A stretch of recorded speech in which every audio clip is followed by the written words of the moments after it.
wars, misogyny in the Dragon Ball roster, and the dangers of falling into an outright pipeline by giving into Dragon Ball physical exercise culture.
Welcome to Makini Jaws presents Peak Gaming.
Show him. Come on.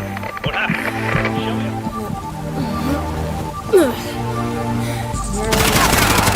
Why are these people? Director Senju. Lost the signal.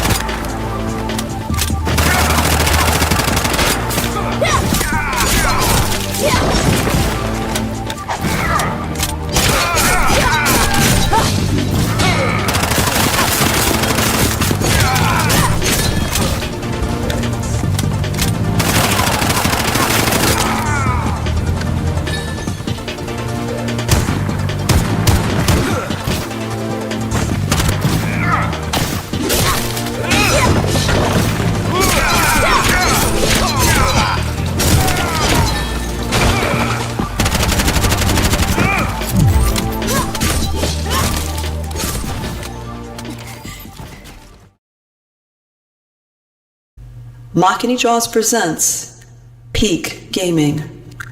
Press start whenever you're ready.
Makini Jaws presents Peak Gaming.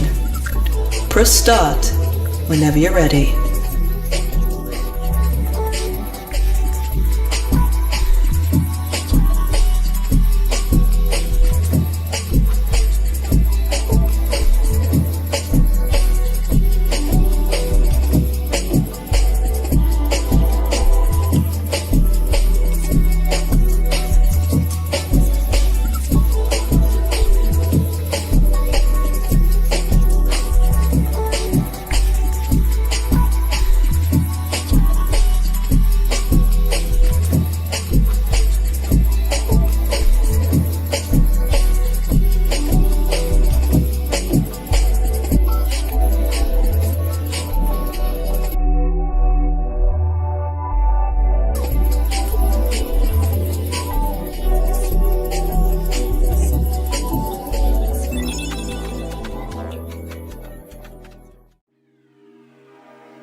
Makini Jaws presents Peak Gaming.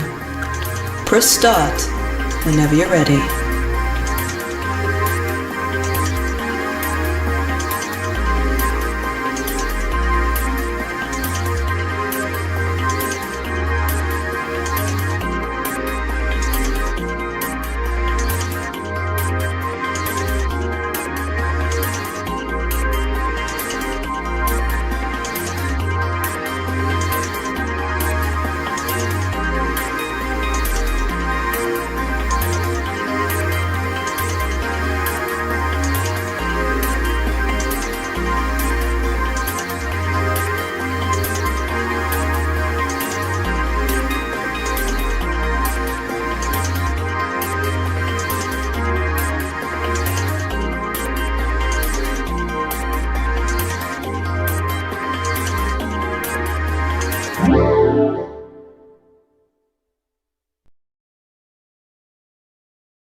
Makini Jaws presents Peak Gaming.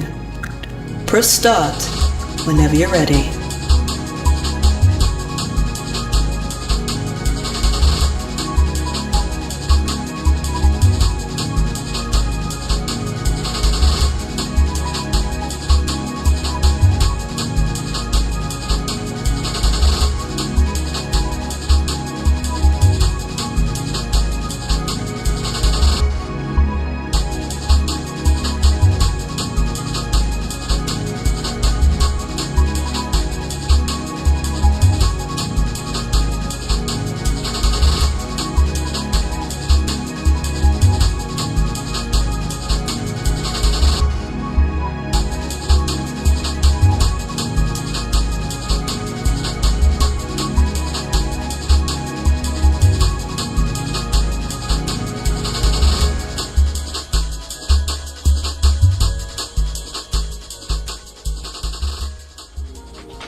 Makini Draws presents Peak Gaming.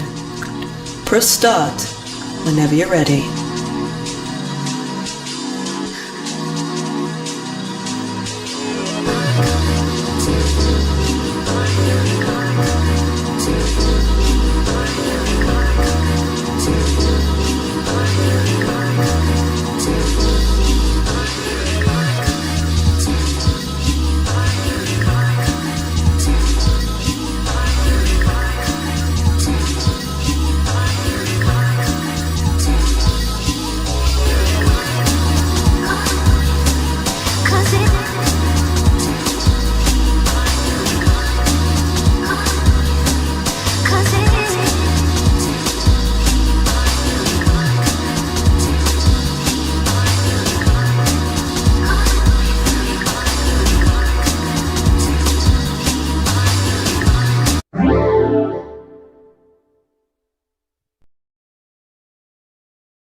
Mic check. 1, 2.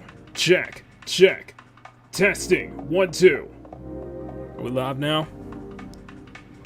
Okay. Good morning, good afternoon, good evening, and good night, wherever you are. My name is Makini 90, artist, journeyman, and illustrator. Welcome you to episode number 44 of Makini Draws presents Peak Gaming. Hope you all are doing well today. Welcome to the Glory to Mankind Expedition Part 4. Alright.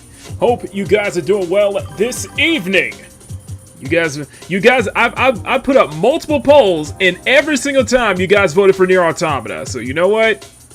I will give it to you. You ask, ask, and ye shall receive. Okay, ask and ye shall receive.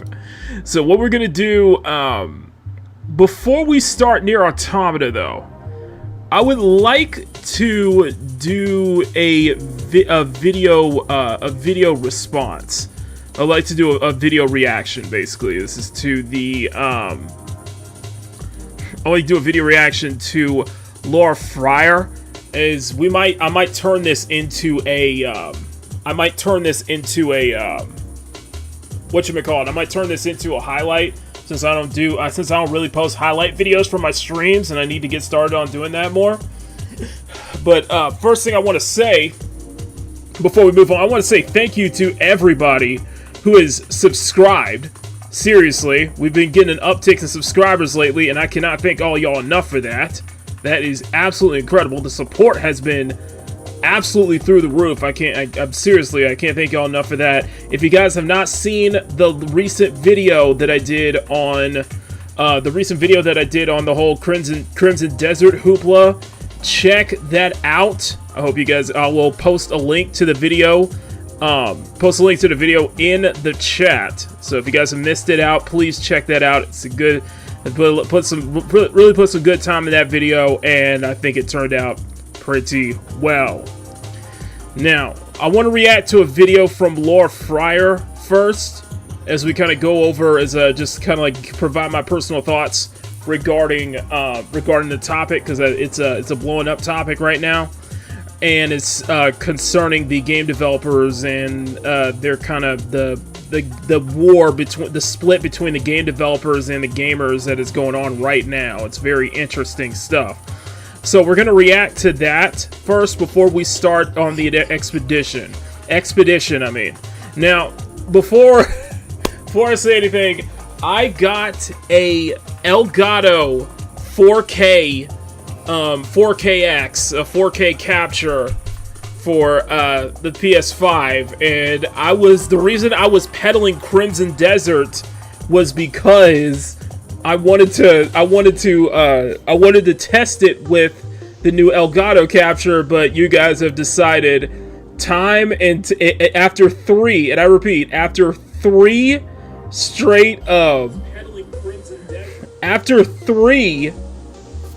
total polls, you guys still vote for Nier Automata. Can I just ask you guys just one simple question? After 3 polls that I put up this week, you guys still voted for Nier Automata. Can I just ask why? I'm just very curious. I'm very curious. When I'm ready to go back to Crimson Desert, but you're like, no, y'all want every single time you guys vote for Nier Automata. Can I just ask why? I'm just very curious. Because every single time, it's like...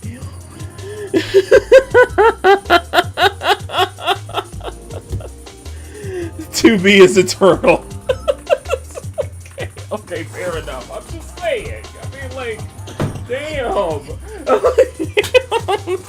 I'm trying to throw other options out the window, but no, you guys are like, no, we're doing Nier Automata, okay?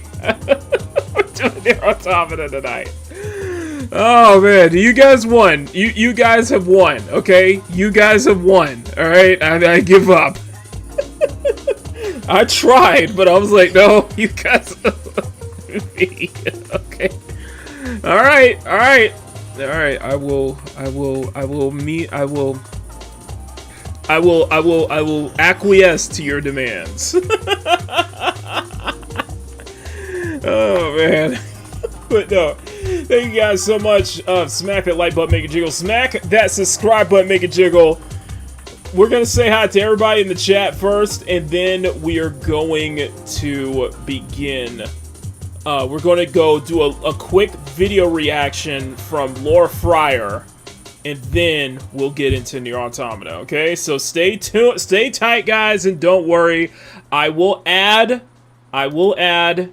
timestamps afterwards, okay? So don't worry.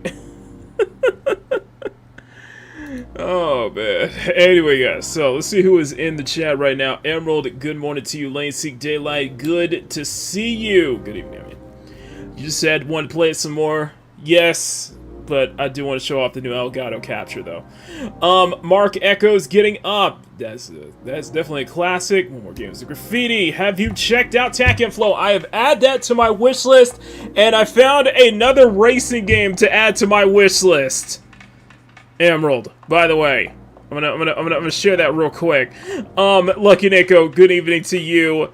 Dr. Monster said, well, it's your channel, you can play if you want. No, you guys voted. You guys, I put the poll up. You guys have voted. You guys have voted, and you guys are like, nope, we want to be. I'm like, okay then. Alright. I've tried. Lucky Nico, good evening. Okay, I know more people will probably start trickling in here. Look, listen, before I say anything, thank you guys so much for the influx in subscribers and for the reactions on the videos lately. I can't thank y'all enough. I'm serious. I'm dead serious when I mean that. So, you guys are freaking amazing. You guys are absolutely amazing. I mean that. I truly mean that. So, alright. So, before we do so, yes, Emerald, I found another one. And the best part is, this was made by a solo developer. How crazy is that? How crazy is that? This was made by a solo developer. So what am I talking about?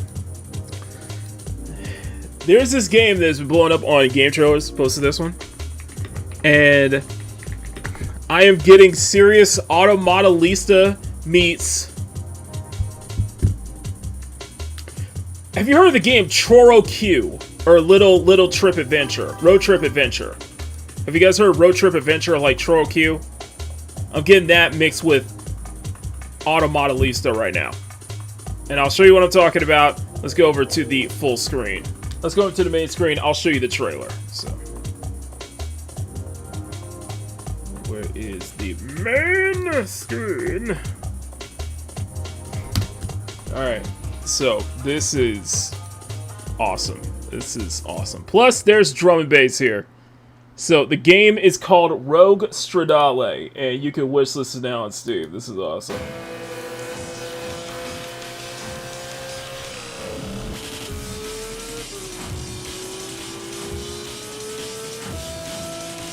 It has a crazy sense of speed. This was made by one developer, guys. It has crazy sense of speed. And it's like, oh, Automata Lista. You know, let's swing that back in full, baby. Let me turn the music up.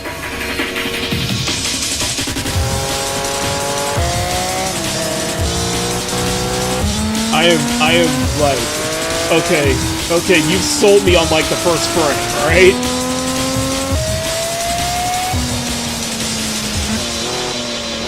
Oh my goodness, these indie racing games, bro. These indie racers, bro, freaking just fired on all cylinders, literally. But it's a racing RPG.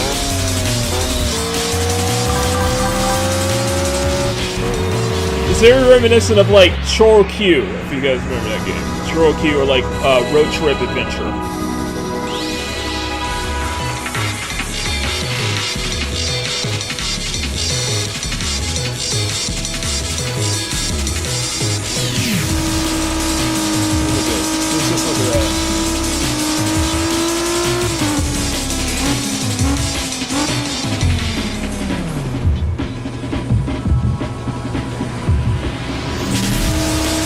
Racing challenge racing across fictional territory. It looks amazing, and the fact this is made by one developer is incredible. We should be seeing this in AAA, guys. AAA, where are you? You see, this is why I promote indie games so much on this damn channel. This is why I promote indie games so much, okay? Yeah, that was Rogue Stradale. You can wishlist that on Steam right now. I'm excited. I'm excited. And you know what else I'm excited for, too? You know what else I'm excited for? You guys don't know. You guys know what else I'm excited for? Guess what just got a release date? Guess what just got a release date, baby? Oh, yes! I can't wait. I can't wait. I cannot wait. I can't wait. This has gotten a release date. We officially have a release date for Motor Slice. This is Slicer P. We gotta do this in full. This is Slicer P. I have arrived at the target destination. As suspected, it is an array megastructure.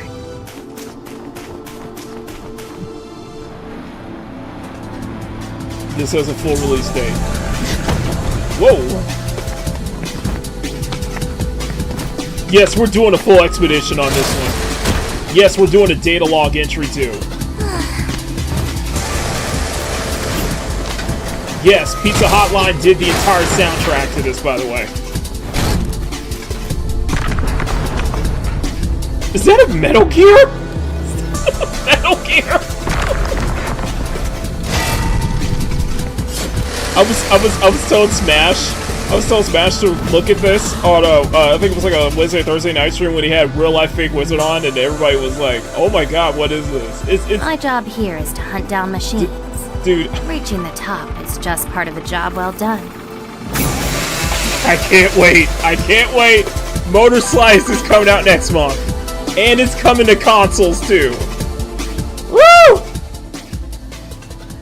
Oh, Motor Slice was on my list of like most anticipated games of this year, and I'm so happy to see that Motor Slice finally has a release date. I am excited. I'm like flipping excited right now. Neo J, good evening to you. Yeah, so I'm like, yeah, I'm just really excited for Motor Slice. We did the demo like twice, and every single time, I love it. Absolutely love it. So it is coming out next month. Rogue Stradale. Let me put the list there. Cool. It's really coming out now. I took a look at the devs channel. It seems like yeah, he's been in works for many years. Yes. Are you referring to Motor Slice? Yeah, I've been keeping an eye on this game for a long time. A regular studio, yeah. The one you're referring to is yeah, so we promote a lot of indie games on this channel, bro. We promote a lot of indie games on this channel, but yeah, Motor Slice is coming out next month and it's coming to consoles. So I'm like, yes! I can't wait. Oh. Okay, so that was my indie gooning session basically, because I'm genuinely excited about all this. And while everyone is here, we're gonna do 2 videos. I want to do 2 videos. I want to react to. Oh no, we're gonna do a reaction. We're gonna do 2 reactions, by the way. Wish listed now, perfect. We're gonna do 2 reactions because one got me a little apathetic, and one I am very interested. One I'm very interested in listening to. The first video we're gonna react to before we start on Nier Automata is a video from Vera Dark. Now, for those who don't know, Brown Dust 2 is rerunning a collaboration event. And guess what collaboration it is?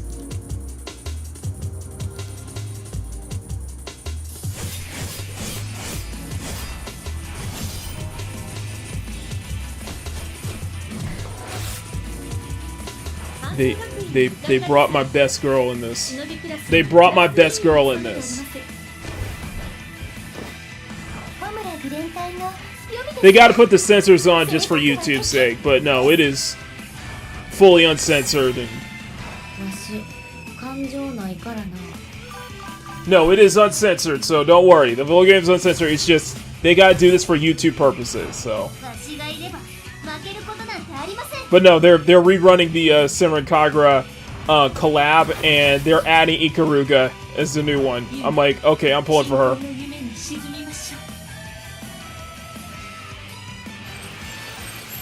So I'm excited. It's coming back next week. I'm very, very excited about this. Now, let me take that excitement and let's dim it a bit after reading this news here. And you guys are going to find this out. This is coming from Vera Dark, who posted this up 3 days ago. Apparently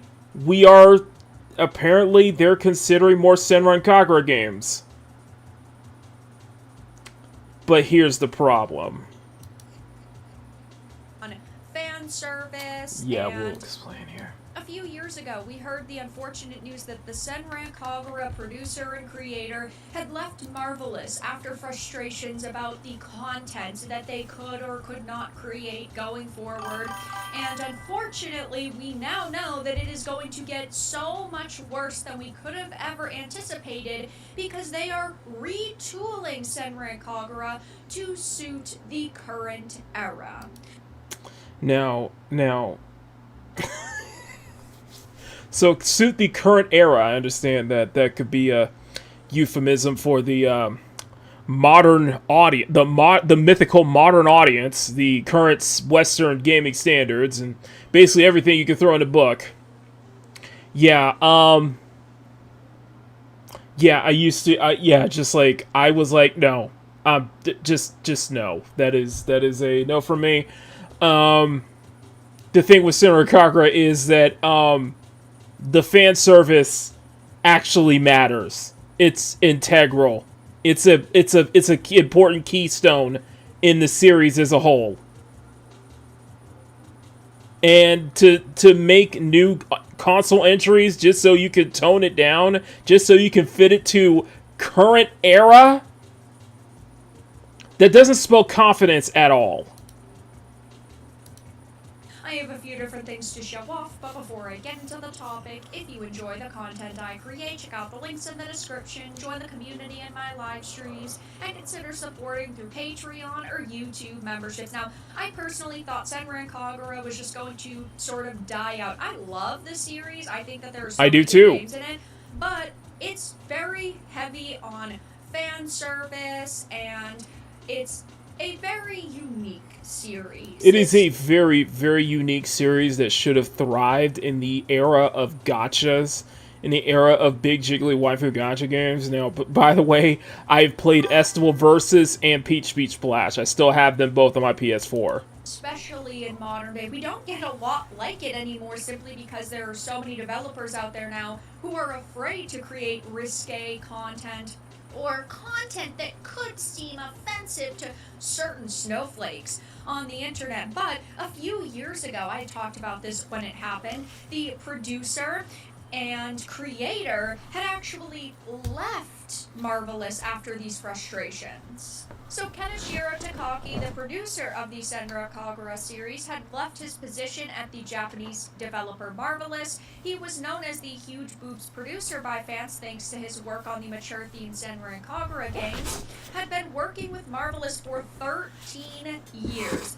And it seemed at the time that this was due to the restrictions on the depiction of sexual content, according to Japan. Yeah, so basically, they left Peach Beach Splash on a major, cliffhanger as they were teasing Senran Kagura 7, and this was back in 2017. The thing is that in 7, with 7, it has been delayed and delayed and delayed to the point of now it's in limbo at this point. It's never going to be released. I think it's just officially canceled after 10 years. After 10 years now. Takaki left the studio around Peach Beach Splash, and their follow-up title, Burst Renewal, was heavily censored. It was actually, they released the game censored without the dressing room and the girls' interaction scenes as well. Yeah, that's actually a part of the series. You cannot take that you can't take that away, but because because Marvelous and even Honey Parade, they have tailored this series so much to Sony's censorship demands, and it is blatant censorship demands. It's disappointing to say the least. Matsu, people have been wanting another Senran Kagura for years, and yet it's just been delegated to their ongoing live service title, which just shut down back in 2025, and now there is new media out there, and they are looking to make new Senran Kagura games, but to tailor to current, modern standards, to modern sensibilities. That's what put them in trouble in the first place.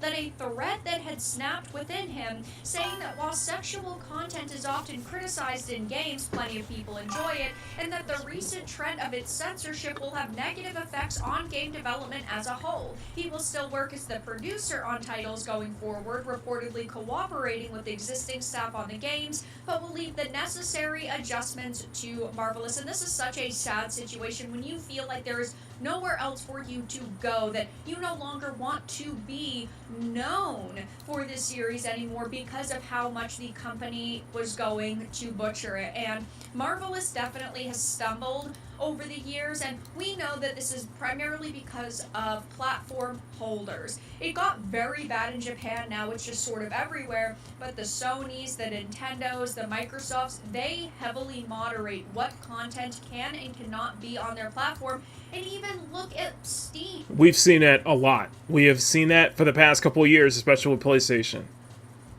And I got some things to say about PlayStation, especially in probably my next video, which I'm going to cover the Last of Us developer mentioning that their multiplayer Last of Us spinoff was canceled 24 hours before it was announced.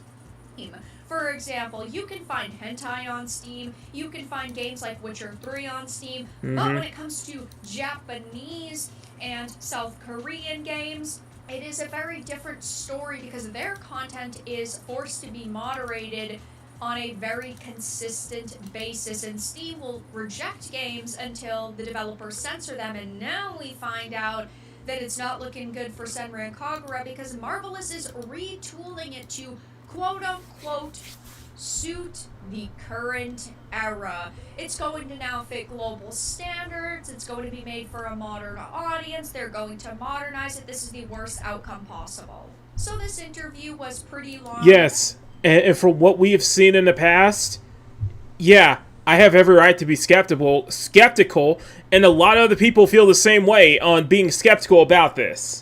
I'm only going to show you the highlights. The question was regarding the future of Senran Kagura, aside from Project and what lies ahead for SK. And then the answer was, we don't want to limit ourselves to smartphone games. We'd like to expand the world of Senran Kagura in various forms. Merchandise such as figures is already being developed steadily, and we're also exploring the possibility of revisiting console titles in a form that suits the current era. Then they were asked, how do you feel about these changes in the times? And then the answer was, I keep an eye on trends in other games, such as outfits and color schemes. Recently, there are many games that lean heavily into erotic elements, but in reality, Senran Kagura actually restrains that aspect. It's an IP that is more serious and cool than it appears, and I want to preserve that contrast. The next question was, what do you think? And the answer was, I strongly feel that the changes of the times. While there are aspects we have no choice but to adopt to, I don't think what makes Senran Kagura great is limited to what gets restricted. Even as things change, I believe it's important to continue exploring what Kagura-ness means, both what the staff have always valued and what the fans expect. I, as a fan, expect you to stay true to your original vision, and I expect you to do the best job possible. And it doesn't really sound like that is a sort of big plan for them at this point in time, that they want to reinvent what this series is. They want to reinvent the characters. They want to try to modernize. And whenever we hear that this is happening in remakes or reboots or continuations, it generally ends up being a very negative situation because you are losing your existing fans by trying to chase a new audience, and then you end up having nobody showing up and monetarily supporting you.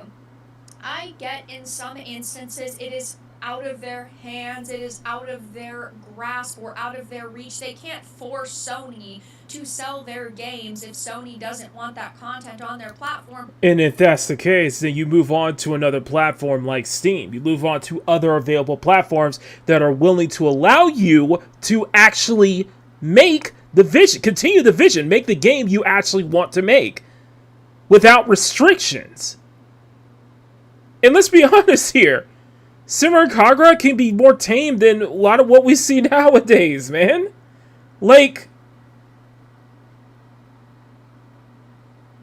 I think this is a bad idea all around. I really do think that this is a horrible idea. But there are so many platforms now that we're going to have to hit a point where developers stand their ground and sell on different platforms or refuse to launch their content on the systems that are rejecting this type of content, or else this is only going to continue to get worse. Sure, there is much more risque content out there than SK, but you have a certain brand image and you need to stick to that and respect it as much as possible. Whenever we hear statements like this, it just makes me feel so much dread and doom and gloom, because they are trying to mentally prepare their existing fans for major changes going forward, and that is never a good situation to have to deal with, and this is facing a lot of backlash, and rightfully so. Yes. And I think that that is very good. If you feel strongly about this, take to social media, go to the Marvelous X account, tell them how you feel, because it's the only way we are going to see developers stand their ground, is if they feel like they can make it even without these platforms behind them. There are a lot of people in this KIA thread talking about it. I think they're telling you they're killing the series, but I'm just cynical, so who knows? No, I agree, it's absolutely something to be concerned about. And yes, right now we don't have any images, we don't have an announcement, we don't know for certain how different the next SK game is going to be, but they're definitely trying to mentally prepare people for massive changes. Senran Kagura is literally all about fan service. It cannot be adapted to modern era. WTF are they smoking? And yeah, I don't really know how you would do that unless you put everybody in like full body suits, and then maybe there's like some cutouts on the arms and maybe like a tiny bit of cleavage, but then basically every single character is sanitized and modernized. But even the thing is that it is going to be sanitized. It's going to be toned down. It's going to be the, you know, quote unquote safe horny.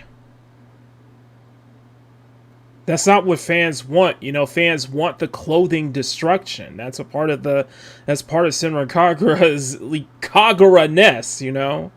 They want the clothes destruction. They want to... What I would want is a mainline Senran Kagura game that plays more like a...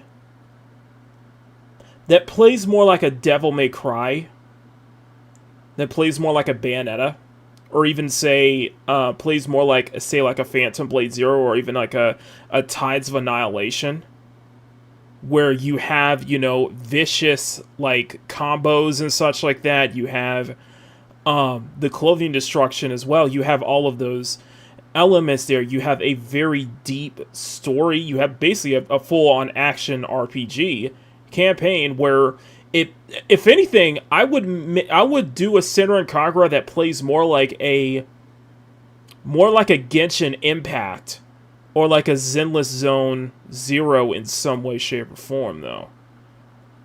Fast-paced, deep, rewarding gameplay, just all of that good stuff, you know, a very deep story, a whole list of characters and schools to use, and you're able to just switch out characters on the fly to chain combos together, all of that good stuff. I would love something like that with the Senran Kagura IP. And you keep all the fan service intact. You keep all the clothing destruction intact. In fact, as the more damage you take, the more damage you see in your clothing, basically. So, like, how do you adapt some of the previous gameplay systems, the dialogue? It just would be way too different. It should rather be read as we want to ruin your very existence and kill everything you like. TLDR, we don't like our current fans, we want the modern audience. And it's so sad that so many developers and studios and creatives have been sold on this vision, but the modern audience, the very few of them that exist online, don't show up to buy this content. And even if you completely sanitize Senran Kagura, they would look into your series and then go, well, you've made offensive content in the past and content I deem unacceptable, so I'm not going to monetarily support you. You are just losing out on money. Japanese companies seem to be sabotaging their own franchises like SK, Neptunia, and Blue Reflection. If this shift made them more successful, I could understand it, but they're toning down the fan service to appeal. Here's the thing, and I said this in the last video. the Crimson Desert showed that Crimson Desert, Stellar Blade, and Black Myth Wukong is showing that there is clearly a bias towards Eastern developers. The reason I exclude Japan from that is because we've seen over the years that Japan, when it comes to Japanese games, they will bend over backwards and tone down just to fit to the Western market. When people ask them not to tone anything down. That's why you see like games like from South Korea, and when I usually say a lot of Eastern games, I primarily mean games from China and South Korea more so than Japan, because Japan continues to just to have to bend over backwards to meet Western demands, and it's like, no, you're ruining, you're taking away that essence, the thing that we actually love about your games, and that you can't. That's the issue, and I feel like that's going to be the same thing here. To an audience that won't likely play their games anyway if there's none. Meanwhile, Korean and Chinese games are making millions every month, even if some of them are just gacha cash grabs. Not all gacha games are bad, but there are many good ones. I don't understand their logic. How can you look at games like Nikkei, ZZZ, Azure Lane, Blue Archive, or Wuthering Waves making millions, sometimes tens of millions, with characters designed to appeal to fans, and then conclude that you should move away from that audience, and it's like they are sold on a dream and they don't actually question it. They think this is what we need to do, and surely, because we've heard that it's going to make us money, that it eventually will, without doing any research themselves, or really, they don't respect their fans, because if they were listening to us, well, they wouldn't be losing money, they would be making high-quality content that people would be monetarily supporting. So, yes, unfortunately, it does look like another beloved fan service-heavy series is now going to be retooled to suit the current era. It's going to be modernized. They're going to be making it now for global audiences, and you hate to see this happening. But that's all that I it scares the crap out of me. It does scare the crap out of me. It does bother me, because my problem is it's sticking to your creative vision, sticking to not compromising what you intentionally plan to make your game, just to fit to a Western audience, just to fit to a Western standards. That should not be the case. That should be if anything, that should be the other way around. Like, let them. If this was, and I say this to any other game as well, stick to the vision. If you want to make, whatever you want to say, like a Life is Strange or Dragon Age Veilguard, whatever. So if you want to make that game, you want to stick to that vision, then I will happily fight for your right to allow you to make that vision. A 1348. That's a good example. If you want to make a 1348, have at it. Stick. I will happily fight for your right to stick to your vision. For you to keep that vision and not get censored. It goes both ways, man. It goes both ways. That feeling should go both ways. That should be fair on all sides here. And you look at Sony right now with their live service push. You look at Sony right now with how a lot of their games are being tailored to, and what they're kind of the ideologues, the identity entities working at those studios. And you want to believe that, oh, they're going to capitulate. They're going to go back to Japanese sensibilities. I'm like, no, I don't believe that. I just simply don't. They're too far to the Kool-Aid. They're too far up their own ass to actually read the room at this point. So no. Yeah, that was some very dark. Yeah, I have a lot of trepidation with this announcement. I have a lot of worry with this announcement, and I feel like it's not going to surprise me anymore. But that's it from me.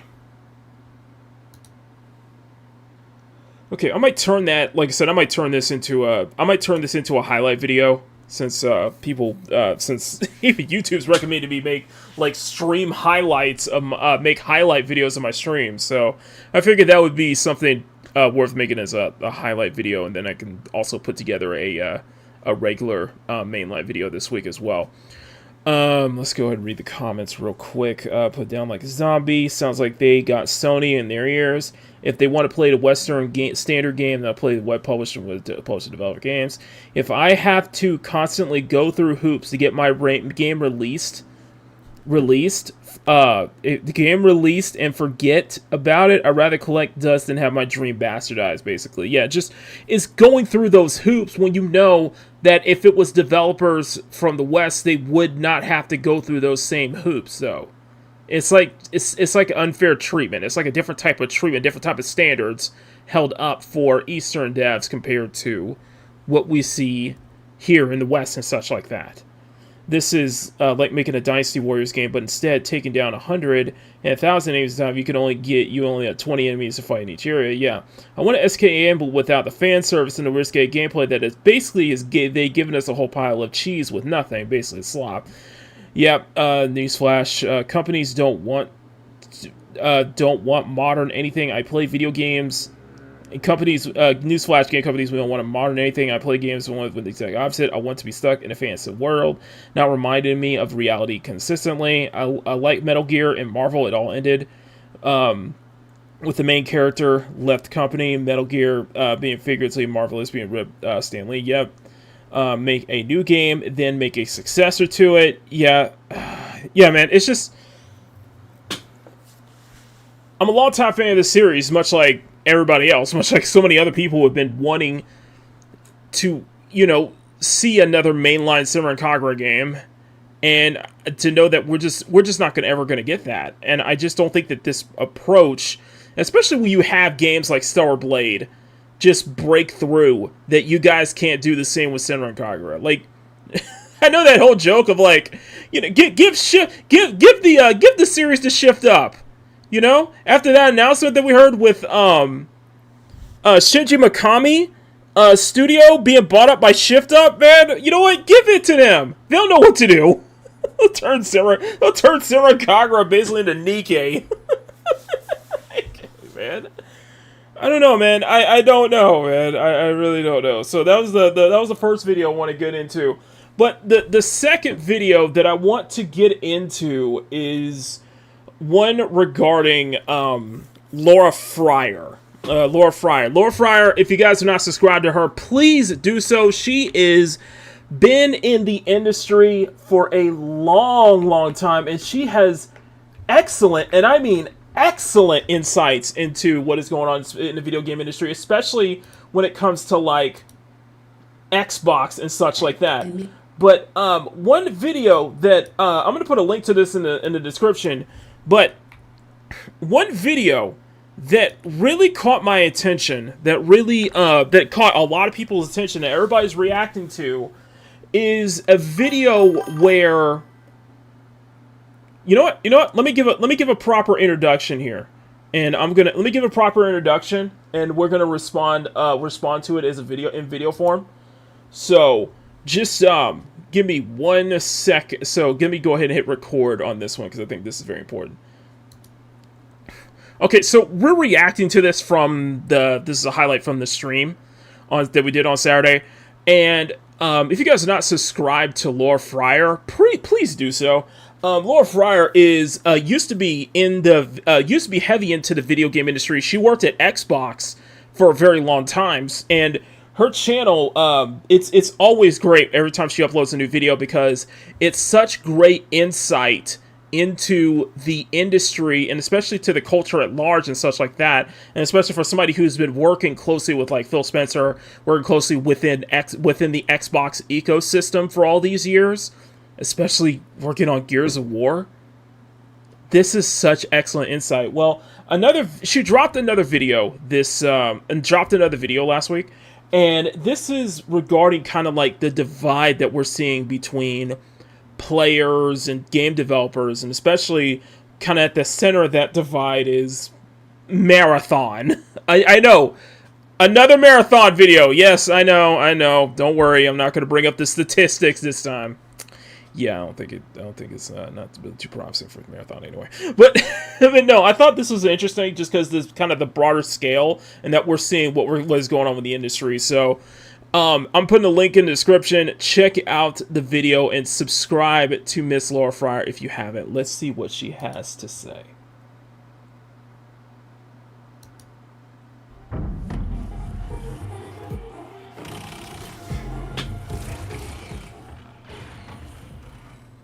It's March 2026 and Marathon has just launched.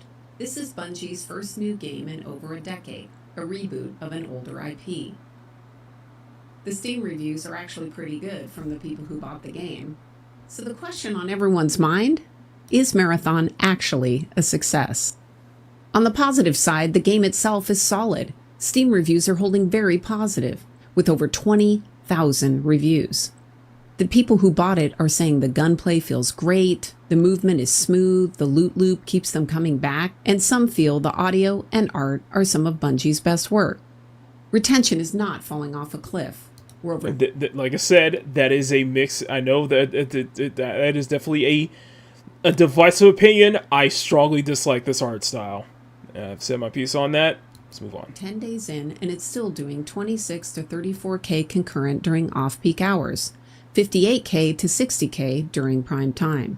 For a $40 extra... But it's not going to hit those new heights again. It didn't hit those same heights that we saw during the Server Slam when I think it was like 143K peak concurrent players.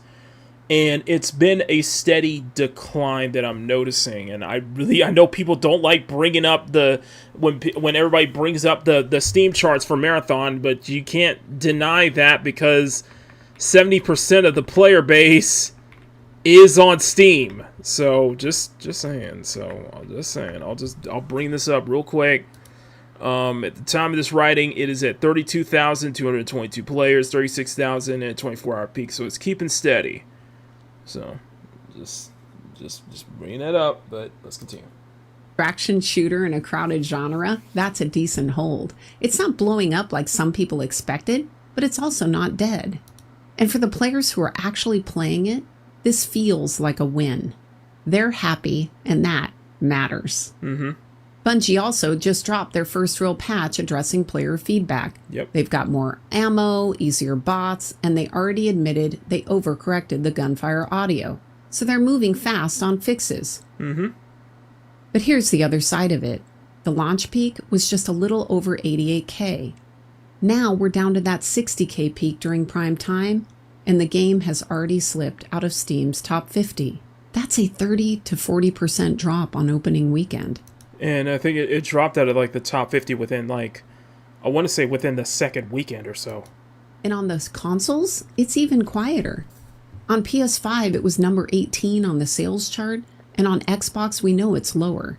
We don't have any real numbers, but this is clearly a PC-heavy game. Mm-hmm. And then there's the money part, because this is what actually matters for a studio of this size. On Steam, we're looking at roughly 800,000 copies sold. Yep. At $40, that's about 32 million gross. So Bungie takes home around 22 million after Steam's cut. Add consoles, and maybe you get to 1.7 to 2.8 million total across everything. Development estimates for Marathon range from 150 to 250 million plus. That's roughly 300 people working in one of the most expensive cities in the country for 5 to 6 years.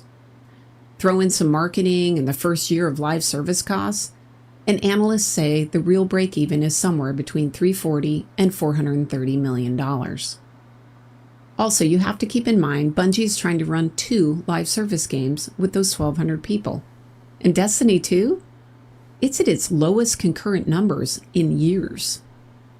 Steam peaks are under 10K, and Sony already took a $204 million impairment hit because it's underperformed since they bought the company. In plain terms, it's wonderful impairment hit, and it's reported that it was like $3.5 billion just to buy up the studio. So they do need this game to be successful, and I still believe that I don't think in the long run it's going to recuperate that complete 250 million that it took to make the game. Terms, this means they paid $3.6 billion for Bungie, expecting Destiny 2 to keep printing money. When it didn't, they had to admit on paper, this is worth less than we thought. And the thing is, Destiny 2, Destiny 2 is just completely fallen off at this point. It is completely fallen off at this point. It's a big red flag. The numbers don't add up, not even close. So is Marathon a success? Well, for the players who love it, yes. It is. For Bungie and Sony's bottom line, not yet. No. And maybe never in the way they need it to be. Bungie went all in on a big extraction shooter with a 1,200-person studio when the market is shown it's a niche genre. They treated it like it was another Destiny 2 without scoping the team and features, without doing the realistic math on what players would actually pay for. Even the canceled GDC talks tell the story. Bungie had 2 tech talks ready to go, one on Marathon's networking and one on scaling automated testing. They pulled. So they skipped the GDC talks that was supposed to be during the week of GDC, and that was during at the time of Marathon's launch. So it was just basically all hands on deck at Bungie to try to, make sure this launch goes off without a hitch, but the launch success numbers kept dwindling, especially as it went on. It never peaked past 88K. And the thing is, and I'll get into this with another video that I want to talk about, and that is I think the head of the live service multiplayer Last of Us, the head of the live service multiplayer Last of Us, their game was canceled 24 hours before they were going to publicly announce it.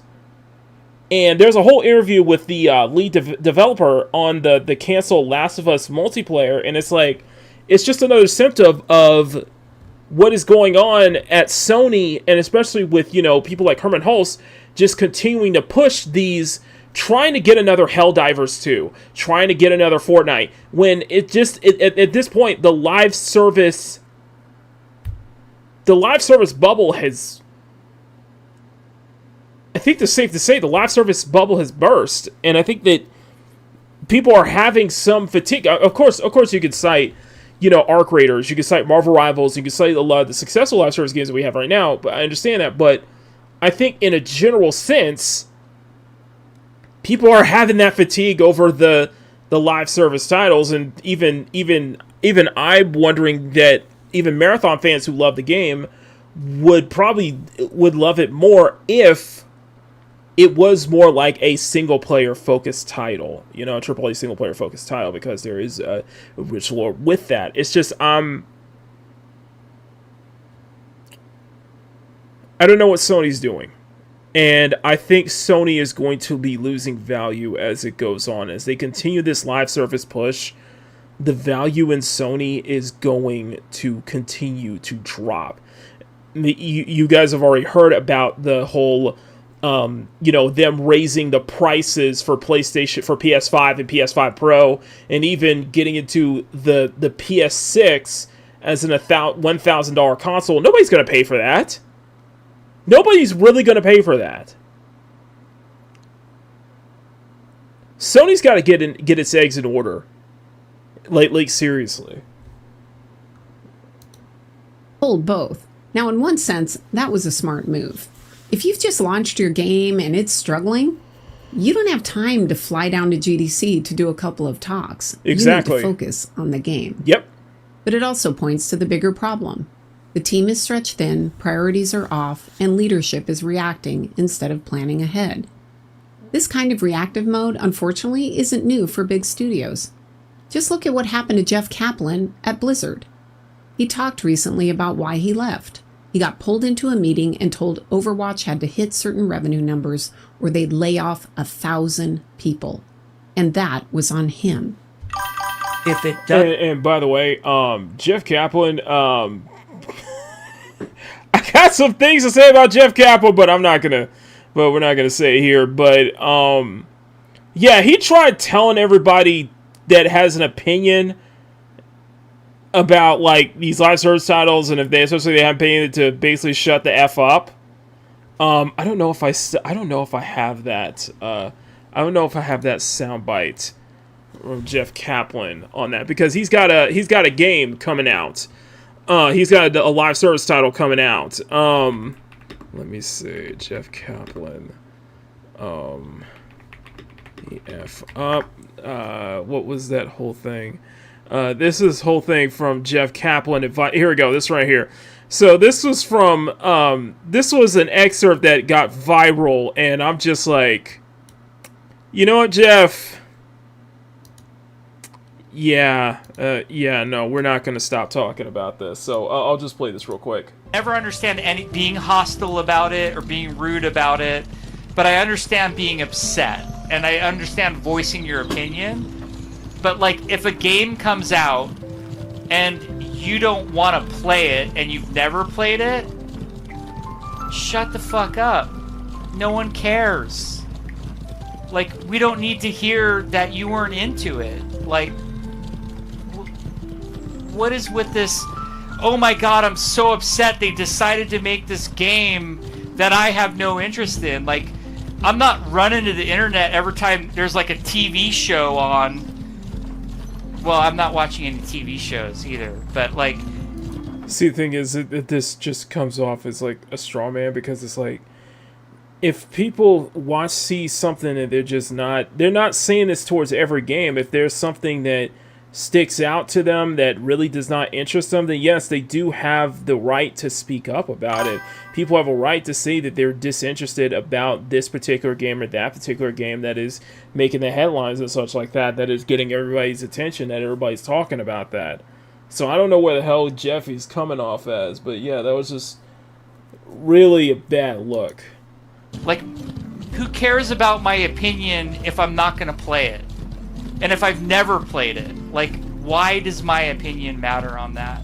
That doesn't mean you don't have a right to speak up about it. It doesn't mean you don't have a right to say something about it. There's a thing called first impressions.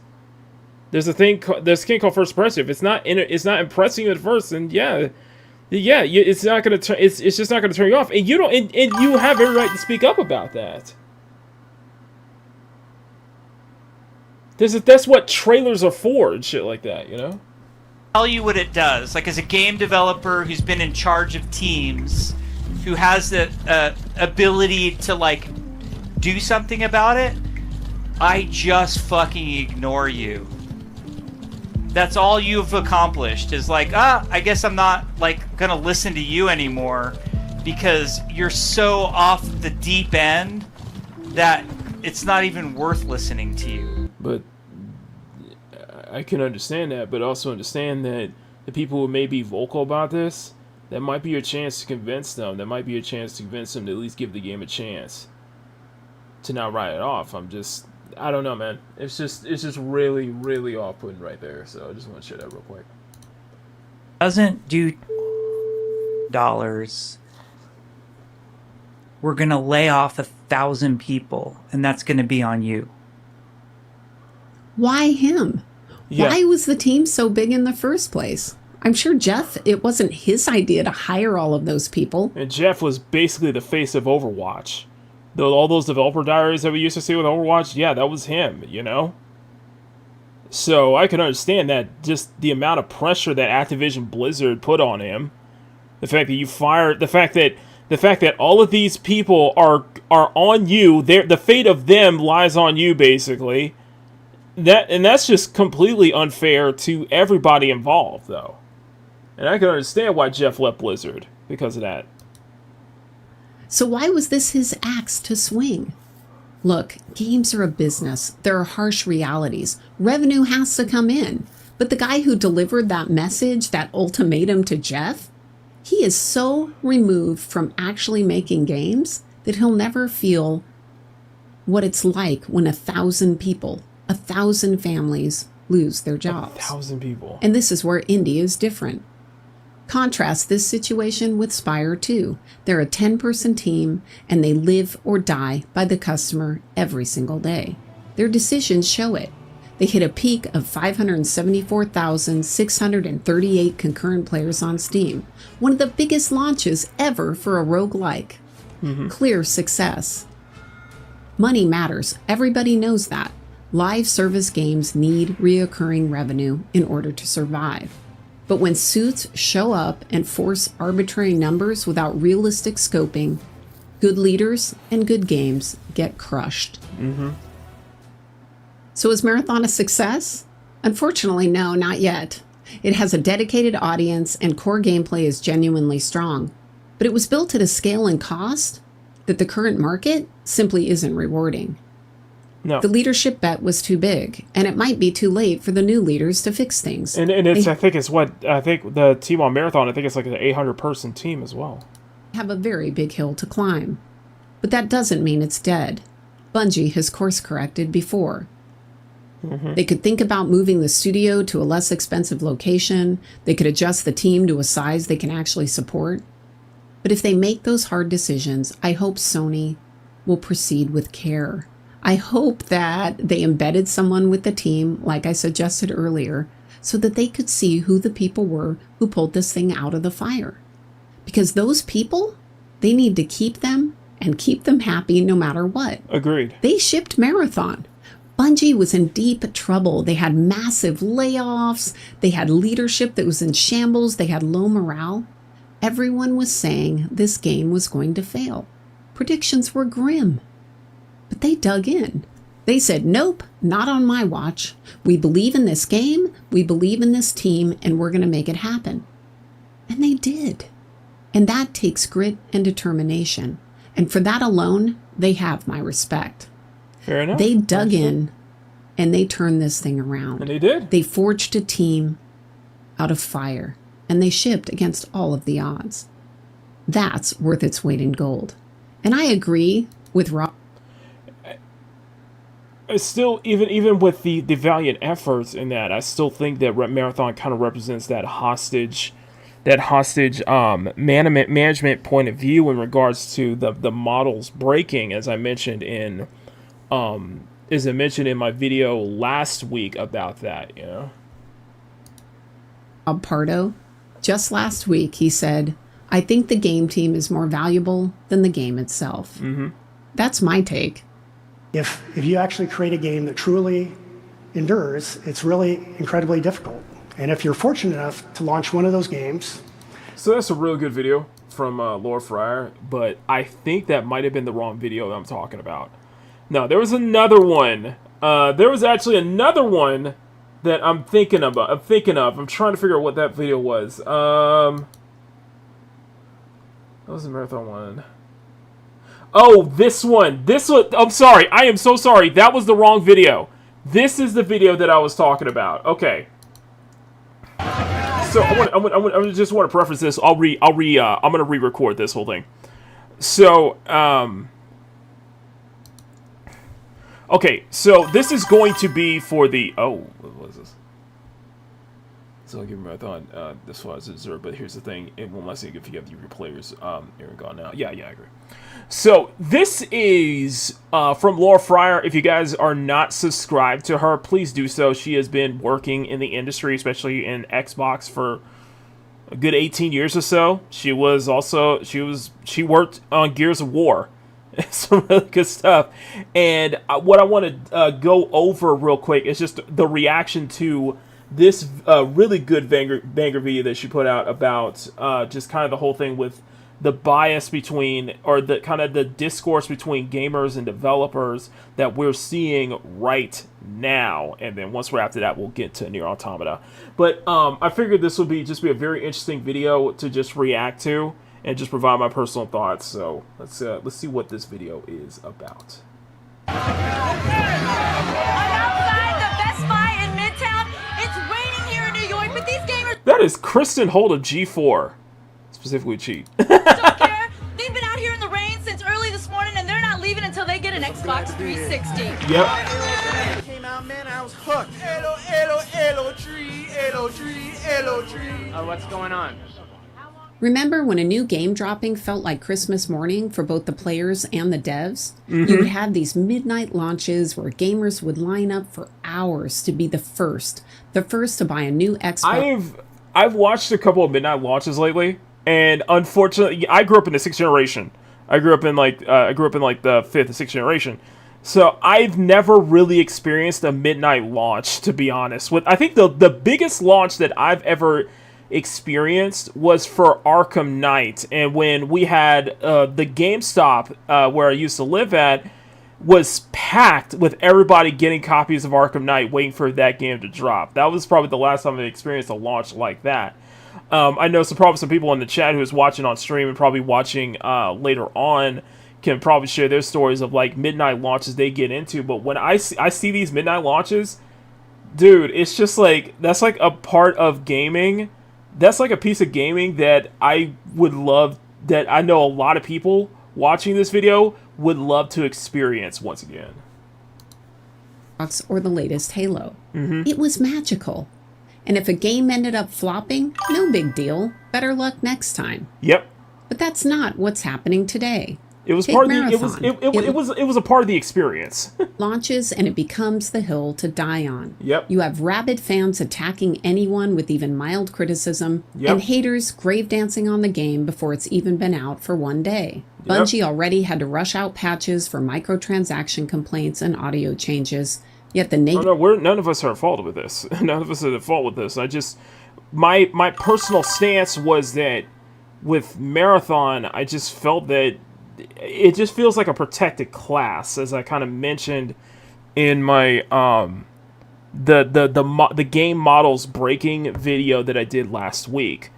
I just noticed that it's just that I just kept getting a sense of every time you bring up a legit criticism about Marathon, you always get like these swarm of people just saying you're just hating on the game, you're just hating on Bungie because it's fashionable, why do you want this game to fail, why does it matter to you, and all yada yada yada and all that stuff. And it's just like you can't deny just kind of like the Steam numbers, you can't deny the performances and such like that. You can't deny that the studio Bungie is in a massive uphill climb if they want to make that money back, and I just don't think they can in the long run.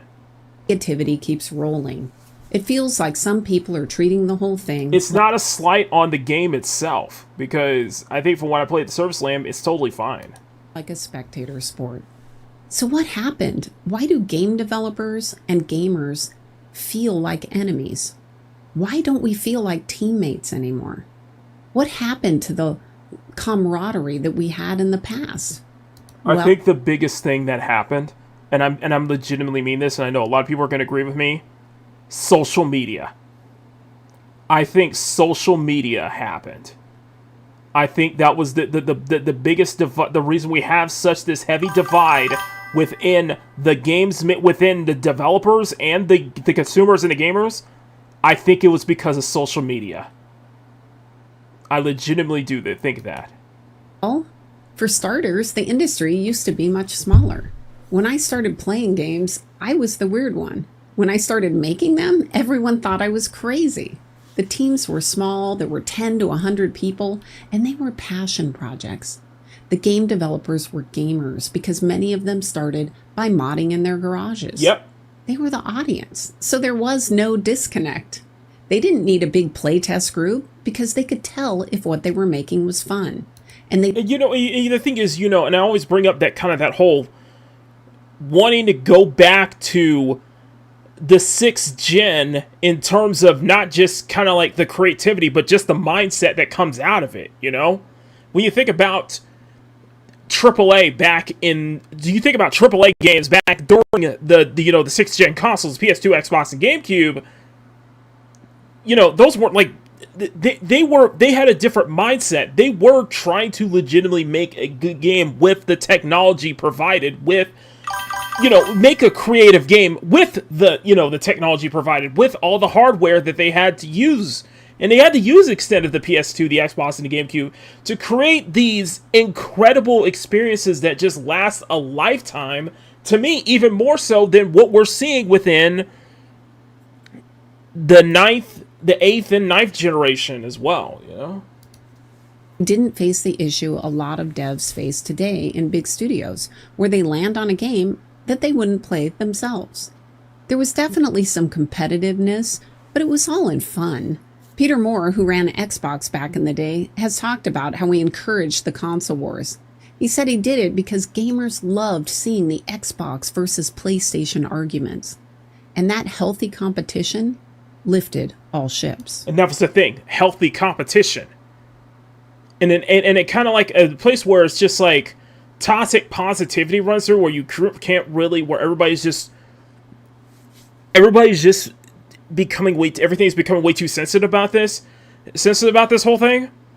And I think it's just at a point where gaming has just become so mainstream as well, you know? Like, but going back and having that healthy competition, having that, you know, console war debates between, you know, 360, PS3, PS2, Xbox, GameCube, Wii was doing its own thing. Just having those healthy debates, having that healthy competition, that was great. Because it breed quality, that breed quality, because you had system sellers. You had actual system sellers back then, you know? Behind the scenes, we still went to each other's parties and we celebrated our gaming wins together. It felt like a real community. It felt like we were all part of the same team and part of the same club. Emerald's saying, I think it also was the time that most of the devs knew they had something to prove and were experimental and had a sense of playing with ideas and exploring. Exactly. Like, I mentioned that back during the OG Xbox days, the Xbox Duke, Microsoft and Xbox, they had something to prove. They legitimately had something to prove. And they proved it. Like, through the original Xbox, and it culminated into their peak moment with the Xbox 360 at a time when Microsoft ruled the console race. Microsoft ruled the console space with the 360. That was their peak. And everything came crashing down when the launch of the Xbox One happened. And the talent in the industry was everywhere. Because making a game was hard, and the technical challenges and the speed of change in hardware kept the bar high. It was about your ability to self-teach and quickly understand the latest tech. You didn't go to GDC to sit through a tutorial on how to inject climate change themes into your game. You went... Just GDC? Like, the only time people pay attention to GDC right now is if it's some, like... If there is some, like, identity politics-driven seminar, or if Kim Belair of, like, Sweet Baby Inc. shows up, or if, like, they had that, you guys remember the GD Scream, right? You guys remember that, right?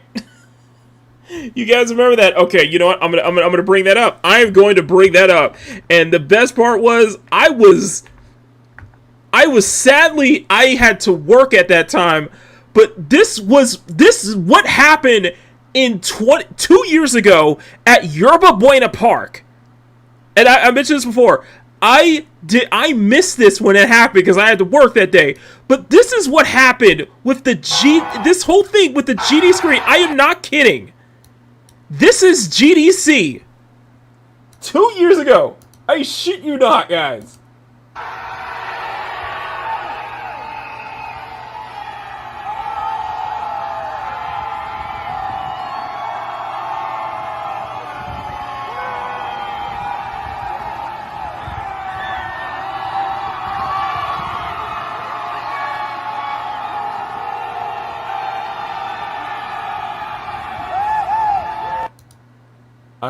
I am not kidding. I am not kidding. What stop. So, I am not kidding. That was GDC in 2024. That was 2 years ago. And that was, all those were developers, by the way. And they were complaining about the state of the industry with all the layoffs and such like that, and the whole, you know, even with a bit about, you know, the anti-consumer mindset here. When the consumers are what's keeping them actually having jobs too, man. Like this is GDC now. My God. I can't believe that happened too. And to GDC for survival. You had to learn from all of the amazing people around you. Look at John Carmack. He didn't have a master's that's what degree in GDC is about. science. He dropped. That's what a lot of what GDC is about now. It's like just these seminars and such like that on like interjecting like identity politics or wanting to tackle the climate change crisis, implementing that into your video games. And like, that's not what developers should come to. That should be a major networking thing for developers to get in the industry and learn the tools of the trade from a lot of these big names in the publisher space and such like that. Out of college after a couple semesters, and he taught himself. He co-founded id Software and basically invented the modern first-person shooter with games like Wolfenstein 3D, Doom, and Quake. Yep.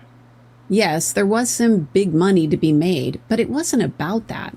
id Software started with shareware. They would release the first part of the game for free, and if you liked it, you paid for the rest. That's how Doom spread like wildfire and made them successful without giant marketing budgets.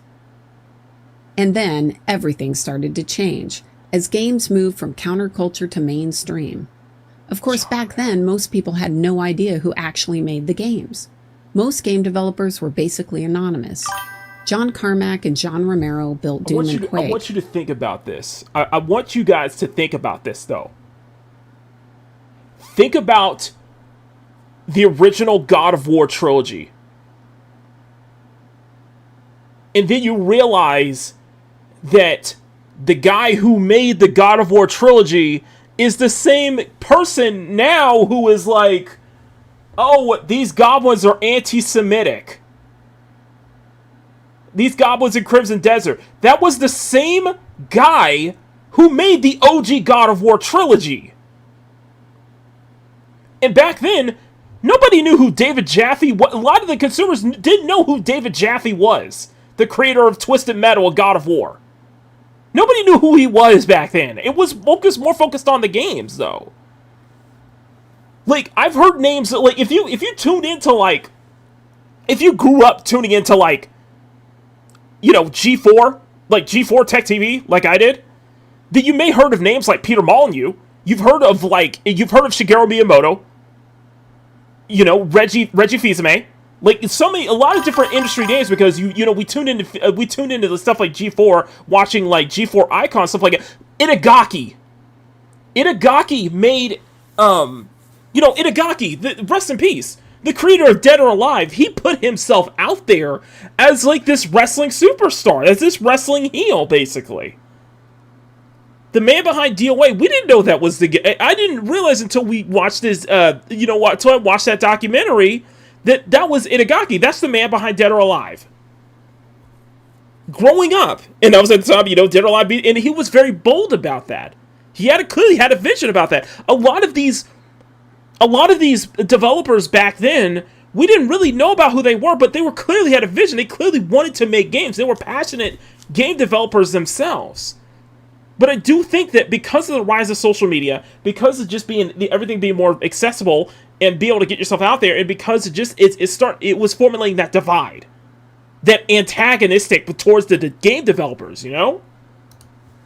But outside of hardcore PC circles, most gamers didn't even know their faces, and they were easily the most famous game developers back in the day. Yes, they were. You didn't see devs on stage giving interviews. Like think about like the visionaries of like somebody like Peter Molyneux. I know Peter Molyneux is a complete hack now, but think about like when people heard about Peter Molyneux, that was, you know, the guy behind the original Fable.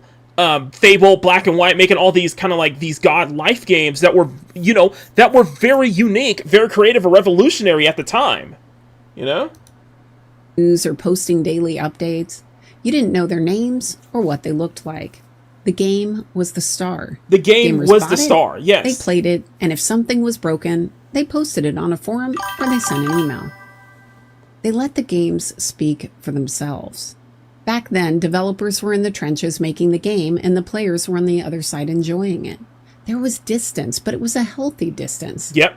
That anonymity had real upsides, because it allowed the devs to focus on the work instead of managing their public image. It also meant that when players gave feedback, it usually felt like it was coming from fellow gamers, yes, not it was. enemies. The press were the gatekeepers back then, but reporters mostly focused on the game, not personal questions. There were some disadvantages because these gatekeepers weren't always fair. I remember when I was working on Gears of War, I also was working on Zoo Tycoon, and no matter how good Zoo was, it usually got lower review scores because it wasn't a hardcore game. So you'd have these outlets who were mainly focused on shooters having to do a review of Zoo. They don't like the genre, so the game didn't do that well. We just ignored most of it and kept going. Yeah, because people were big into like the Halos, the Gears of War, the Battlefields at the time, the big first-person shooters, especially going into the big action-heavy first-person shooters. Those experiences, especially when we got into the 7th gen consoles as well, where they took off incredible. Yes, Demonster, I talked about that earlier. But yes, I'm very excited to see what this collaboration between Shift Up and Shinji Mikami's studio is. But, you know, that was the thing at the time. And the thing with journalists is, like, yeah, back then, a lot of the journalists, you know, if you're somebody like me, I used to read so many, Then everything. You know, I used to read so many gaming magazines, like EGM, Game Informer, so many of these smaller gaming publications. Every single magazine, every month had every issue because I was very vested into what was going on in this space, what the new titles was going to be released. You know, and you had these journalists, and you know, this was at the time before, you know, IGN took off, before sites like IGN, Kotaku, you know, PC Gamer, The Gamer, Polygon, you name it. And I knew about around the 6th gen, I would say, is where, you know, I knew about, you know, I knew about IGN and all these digital publications because, you know, everybody was going online. You know, gaming magazines were starting to get phased out during the 7th gen. During about the 7th and 8th gen, gaming magazines were starting to get phased out. Like, I remember Game Informer being kind of the one odd man out. They were still putting out magazine publications. But the thing is that, you know, with the journalists back then, yeah, they may have had some biases here and there, but that wasn't overt. That wasn't like, you know, in your face about it. They were just being objective, and they were still being objective about, you know, if the game was good, game was bad. Yes, you know, you had the disagreements, especially on the forum posts, especially on social media. Especially, I remember the controversial review that IGN gave a lower score to Sonic Unleashed when they got ripped to shreds in the comments back in the day. And I think a lot of that really did change around, I want to say before the, you know, the infamous, you know, Gamergate shit like that. I remember specifically when there was a lot of a controversy with the ending to Mass Effect 3. And one of the first things that I heard a publication come out, and I think it was like IGN or I think it was Polygon. Somebody wrote an article calling gamers entitled because of the backlash that BioWare received on the endings to Mass Effect 3 because those endings really didn't matter. I think that was kind of like my first notice of that. The second thing I also want to bring up, this kind of the similar kind of division, the division that Laura Fryer is talking about, you know, that's been there for quite a long time. It just was in little by little, but as we got into the 8th and 9th gen, that division, especially with the journalist biases and what we're seeing now with, like, you know, Polygons, Kotakus, and such like that, that really did begin to sow at the time of, like, you know, GG and such like that. GG and such like that, and it's still going on now. When it came to the division between the developers and the developers and the gamers, one of the earliest things I remember was the whole situation regarding Capcom and how they handled Keiji Inafune's departure because that led to the cancellation of Mega Man Legends 3. But the biggest one was the whole situation, and I was in college, and I remember my friends in college. Everybody was excited for the new Devil May Cry reboot, and they all were pissed about how Dante was how Dante was how Dante was handled. This new emo like Dante, this emo edgelord Dante that they had for the DMC reboot by Ninja Theory. The thing I remember was that Ninja Theory, Tamim, and a lot of those guys, everybody at that studio, they made fun of the fans who were legitimately upset, who had legitimate criticisms over this direction of Devil May Cry. In fact, one of the first channels that I watched that covered this whole thing, this whole saga, was a guy named Main Event TV. Main Event TV is from Philadelphia. So he covered that whole thing with Keiji Inafune. Keiji Inafune leaving Capcom, cancellation of Mega Man 3. How Capcom handled the Marvel vs. Capcom 3 situation, the DMC situation, especially what was going on in the fight, especially kind of the division and kind of the arrogance that was going on, especially in the fighting game community too. So to answer Laura's question in a way, a lot of that division we see from between gamers and developers, and especially journalists and consumers and such like that,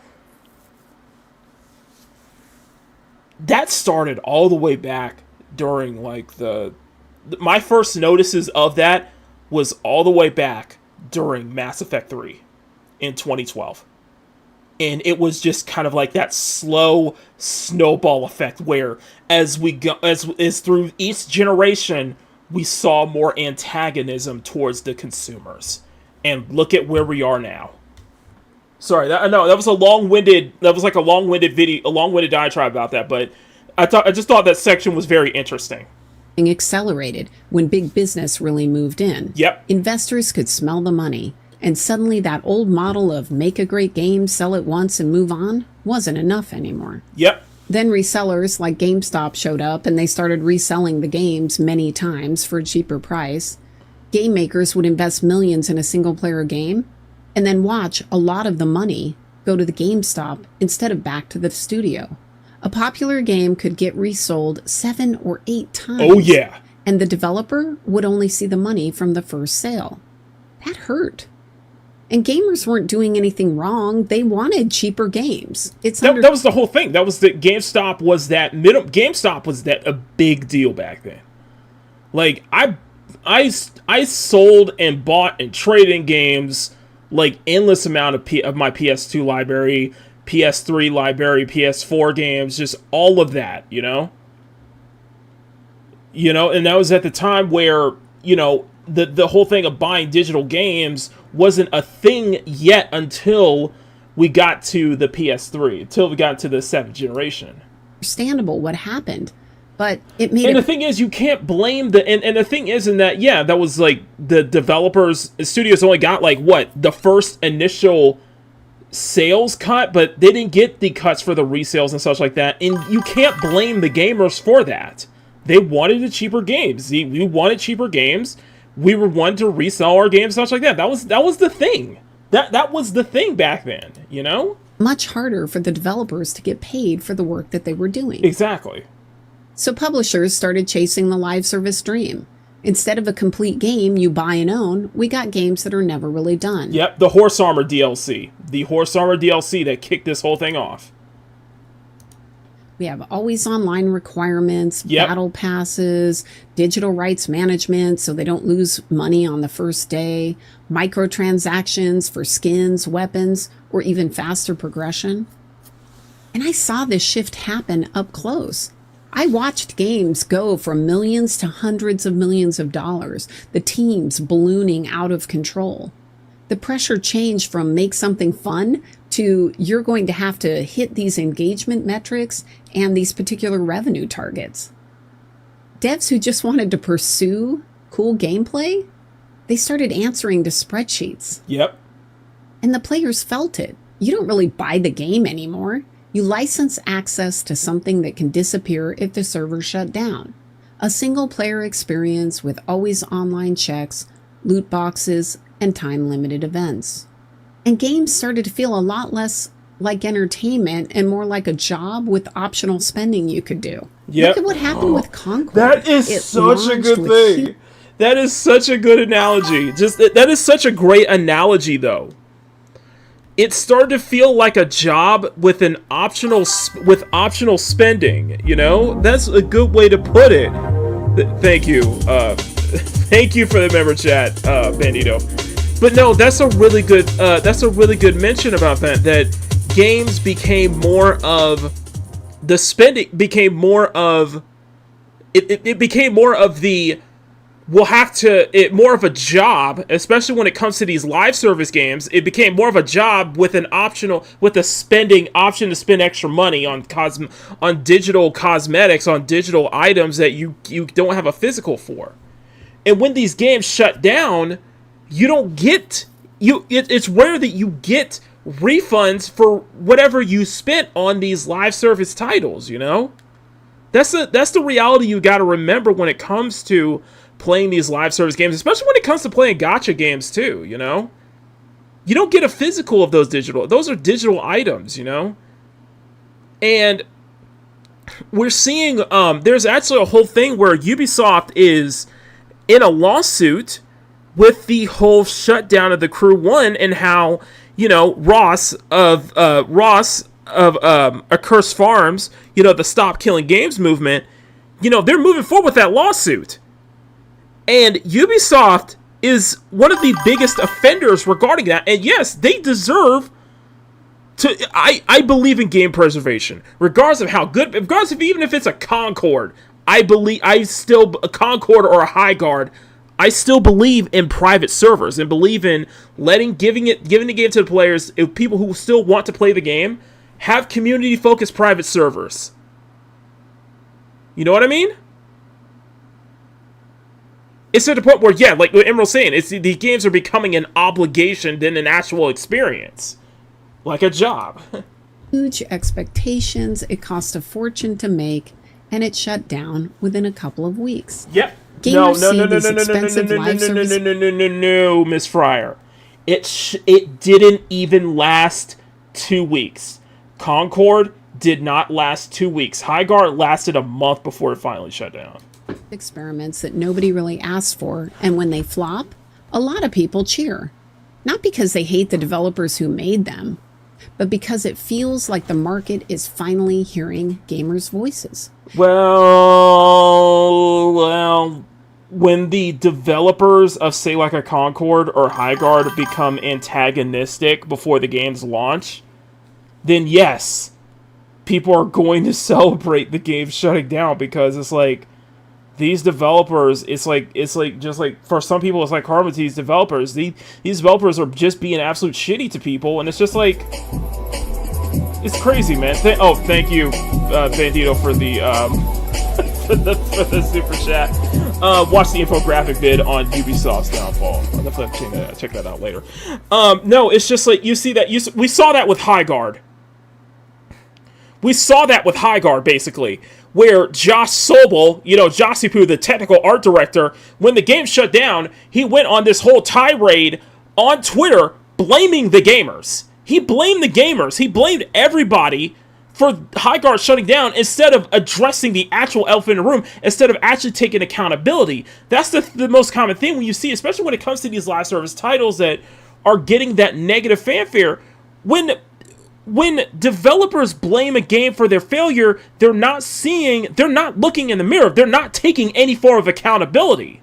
And it highlights that whole... Concord is a shining example of that. Highguard is another shining example of this toxic positivity culture that is going on right now. And it is rampant at this point, you know? And those voices are saying no. I'm not going to be an endless wallet for you. Exactly. Gatekeeping has been part of the problem too. It started with game journalists and then moved to streamers and YouTubers. Game companies understandably want to control the message, so they offer early access or they pay the creators directly. It's hard for creators to make money on content, so many of them get lured in. We saw this clearly in 2016 when Warner Brothers settled with the FTC for paying influencers to post positive videos for Middle-earth: Shadow of Mordor without proper disclosure. Yep. Millions of views later, gamers felt deceived. This is big business. Of course they're going to protect their investment, and that erodes trust even more. And that's the problem. The gatekeepers often make gamers feel like something is off. At best, they look out of touch. At worst, it feels like they're lying to us. Look at Dragon Age the Veilguard. Okay, critics gave it an 84 on Metacritic. Users? A 4.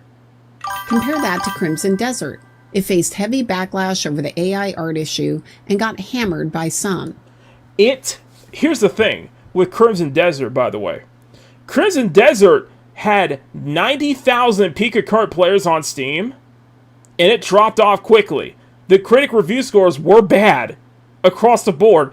And by the way, the glazing, the absolute amount of glazing that on Dragon Age the Veilguard, because the game sold so poorly and because the game was a bad product, it was a bad game, BioWare suffered major layoffs. You can't just blame EA on Dragon Age the Veilguard's failure. You have to take some form of accountability on that. Sorry. It just like... just like the whole thing is like what the hell is this? Like, this is not Dragon Age.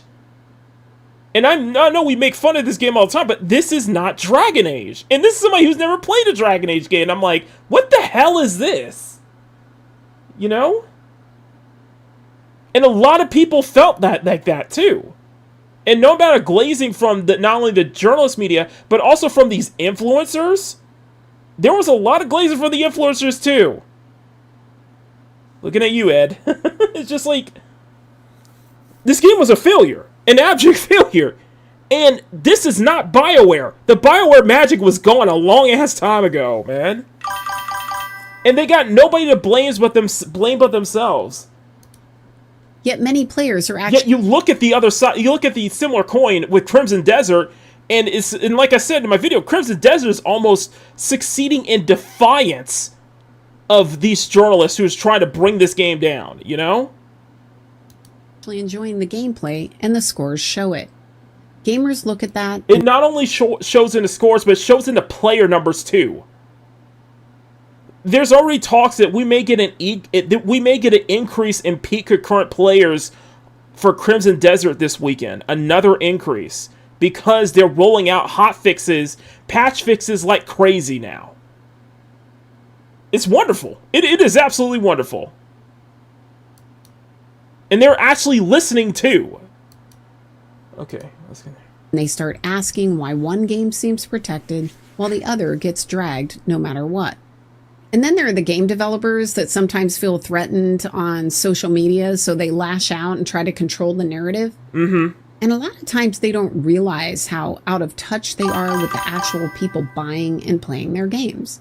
Yep. On the one hand, it's understandable. They're heads down working on the game for years. But with bigger teams, a lot of times you're also getting people on the project who are no longer there to make the best game possible. I'm looking at you, obviously Avowed, but I'm also looking at you, Assassin's Creed, we was samurais and shit, okay? Assassin's Creed Shadows had 1,000, I repeat, 1,000 developers and a long as hell end credits showing everybody who was involved in this. Why does one AAA Assassin's Creed game needs 1,000 developers working on that and a bunch of consultants too? For an Assassin's Creed game set in Japan, that's something that everybody has been asking for a very long time. You screwed that up so bad, Ubisoft, and you have to take fault for it. You get consultants or internal voices pushing priorities that have nothing to do with fun. Mm-hmm. Take the art director on Avowed. When he was challenged about some of his creative choices, he posted that he so badly wanted to make Elon Musk mad with his game. Obviously, his focus wasn't on making a fun game for the players. You know what the Avowed art director also did, by the way? Hang on, let me bring this up real quick. Because this was brilliant. This was a brilliant tweet, And I was this was my most viewed video at the time. This was my most viewed video, by the way.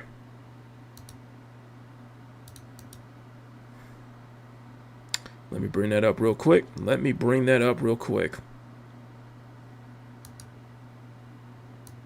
I made an entire video about this, and I was angry. I was beyond angry when I read this shit. This was from Matt Hansen, the art director for Avowed, by the way. Let me go bring this up real quick. Let me see. Can we zoom in? Let me find a better. Sorry, hang on. Let me find a better part of that tweet. People have been here for a long time know exactly what I'm talking about. They know exactly what I'm talking about. Where is that tweet? Here we go. This is from Matt Hansen on Blue Sky, who made this one here. I'm going to bring this up. Reminder to black artists out there who are looking for portfolio views and job advice.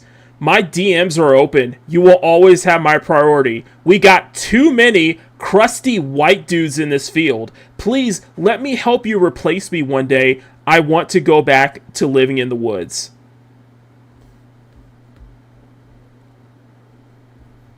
Yeah, I made an entire video about that. I was pissed.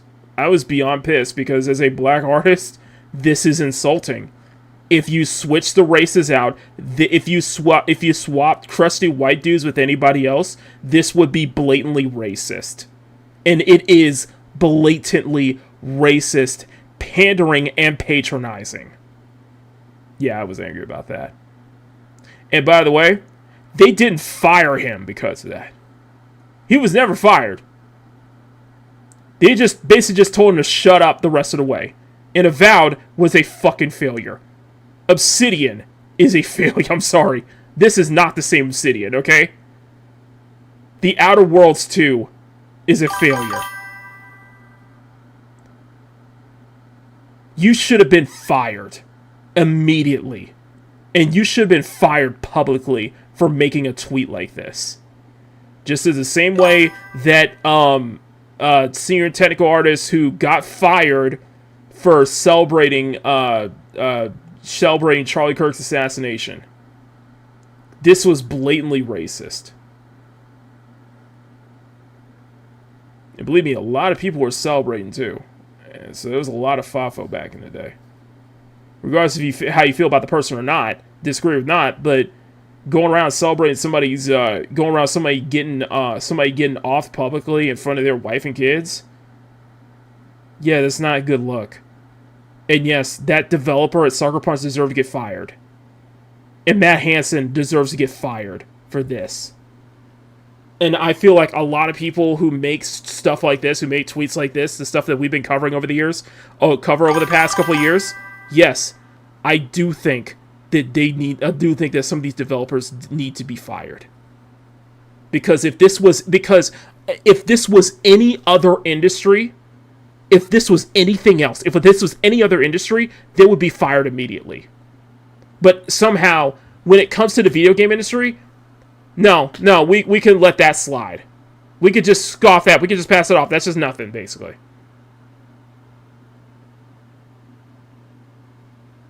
The thing is that the video game industry, people will cite that the video game industry going mainstream, video games going mainstream is why we have all these problems, and I do agree, but this is a case of if it was any other industry, if there was any other profession, yes, this would be a trip to HR and fired. Yet, in the video game industry, that's not the case. I'm just saying, just like etiquette, man. It was about pushing a message, and that message has reach. Controversial rage bait gets amplified fast on social media. Even when developers are trying to be measured, their words can get twisted, yes, and the next thing you know, their game is caught in the crossfire. And this is why we're here today. The camaraderie we used to have took a real hit. When the relationship is built on how much more can I get you to spend on my game, trust erodes fast. When your favorite influencer or journalist is suddenly praising a game that clearly isn't good, trust erodes fast. And when you find your favorite game maker is more focused on pushing a message instead of making a great game, trust erodes fast. I started as a board gamer because that's all we had when I was a kid. But as soon as I could start playing video games, I did. And I remember how magical those early days were. And as a gamer first and later a game developer, I see both sides. And when I look at this rift, it's heartbreaking, right? Game developers just want to make the games that they love. Mm-hmm. They want to make a game and let everything like the money and how we get to the next one sort itself out. And most players just want to play the game. They don't want to have to try to figure out how they're being conned or spend hours researching to make sure that the game that they're being sold is what they're actually buying. I still long for those simpler days. I understand things change, but I also believe we can get back to what made gaming special. At some point, the game makers and the players need to give each other some grace. Because we are all on the same team. At the end of the day, we all want great games to play and to make. It's been a year since we launched Baldur's Gate 3 and the response to the game has been absolutely fantastic. You guys have overwhelmed us with feedback. You've overwhelmed us with fan creations, going from videos to music to cosplay to poetry to And by the way, their product, what was it? Their product manager for Larian Studios tried to claim that Crimson Desert was stealing all these different games, not doing anything new to the table, and it's like we can look at those same lenses what you guys did with Baldur's Gate 3, guys. Like, you can't like these systems, as I mentioned, these systems do work. These systems have proven time and time again to work, and that's what Pearl Abysses did. They just took those systems and made it work. Made something with their own experience of Black Desert Online, made it work. And let's be honest here.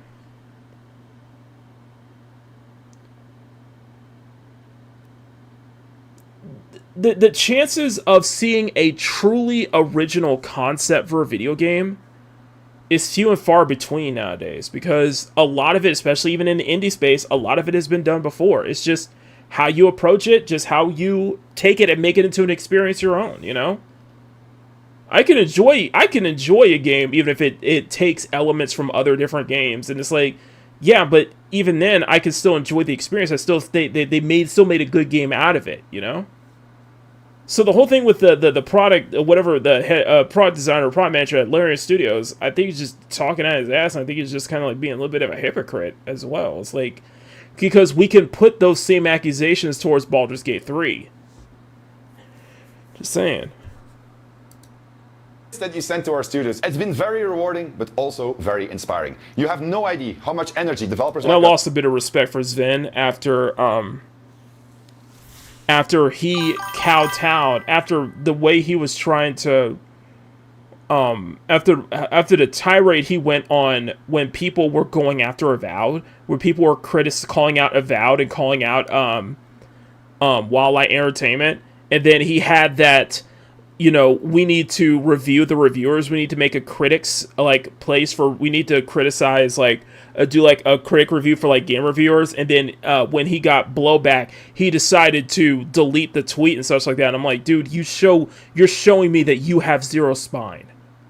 You're showing me that you have zero spine, and you're just gonna capitulate, man. And you made one of the best modern RPGs of this this generation in Baldur's Gate 3, dude. Like, you don't have a backbone. I'm sorry. Take from feedback like yours. Anyway, that's yeah, I just wanted to bring that up because I thought that was just a very, very interesting, really good topic about that. So anyway, that's it for me. Let me know your thoughts in the comment section down below, and hope you enjoyed this highlight video. Okay, so yeah, I had a lot to say. I had a lot to say. I'll probably, like I said, I'll probably make a video out of this since YouTube is since YouTube's recommending me that I just need to start making like separate videos out of my highlights, like start making like highlight clips out of my streams and such. So I figured I could turn that into a highlight clip. You know, it'd be a good thing to kind of go more of a raw reaction, a raw commentary versus a more, I guess you could say, scripted commentary, and the same thing that is, you know.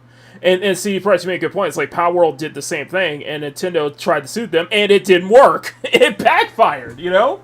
It's just it backfired on them. That's the crazy thing. That is it. Like that whole thing backfired on them. So we're just gonna take a short break. We're just gonna take a short break, get some water. And we'll start with Nier Automata, okay? So we'll just take a short break, enjoy the music, and I will be right back with some more Peak Gaming. So don't go anywhere. Let me play, let's put on some, yeah, you know what? Let's put on some Tokyo Megaplex. Let's Tokyo Megaplex from Pizza Hotline.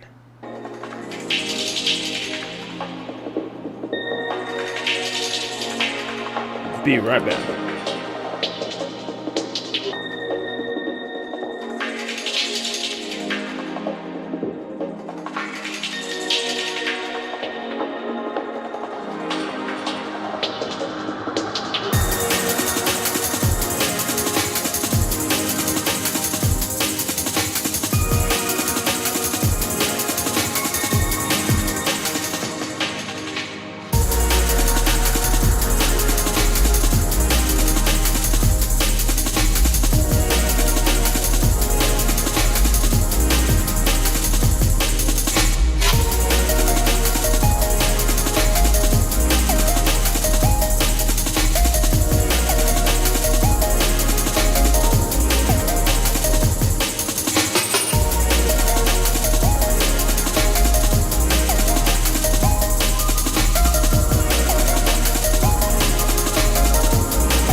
Welcome to Protocol Kitsuna Advancements.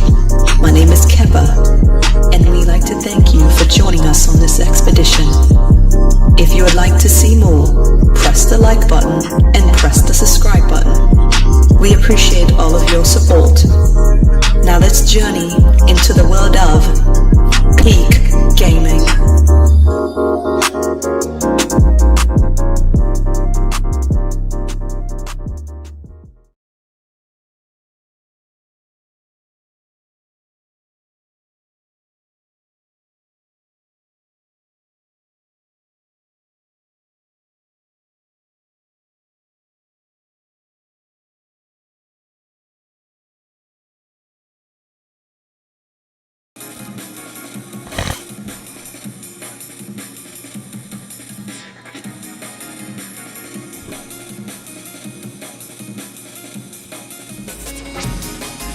One second, guys. I need to switch over the screen.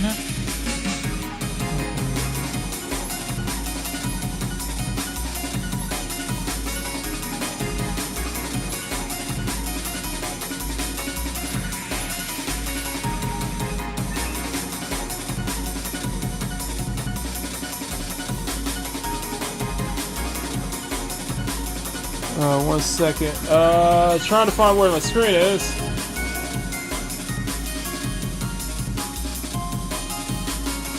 Did my game just turn off?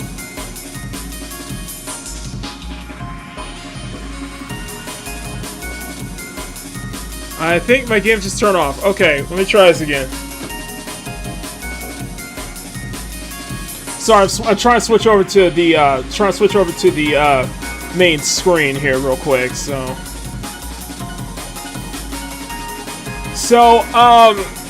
I'm on the second. We're on the second playthrough with 9S. So I'm just gonna go ahead and just hit this poll right now. So we're on the second poll with second poll. No, second. We're on the second. We're on the second.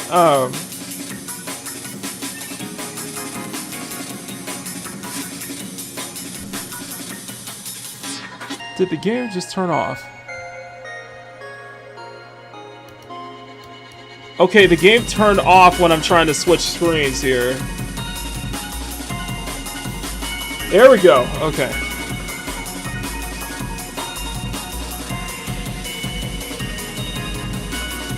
Sorry, it's just like trying to switch screens here, yeah. Okay, there we go. There we go. We got it. We got it working, guys. We got it working. Alright, and switch over to the main screen. There we go. So I think when I was playing Nier last time, I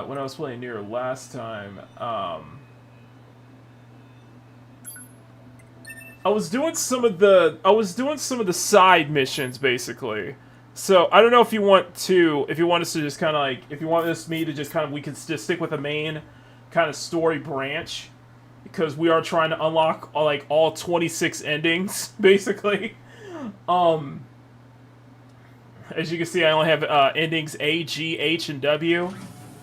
Or if oh yeah, I got the 2B mod. Yes, I was able to install mods. I was able to do mods as well. Okay, so yeah, so with the second playthrough, it just kind of it really does open up a lot of it opens up a lot of things basically. So I think we can which one was this one? I haven't touched this in a while. Okay, there we go. That's my button. That's my button. I was like, where's so we are doing. Yeah, this is the 9S playthrough. This is 9S, so we're on our second playthrough with 9S. We are doing.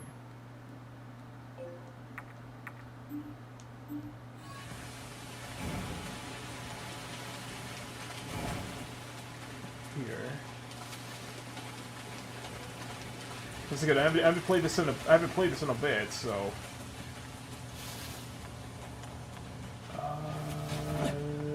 Where is this supposed to be? Where we're supposed to be? Okay, let's do the main. Active quest.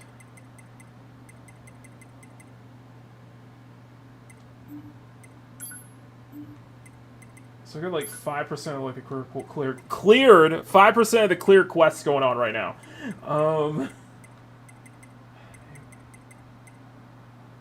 Pascal Physical Group, not that's where you go.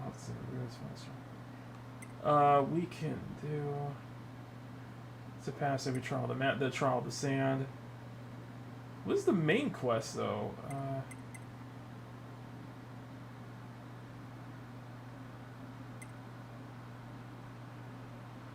Sister has not located someone else from one that might be buried. See, it might need these. Agreeing to a client. Parade's been wiped out. Talk to the client again. Make sure. Oh, the parade.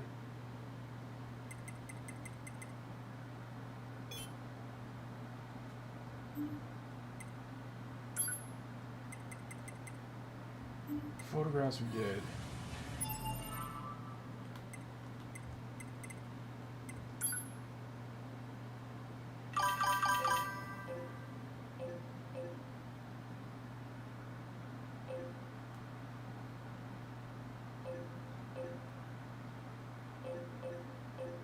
We're supposed to go. Is it supposed to be down? I'm just wondering.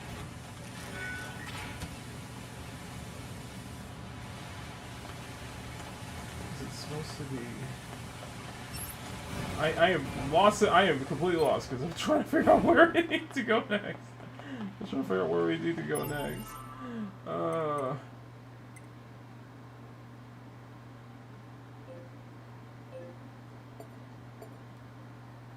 Wait, out to the...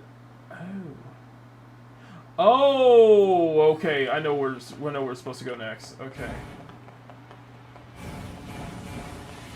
I think I know where we're supposed to go next. Oh, sorry. Oh, sorry. I just realized something. Turn. Potsy. I just turned. I turned the music off. My bad. My bad. I turned. It was for recording purposes.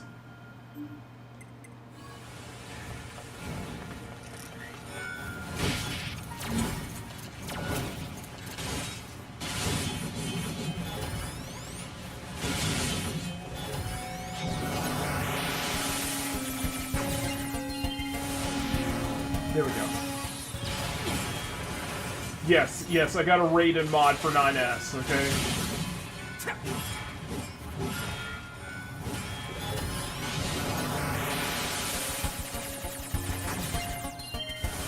Although I still prefer 2B. I like the hacking, but I still prefer 2B, though.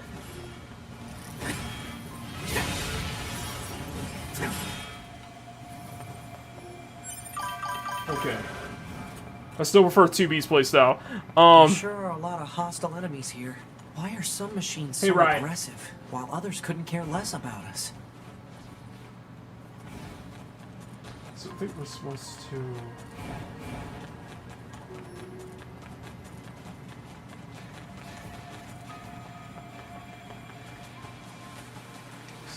go. I think we're supposed to go out into the water, basically.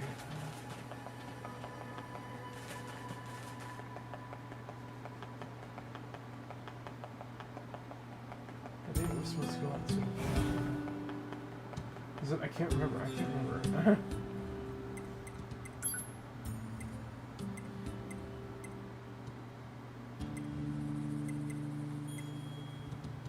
The bunker and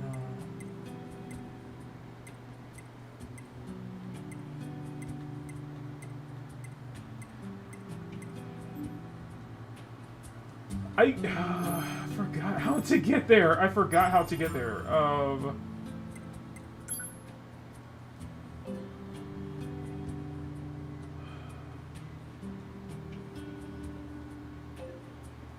Okay, let's teleport to Flooded City Coast. Transport, Flooded City Coast. Where is that? There we go. How's it going, Riot? Standing here, I realize. Standing here, I realize. Standing here, I realize. Yeah. So I was hoping I would play some Crimson Desert tonight, just so I could show off the new Elgato capture card. But no, you guys were like, nah, we'll with that. I was like, okay, fine. Ah, here we go.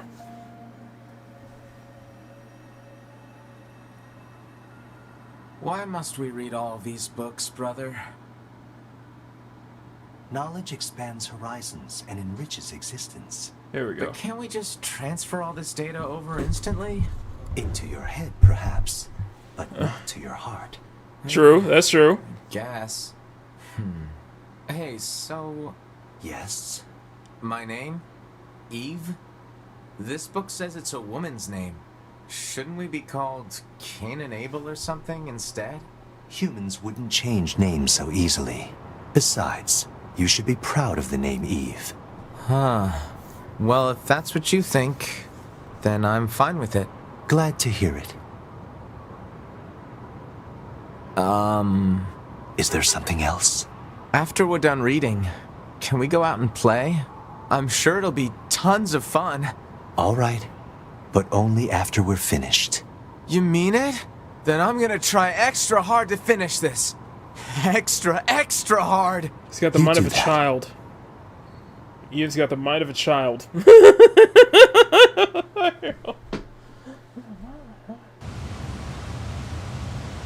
Okay, then.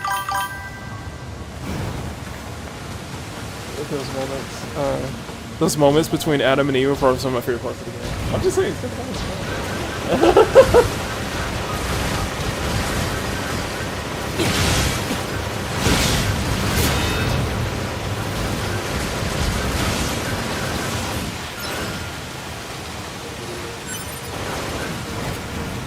I'm just saying.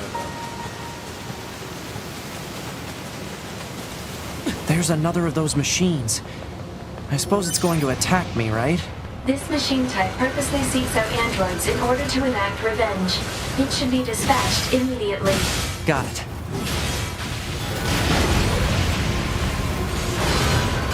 The bedrock here was bombed out in the last war. Looks like the whole city is starting to sink as a result.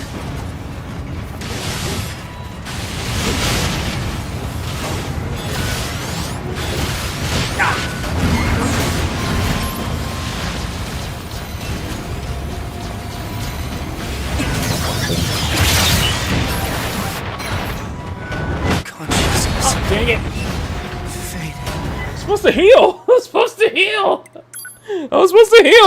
Oh my god, I was supposed to heal! My bad, I was supposed to heal. I was like, what was I not healing? Hey, rules of nature! Ike says rules of nature. Oh my god. Okay, let's do this again.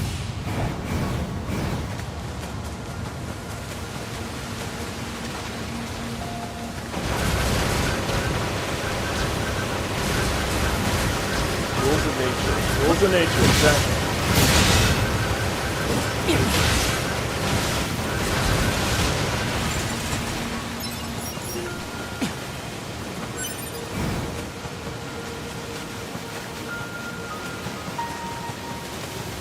There's another of those machines. I suppose it's going to attack me, right? This machine type purposely seeks out androids in order to enact revenge. It should be dispatched immediately. There we go. Got it.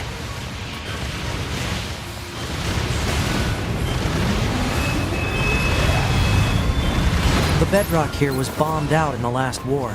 Looks like the whole city is starting to sink as a result.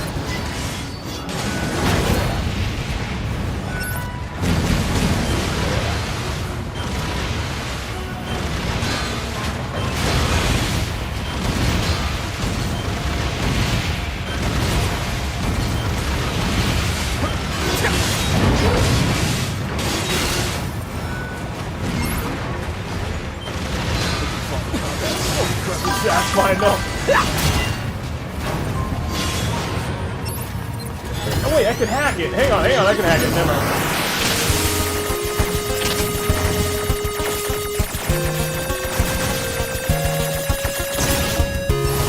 it!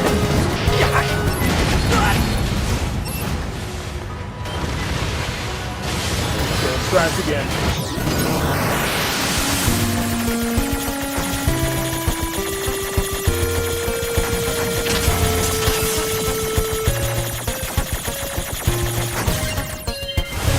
You back me to the corner!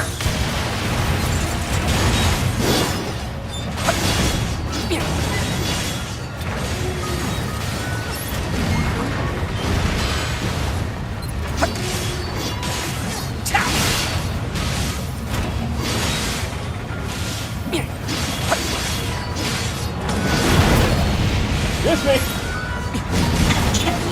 Gotcha! Boom. Thank you!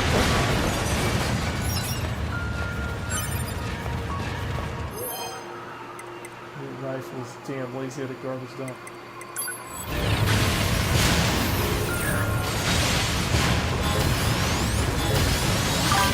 Hold on, hold on!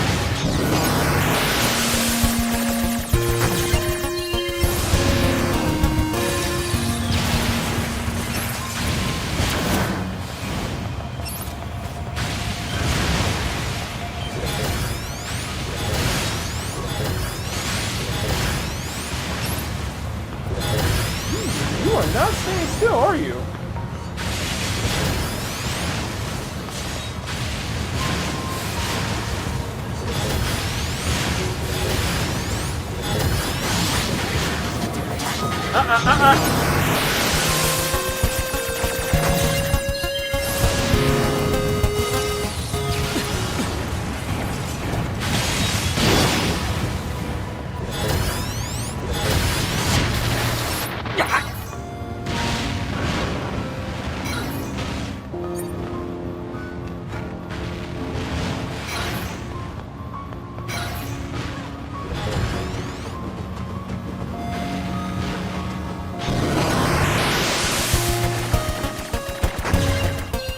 Keep hacking you. I'm gonna keep hacking you.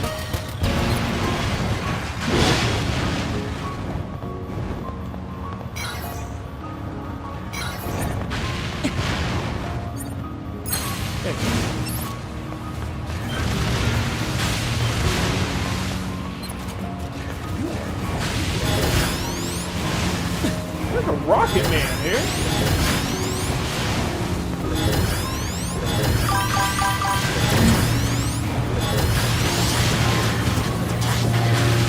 Come on.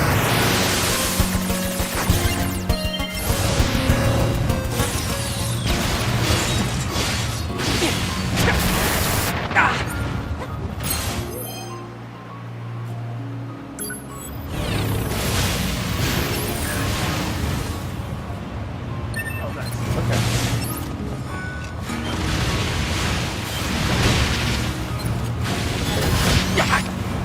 Okay, now you're targeting me.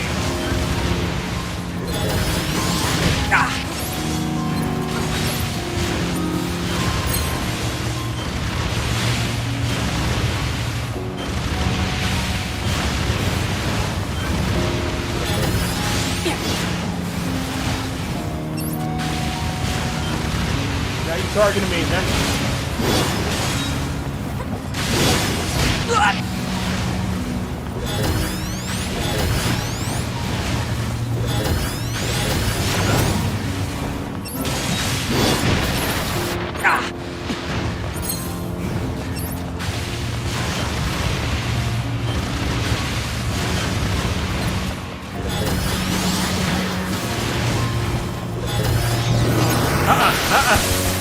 You're going down. You're going down. Enough of you. Of course they can, hungry. Finish me. Even if I achieved my revenge, I was planning to die regardless. My friends are dead. My family is dead. You killed them all. I'm left me alone. I don't have the strength to continue. It hurts. I'm sorry. Everyone, I couldn't avenge you. Accursed androids. How much longer will you torment us? You damn monsters! Damn. Glory to us! Glory to my family!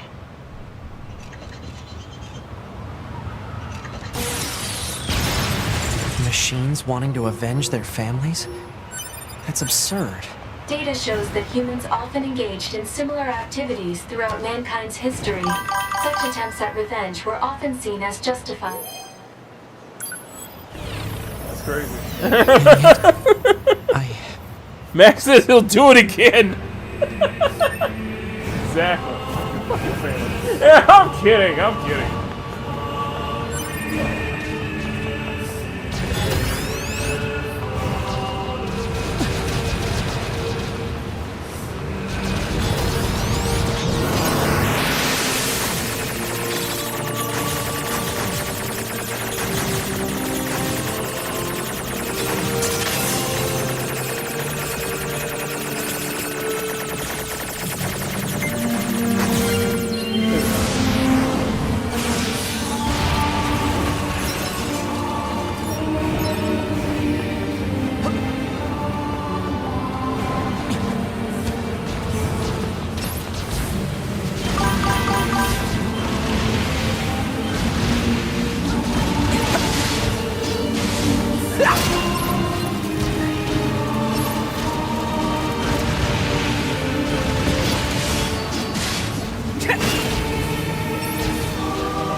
Here we go. Here we go.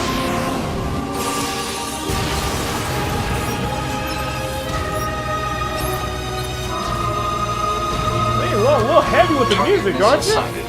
Is that what we need to protect? Let's take him out already so I can be home in time for dinner and a bath. Androids don't need to bathe. As long as you perform regular cleaning and maintenance, bathing is unnecessary. Yeah. Yeah, but still. Still, you're dirtying, even as an android, you're kind of dirtying yourself up, you know. Oh, is this some kind of like kangaroo? Kangaroo robot right there?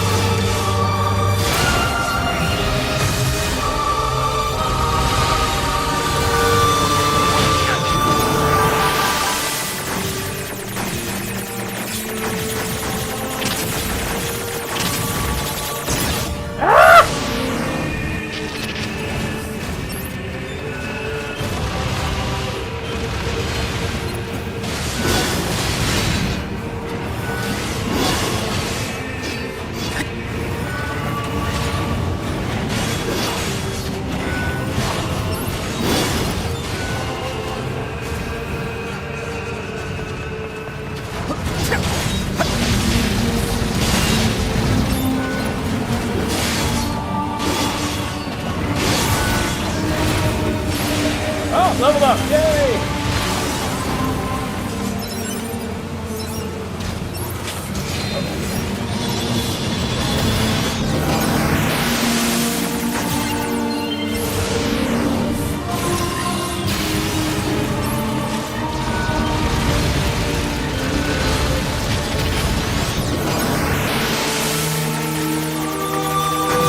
There we go. There we go. There we go. Hey, Mama Bear. Ah!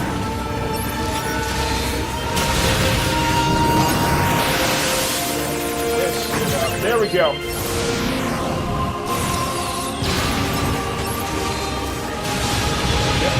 Ah!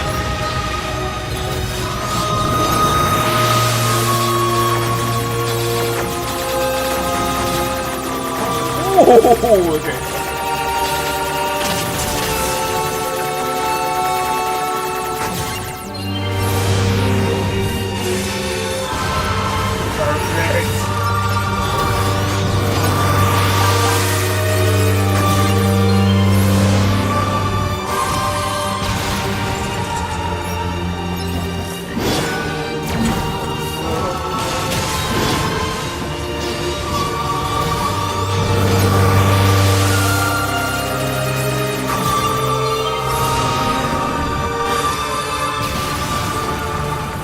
I think that's the last of the machines.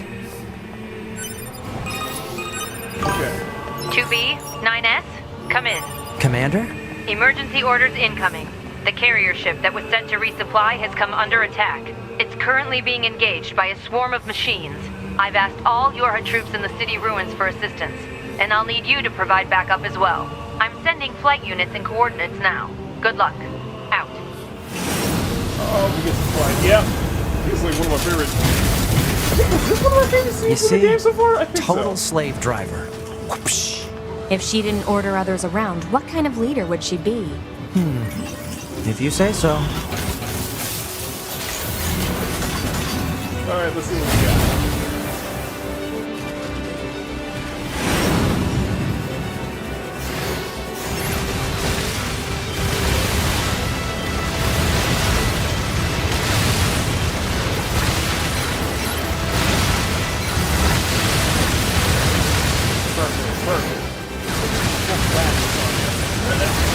Or Galaga, either or.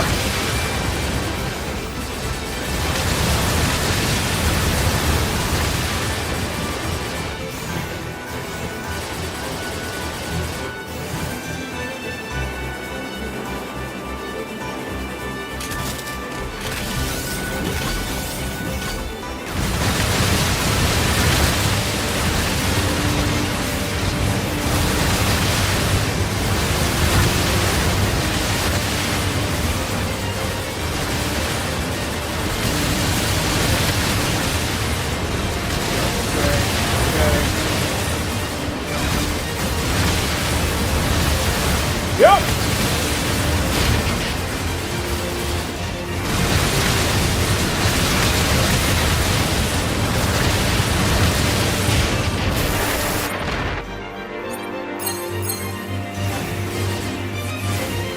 Okay.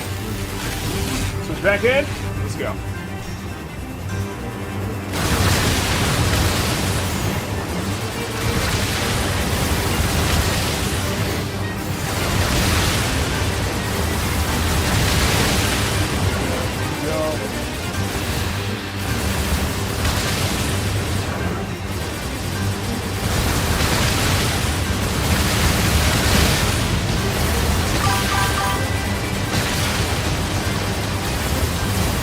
Hours into Crimson Desert. See, I wanted this to Crimson Desert tonight, but y'all still all y'all voted on Nier. I'm like, okay, then fine.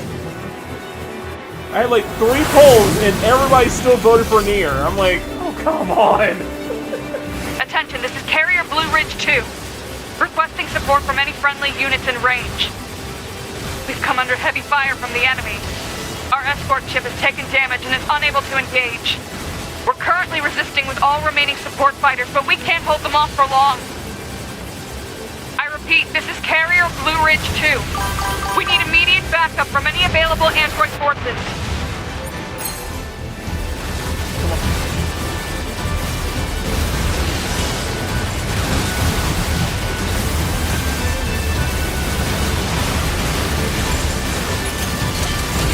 There we go.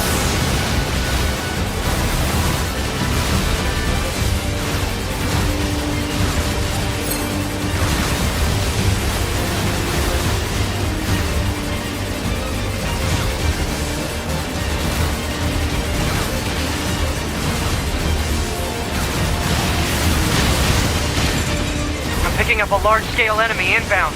Looks to be 2.8 clicks southwest of us. Yep, that's the big one. That's the big one.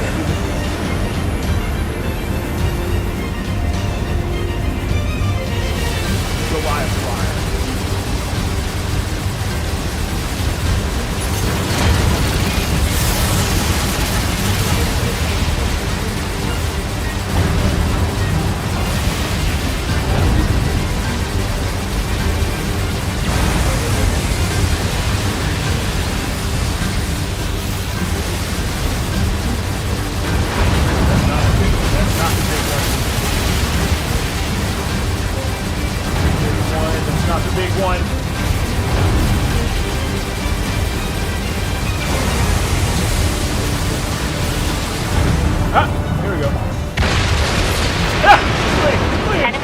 Unit destroyed. Reverting back to area reconnaissance. Wait, I'm still picking up a large enemy presence. Didn't I kill that already? What on... If it's that big, we should be able to see it!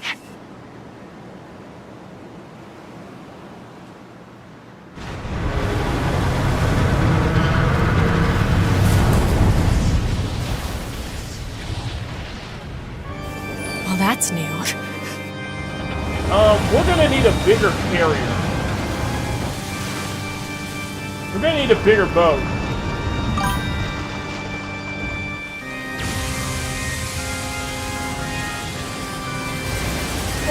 Is that a machine? It's freaking huge. Look at those big ass machines are like detailed. Kind of like those like Titan class Raptor. It's freaking huge, man.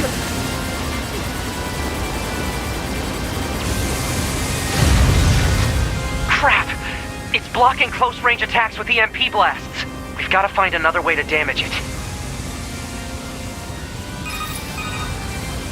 Operator 210 to 9S. Command has decided to stage a direct satellite laser strike on the hostile. We need you to destroy the enemy EMP generator so we can lock onto the target. EMP generator? Sending the coordinates to your map now. EMP generator target confirmed. Marking on map. Yeah, we need a bigger proposal. Destroy the generator quickly. Well, I know that. I know we need to destroy the generator quickly.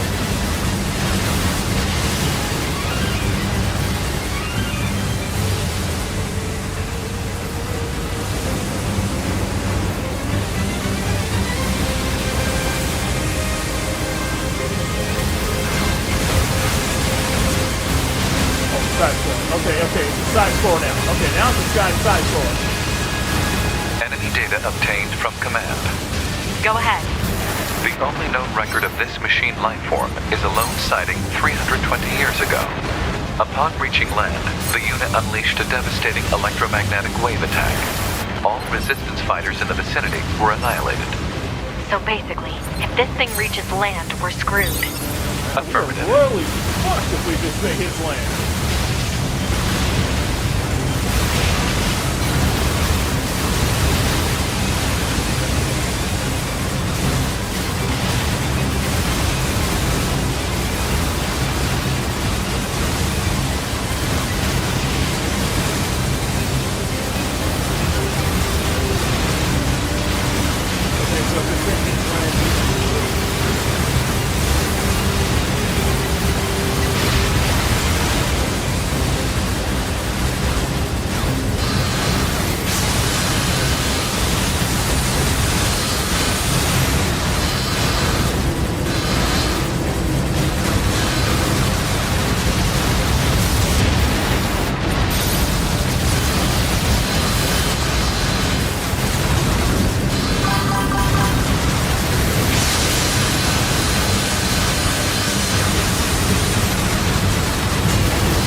There we go.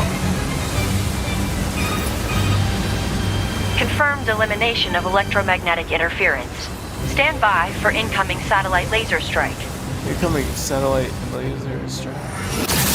Try to vote in. Now everybody's here. Okay. Oh, come on! It's got an electromagnetic barrier over its whole body?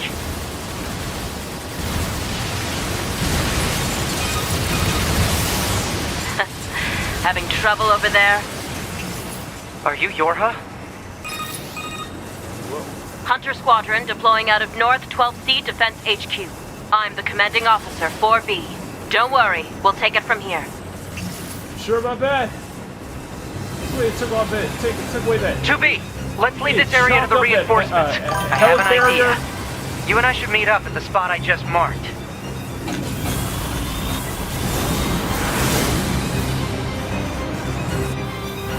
We've got mortars lining the shoreline here.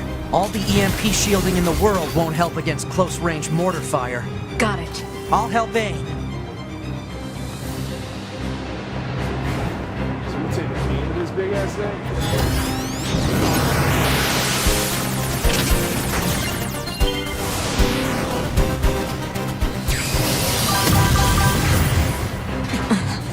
This thing's armor is too thick. We need more firepower. 2B, let's try for a more direct approach. Direct? Oh, right. That's right. Lay down some fire in its stupid mouth.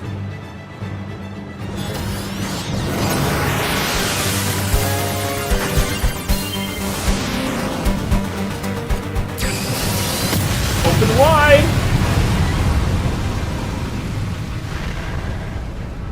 Bad flashlight. Worked! Until it didn't.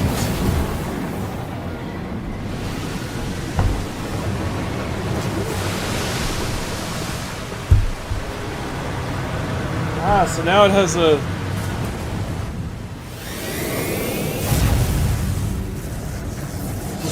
major EMP and it just shut down all of them. We gotta bail, 2B. This is bad. Real bad.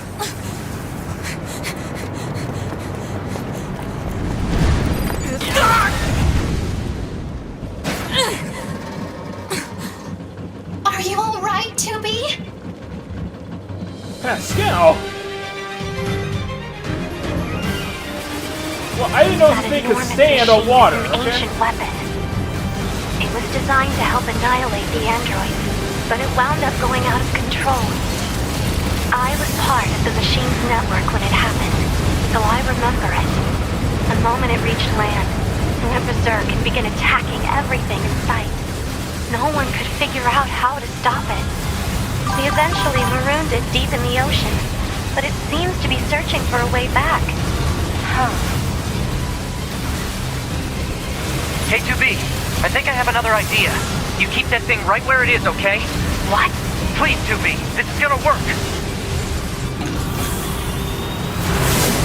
Yeah, trust me. Trust not. Not us. Okay, what do you got planned? 2B, I'm going to see if we can use those missiles back on the shore. But I need you to destroy the EMP unit on that thing's back. Otherwise, they're just going to go off course. On.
Activate missile controls. Prepare to launch. Missile controls engaged. Launchability confirmed. Fire!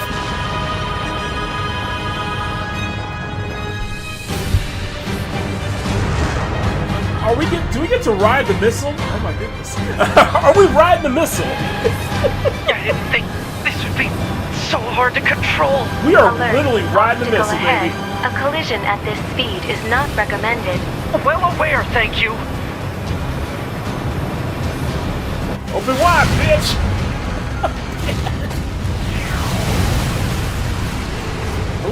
Blew it up! Blew it up! We blew it up! Signal lost. What?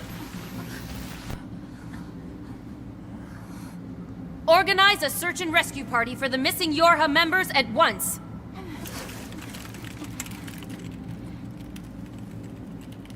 To be 9S. Don't die on me. That's our commander. That's our commander. The child held sway over enormous strength. But sadly, he was also a little bit broken. He spent his long days hurting those around him. He tried his best to be good and kind. But despite his efforts, things This is where it starts to never seemed deviate? turn out. Okay. So this is where it starts to deviate, gotcha. They told him he was unwanted. They abandoned him in the deep, dark ocean. I like how he sheds a tear. I like how From he the sheds a cold tear. at It's the bottom of adorable. the sea, he cried out, "Mother, Mother, Mother, Mother." Oh, sorry. But his voice never reached his mother.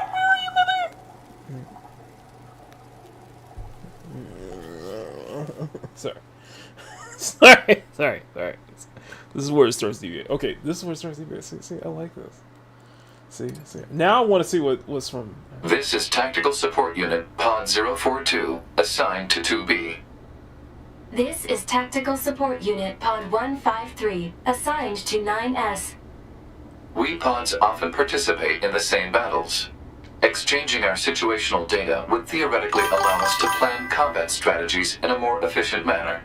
Proposal: data should be transferred regularly between Pod 042 and Pod 153.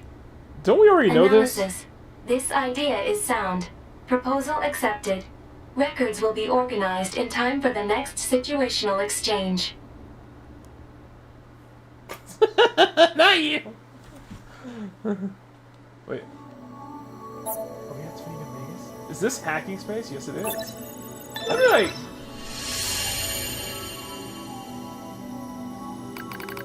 I find myself in a bizarre memory storage area, stretching as far as I can see. It's a maze, a labyrinth, a massive interconnected network. I've never seen anything like it. It must have been created by machines, so then... What am I doing here? I am 9S. That is all I can remember. Large portions of my memory have been destroyed.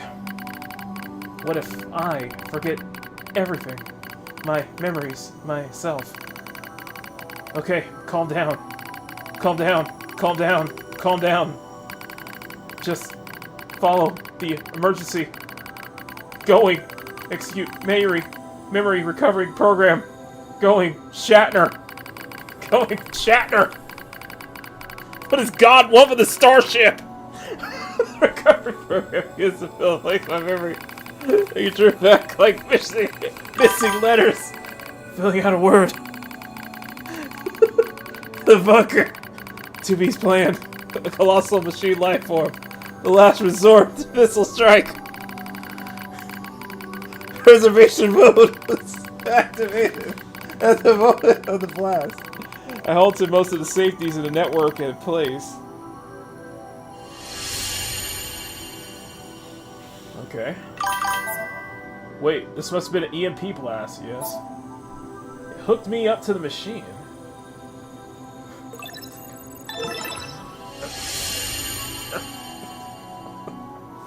It took a while, but the recovery program managed to restore most of my memory functions. However, I still can't establish a link to my body.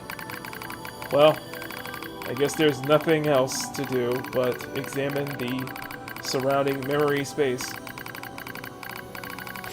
Looks like the machines gathered and stored a lot of info in there. It seems pretty random at first, but on closer inspection, I learned how it's all connected. There's a variety of entries such as data on human history and philosophy. What was really strange are the records of machines stored next to those. In the politics category, are records of machines' own governmental endeavors. They tried all sorts of things. Absolute monarchies, republics, democracies. And that wasn't all. They also engaged in each other's scholarly pursuits such as philosophy, mathematics, science, and social criticism. It's like the network was copying everything possible, human behavior and discipline. Almost as if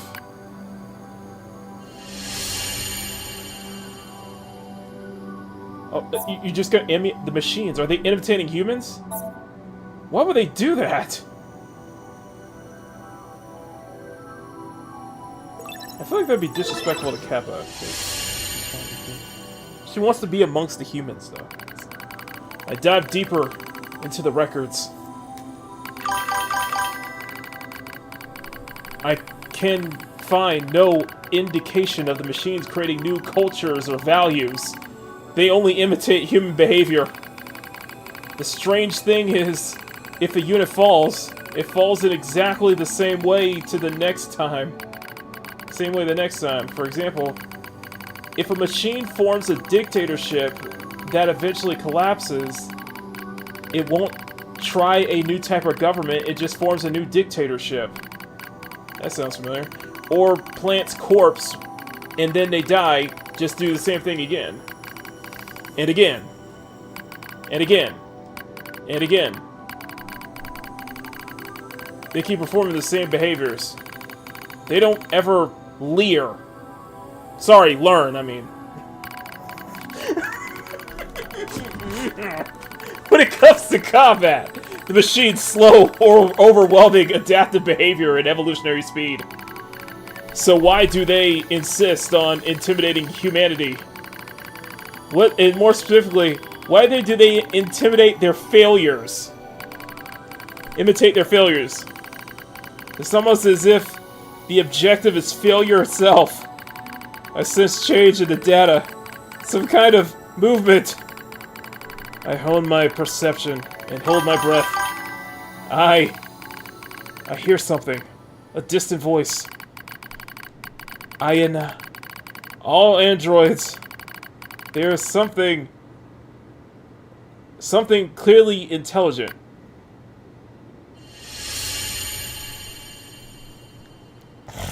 Okay. What the hell was that? Are they talking? We're in this never-ending maze. Alright, let's see.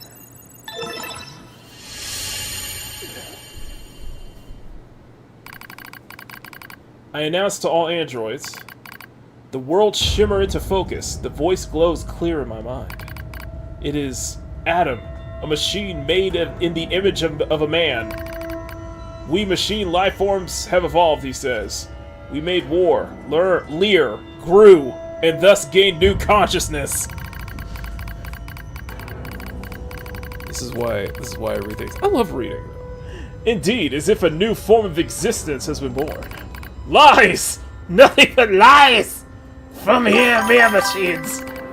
Adam laughs. And yet you androids claim to be alive? How very odd! You are puppets! You lack even your own free will. No! You're wrong! His words flow through me as though they were poured into my ear. How am I wrong, boy? Perhaps you have a will, after all, Chuckles. Perhaps you have desires. Now you see, boy, the true meaning of life is hatred. You're wrong. A vile hatred slumbers in the depths of your heart. You're wrong! The more you try to hide it, the more the darkness grows. You're wrong! Wrong! Wrong! Wrong!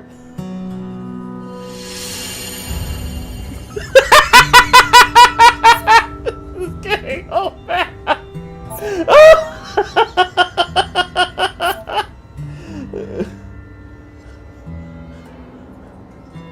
I'm just very curious about this dialogue here, you know?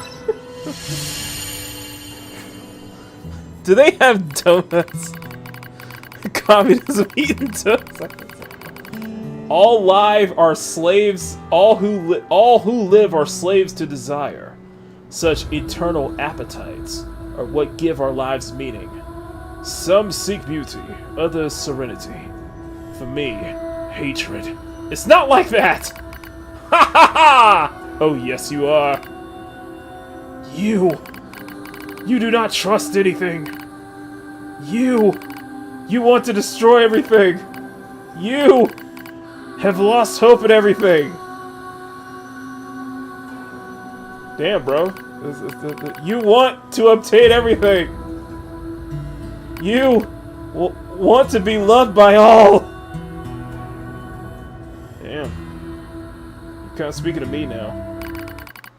I'm never loved. You're thinking about how much you want to.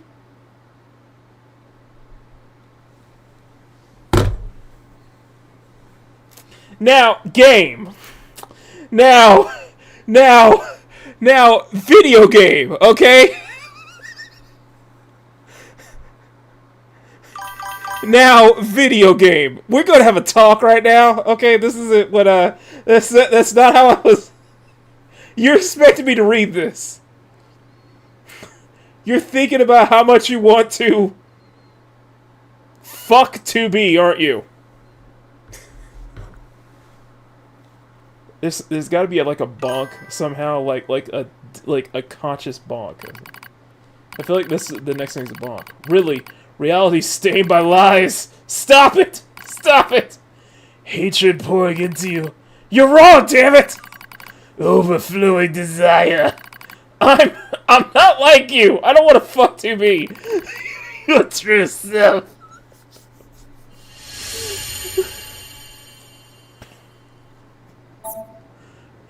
We're not the same. Stop it. Stop it. It's not my fault. Damn it. Stop it. Stop. Help me. What is going on? You have been caught out. Help me. That's right. Fourth wall breaking, man. Talking about fourth wall. This must have been for Whoopi today. Each of the machines treated their treasures with great care. One treasured family above all else. Another treasured its older sibling. Aww. Another treasured its own beauty. But one more machine treasured something unique above all else. Hate.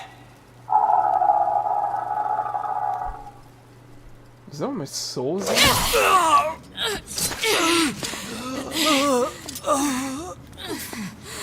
Is this death?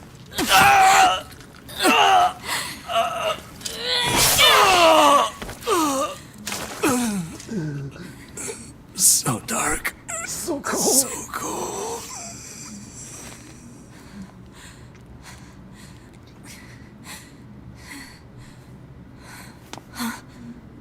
Nines!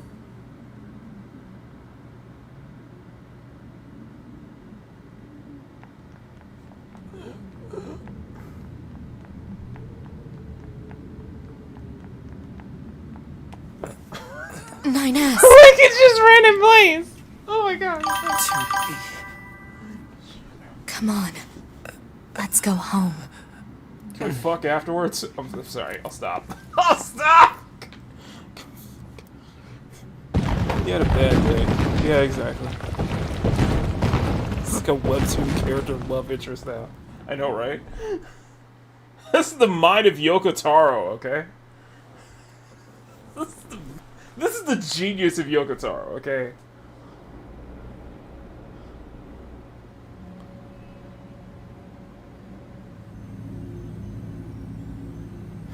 Did the game just say you need to stop it? Exactly.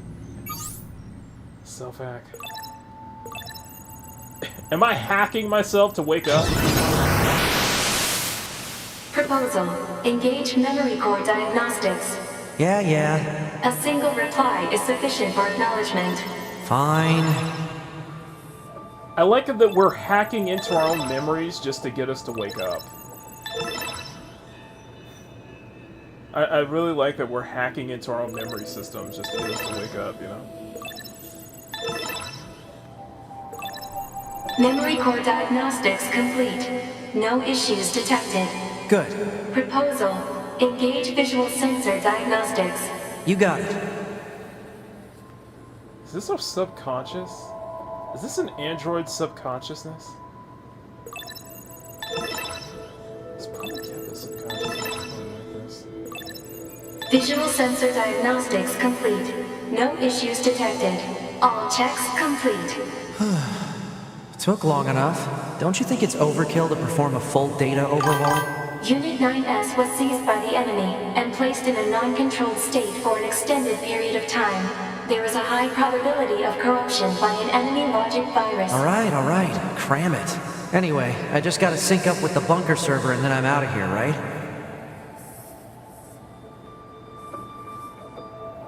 That seems to be a plan. Then we could finally wake up from this slumber. Alright, sync up with the server. Okay. Huh? Hey. What was that? Hey, I can't...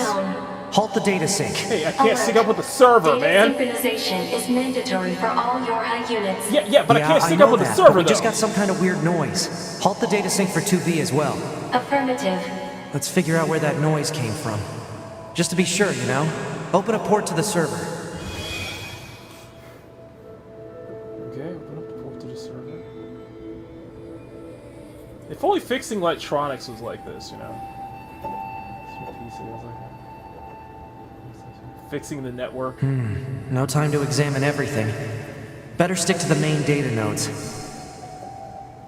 The main data nodes. Oh, here we go. Oh.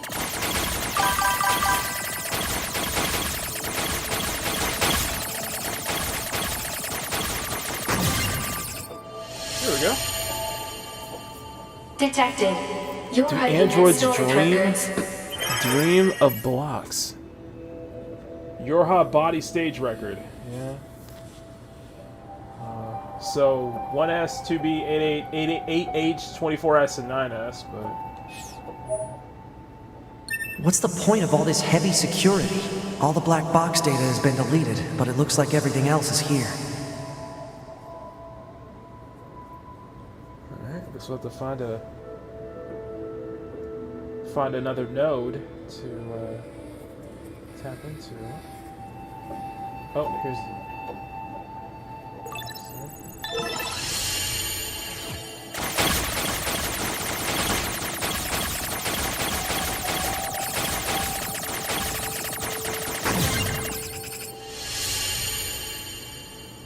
Detected. Access log to Council of Humanity's lunar server. September 24th, delivery September 25th, scheduled. Purified malt water, repair empties, unit empty. Oh, okay, we got shipping What's a barrier records. doing here? Okay, we got shipping records. Looks like records for supplies shipped to the moon. Strange. There were a ton of empty containers. That's weird. Why would they do that? Huh? A new port just opened. Got a new data port. What?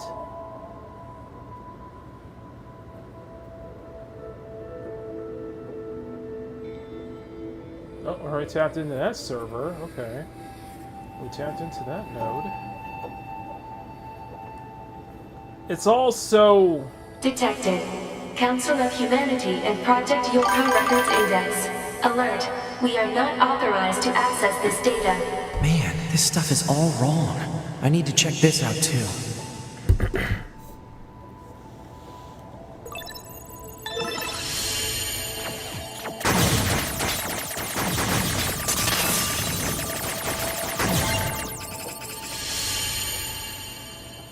An attack barrier? Really? Why the heck would they install one of those in this server? Your forces, your combat system, bunker administration, chain of command, council humanity development department backdoor, support units black box, resistance communications network. Permission is being received from the designated parties responsible for each entry prior to viewing. Note that these documents are classified level S confidential and not to be disclosed with any persons affiliated with Yorha aside from the commander. Yorha record. Let's see. Looks like info about how the Council of Humanity was formed as part of Project Yorha. Wait, isn't that backwards? Wait, backwards? After a long period of battles and adventures, the prophets spoke. Oh, grant me the mercy of the land. Oh, grant me the joy of the heavens. Release me from my yoke of iron. Thus shall our souls be. What was that? What the hell was that? Crap! Did they find me? Negative.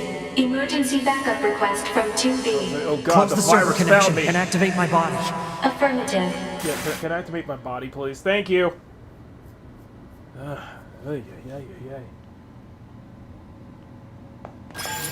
was a headache. Ah, 9S. Operator? What happened? We recently detected large numbers of machine life forms throughout the factory area.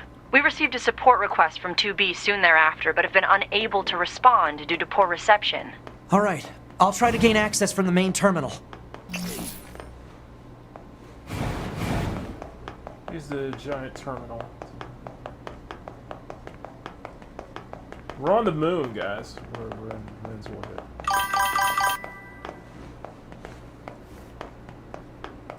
Use of server administration room requested. Yeah, I don't care. I want administration room, okay? It's a bit of a friend to help. Okay? Request granted.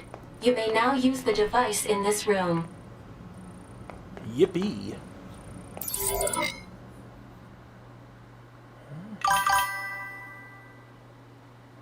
Number 9, type S. Okay, good. 2B's black box signal is still up and running. These comms are all messed up. Guess I'll have to break into the other side and take control.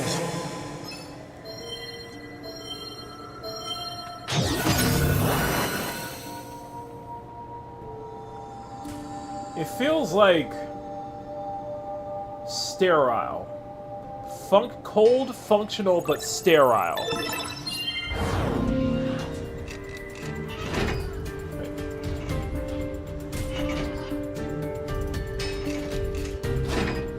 Nice. Now I just have to unlock the door where 2B is. I'm a robot. Must be a priestess. Where do we go?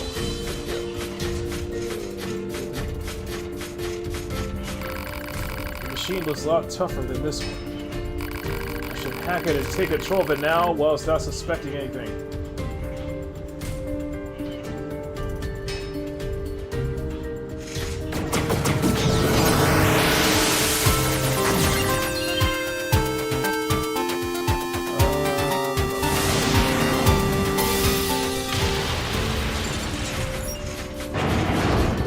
If I want to reach 2B, I'll need to reach the factory's lower level first.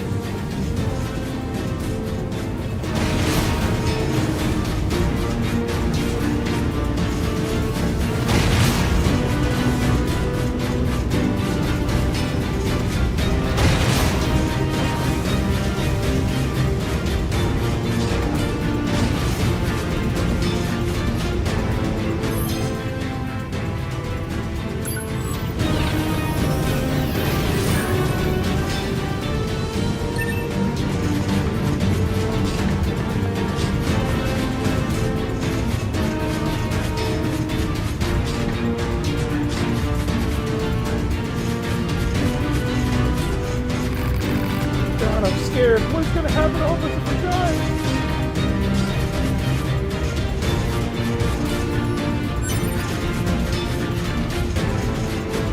Die and become gods!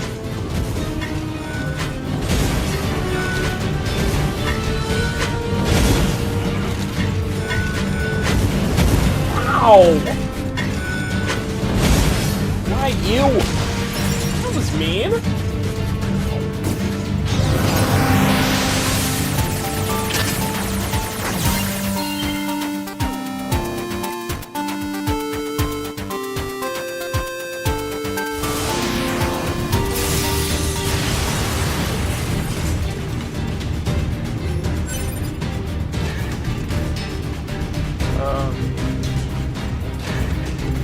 You got a big jump on you, don't you?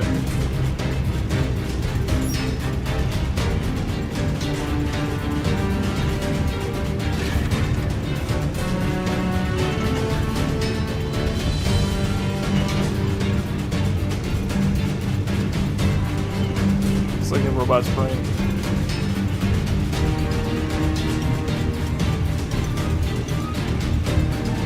Robot is moving, ain't it? I mean, you could move a little bit faster. There we go. Just jump. There you go.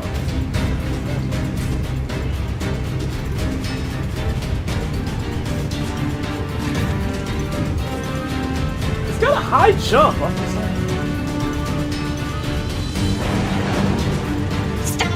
We shall become gods. What are you thinking? Has your service failed you? We shall become gods. We shall become gods. We shall become gods. What happened to all of you?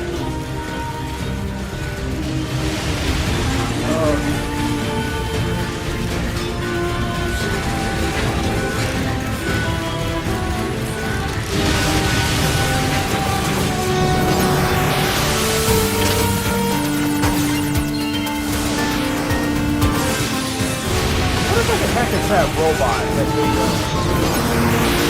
What? I can't hack into that giant robot! I want to hack into that big guy! Yeah!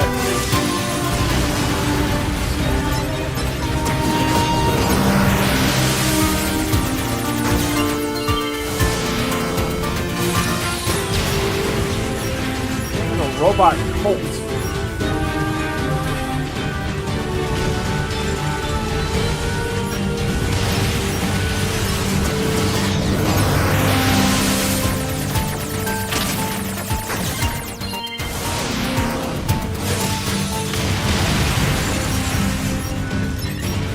All this bloodshed and killing.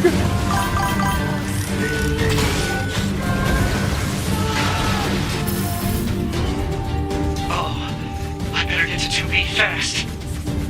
Yeah, you move faster. Yeah, you move faster.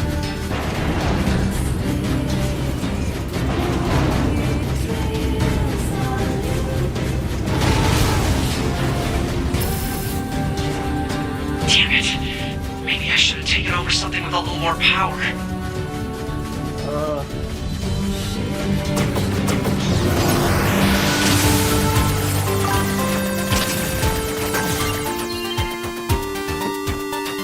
Playing the happiness story? Let's see. Remote control.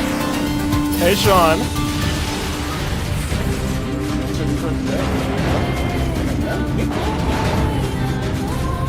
Ah!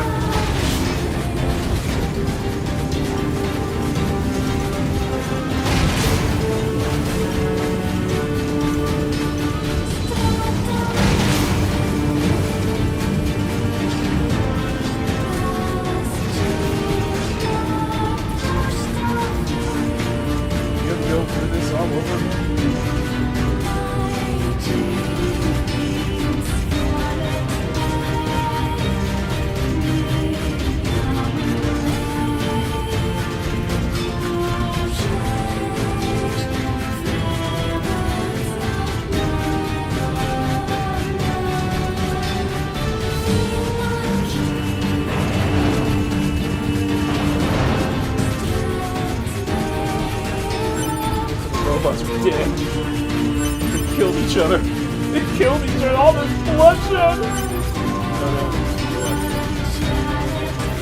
still. It's horrible.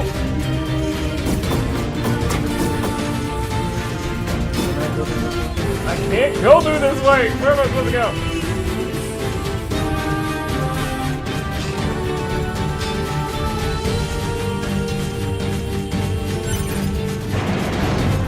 Look at all these broken machines. A few still look usable. Better send these coordinates to the bunker, just in case. No, I'm not gonna.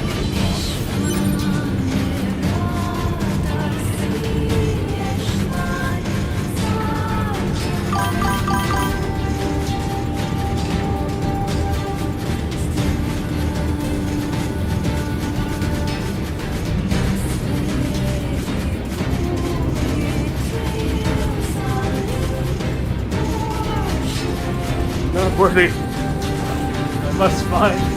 Oh, whoa! Look at that steps. Okay, watch your step. Watch your step. Yep. Go. Step. There you go. Everyone shall die and become gods. Ah! Please tell me I can control this thing. Please tell me. Aww!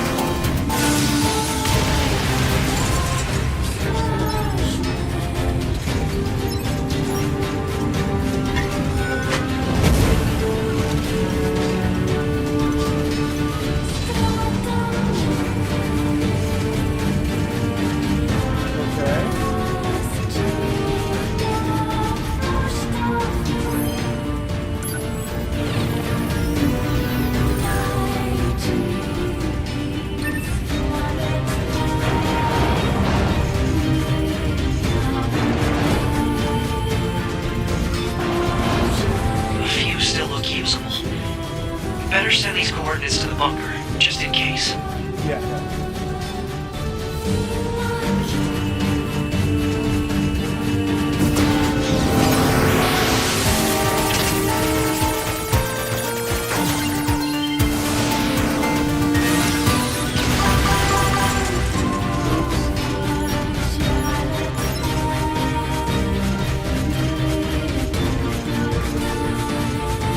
They're all terrified. No, you stay, dang it. Ah! Oh,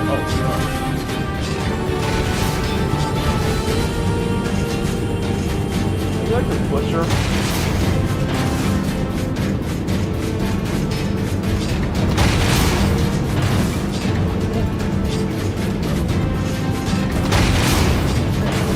No! No!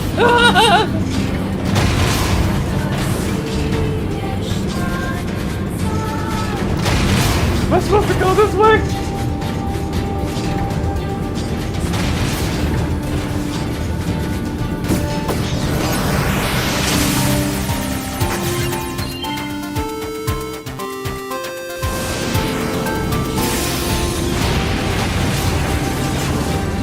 Oh.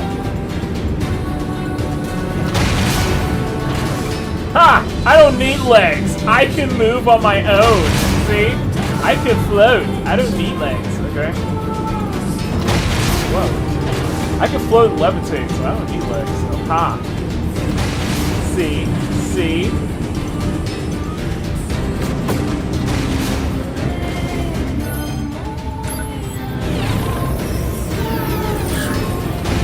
Aha, see? I don't need legs.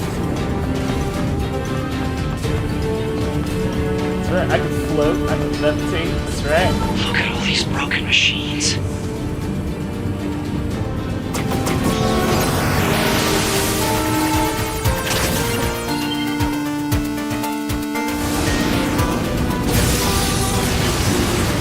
I can fly. Everyone shall die and become gods.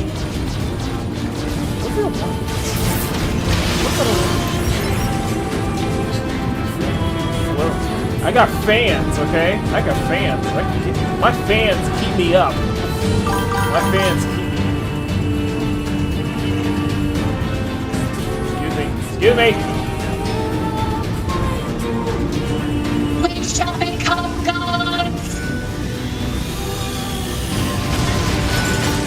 I can shoot projectiles too. Aha.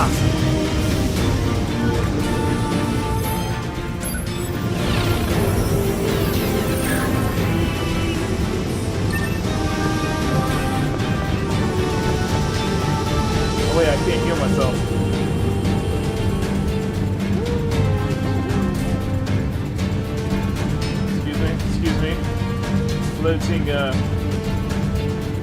floating administrator. I got a funny hat. Gods. The more you say it, doesn't make it true. Kidding. See, this is like a robotic cult.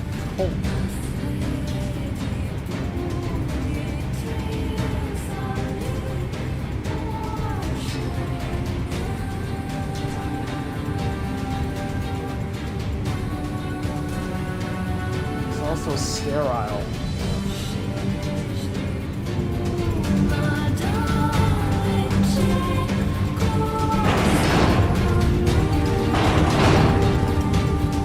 Alright, if I can hack this elevator and get it running, I can get 2B and everyone else out of here.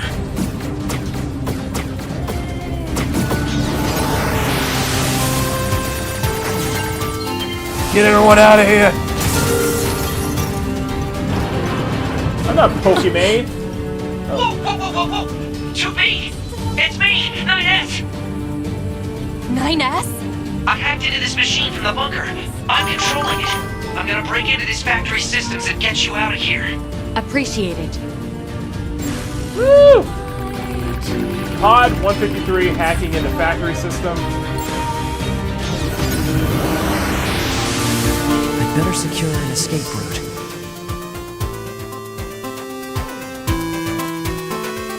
Okay, so gate 12 is locked. Man, if only hacking was like this, you know? Maybe that's how they hacked into Crunchyroll's server. Maybe that's how they did. Maybe that's how they hacked into Crunchyroll's servers and you know, executed the data breach. Anyway, There we go. First door unlocked. 2B, keep going straight. Will do.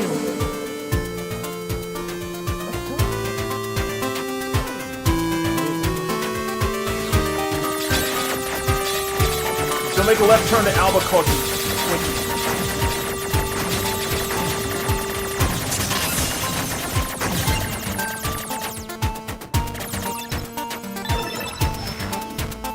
Door 2 disabled.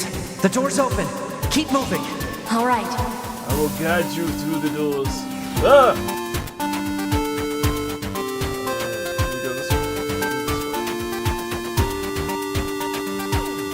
Gate 4.4.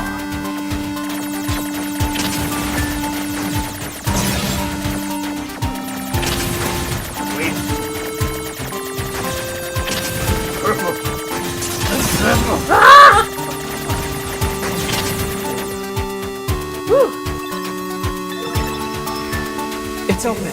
Exit route secured. Thanks. Woo! Alert.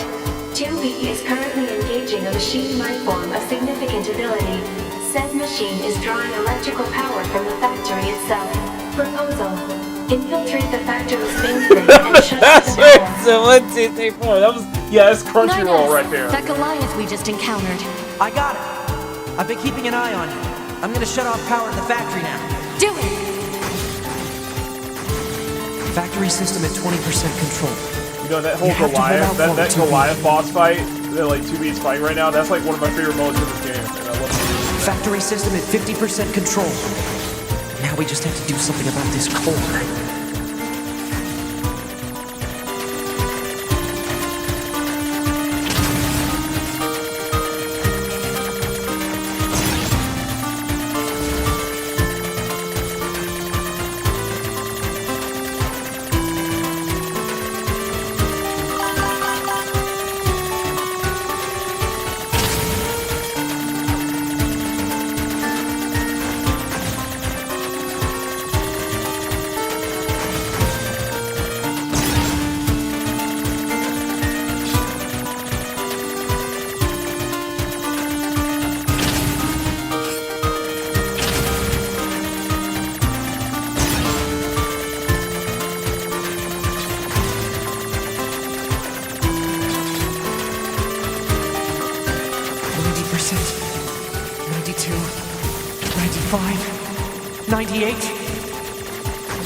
Come on! 100! 103! 109! 115! Come on! You can do this, Sinus! 140. 168. 183. 209. 2B, I just shut We down got the it. electrical grid. Shut off the electrical grid. That's right, baby. Shut it down.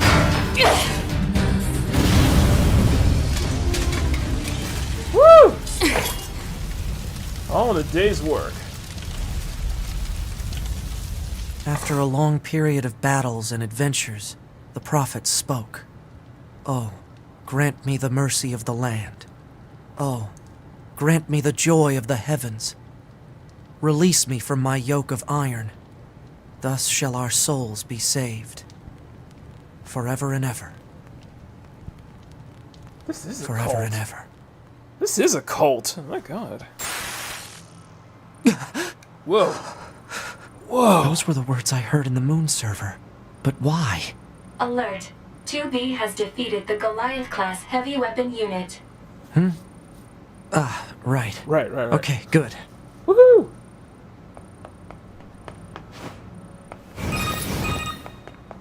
F. Commander. I'm sorry. You're needed back at command. Understood.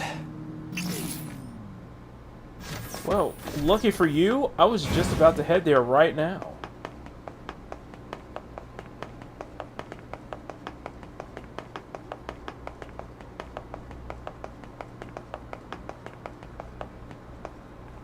Wait, Commander? I don't ever see the commander outside the You hallways. left quite a trail when you accessed the main server. That's what I wanted to speak with you about, Commander. I found records stating that the Council of Humanity was established as part of Project Yorha, but I'd always heard it was the other way around. So did Yorha actually create the Council of Humanity?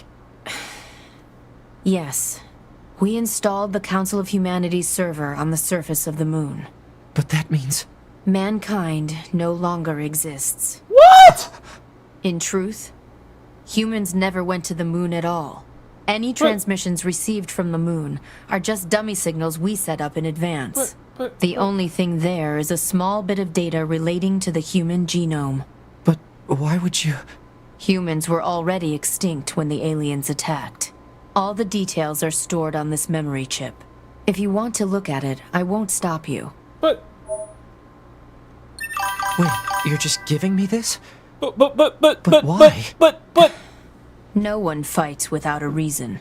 And we need a god worth dying for. Glory to mankind!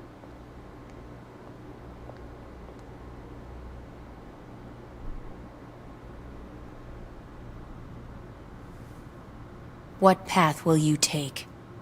It's up to you to decide. But...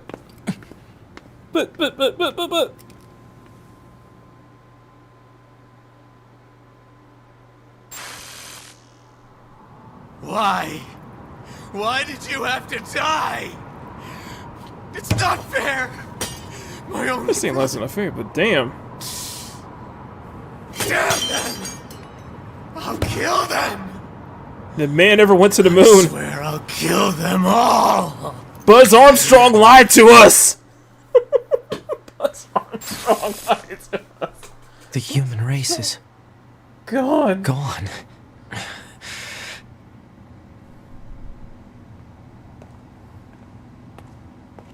How do I tell 2B? The fuck am I supposed to tell her? Emergency protocol, Code F2. All your members are to report to combat station immediately. Repeat, emergency protocol, Code F2. All your members are to report to combat station immediately. Combat stations? I better get a move on. No one fights without a reason. They don't understand what humanity... They don't understand humanity at all. Alert. Mission orders received. Rendezvous with and support Unit 2B near the resistance camp. Any details? Large numbers of machine lifeforms are rampaging through the city ruins. What? How? They're supposed to be weakened. Cause unknown. Goliath-class enemies also confirmed. Immediate action advised. I thought that was 2B for a second. I was like... Oh wait, they all dress alike. Never mind. All units currently under maintenance must be put into logical state To the hangar! Quick! To the space hangar! Because... then what's the point of us existing then? Humanity went extinct, so... are we trying to mimic humanity? Are we trying to recreate humanity? What's going on? There's gotta be hope!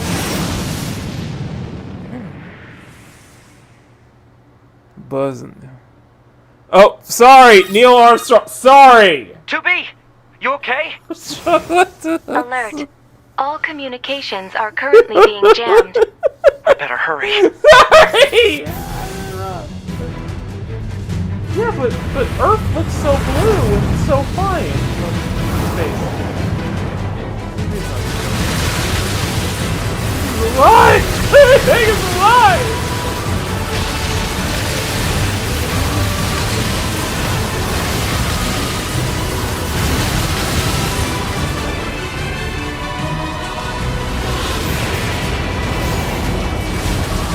You again!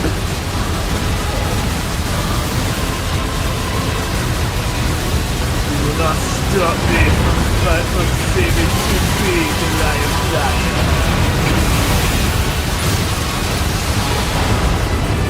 Goliath-class enemy sighted. Where's 2B? 2B's black box signal detected nearby. She is likely engaged in combat.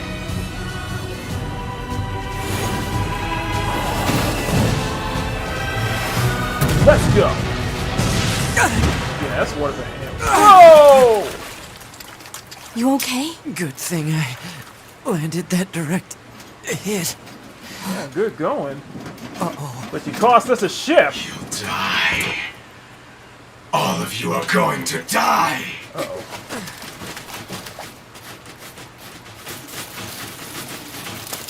Oh no, not again.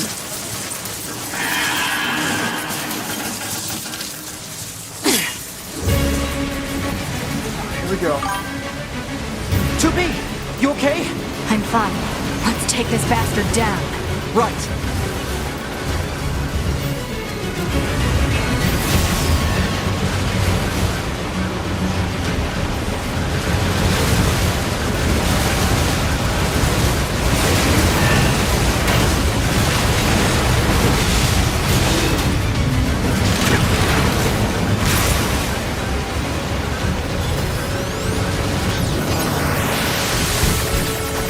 Yeah, you take this.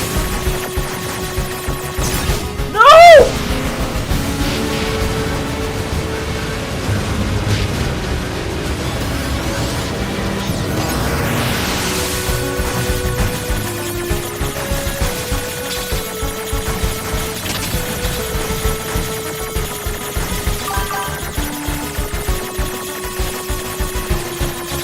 Out of time here! No!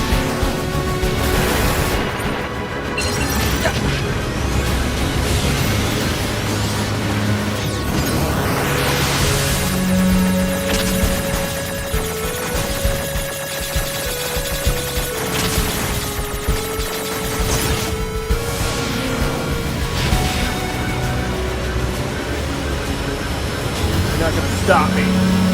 But I have to.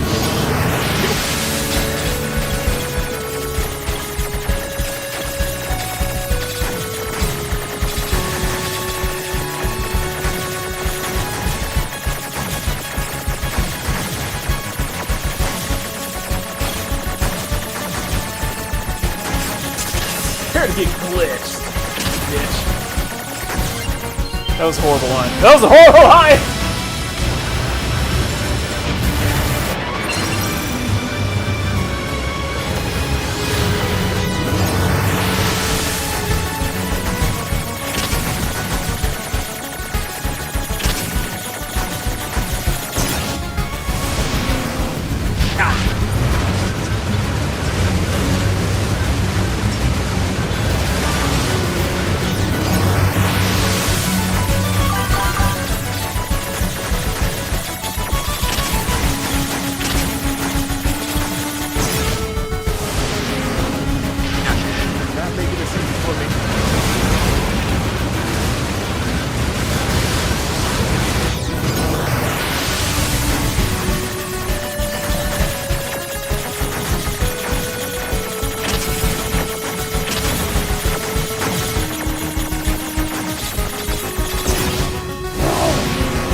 giving up.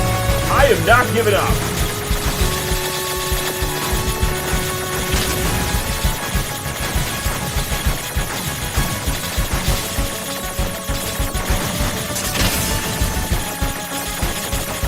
Yeah!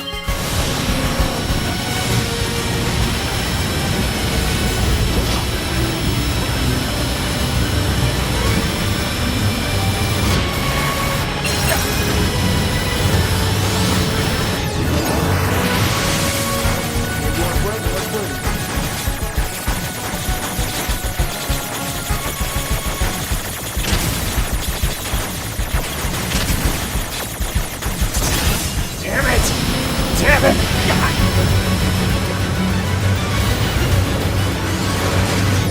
Oh no, you're not gonna pull yourself back in there.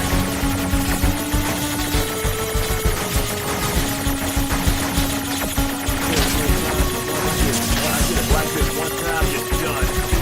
It's over.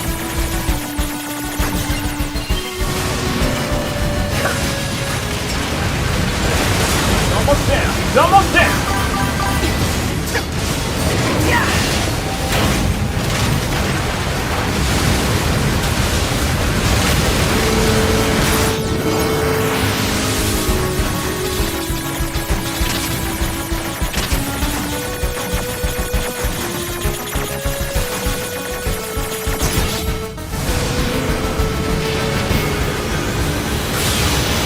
Woo!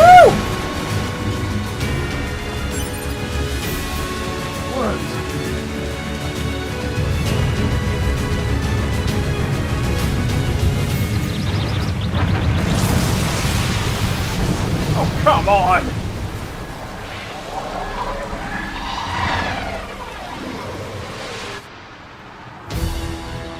They're still coming? What do we do? There's too many. 2B? 2B, can you hear me? Our village is under... Pascal, no! Come in, Pascal! Shit!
Many of them. I can't level up like this.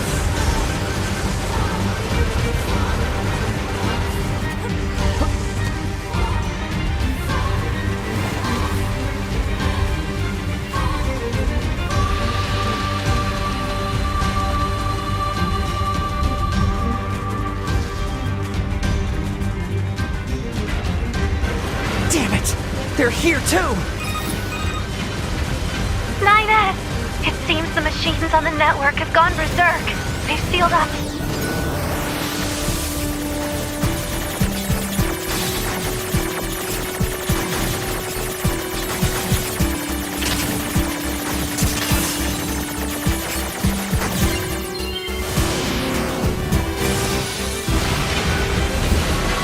With these weapons, there's only so much we can do. Let's take these guys out first.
Where is it? Where is it?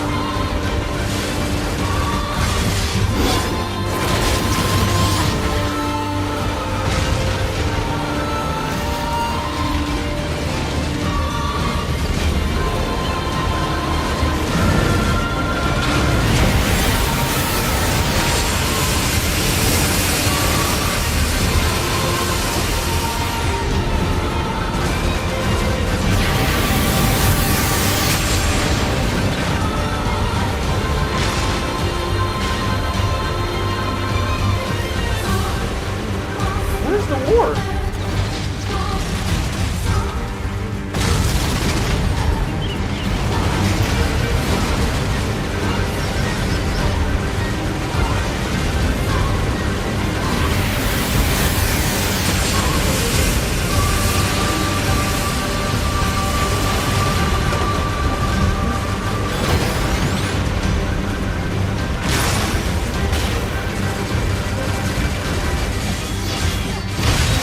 Here we go. You saved us. Oh, thank you so much. What happened here? The machines on the network all went berserk at the same moment. I think the unit presiding over them may have gone mad. It's Eve. It's gotta be. If we destroy this presiding unit, will it stop the rest? Most likely, yes. Pod, I need you to locate Eve's current position. Location has been detected and placed on map. We'll take care of Eve. You just worry about keeping the village safe, okay? Do be careful.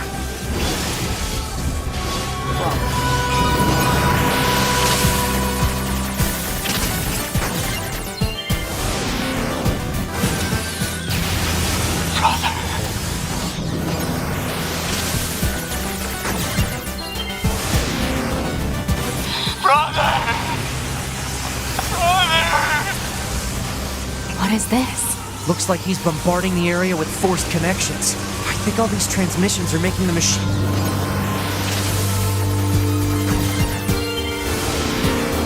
We have to find Eve and destroy him. On it.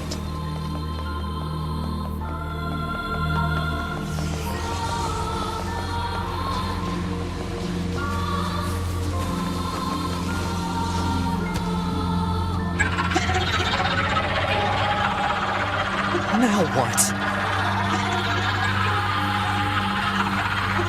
Here we go again. The shawarma. Ah. And here you are. I know you two feel the same. That this world is utterly meaningless. Sir, why are you in half blackface? As far as I'm concerned, my brother was everything. Okay, now you're in full blackface. What the hell? And now, everything must die! Why did you kill my brother?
Okay, do this again. Do this again.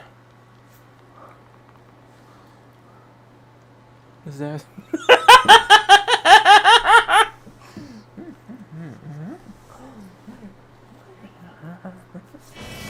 Why did you kill my brother?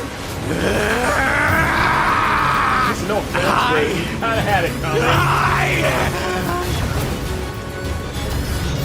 No offense.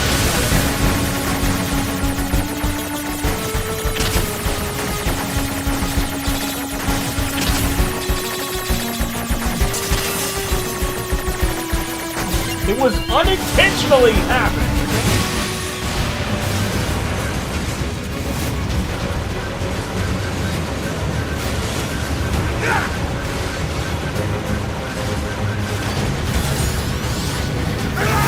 Ow!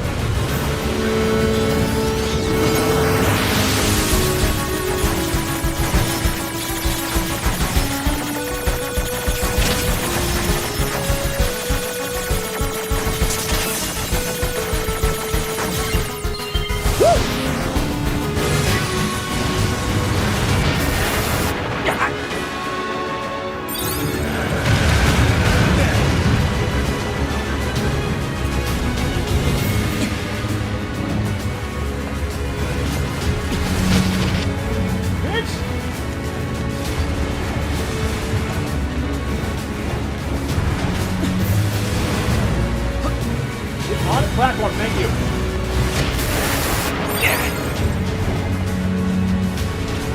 Really?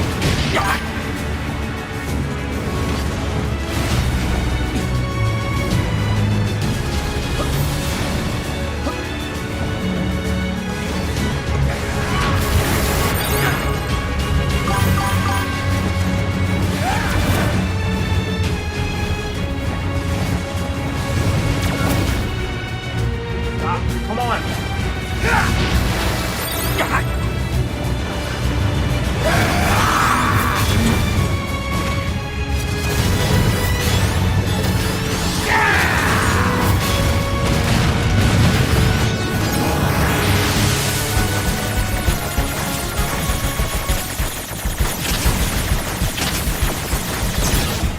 Really?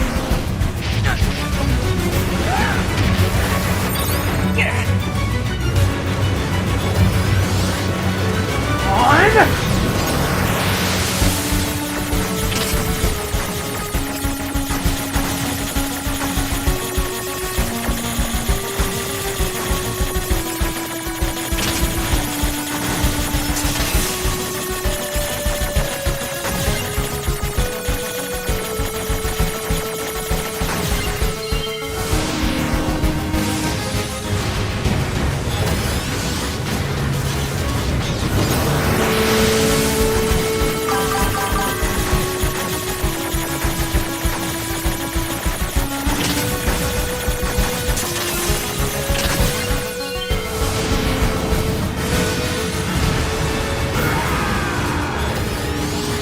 Alert. Mess.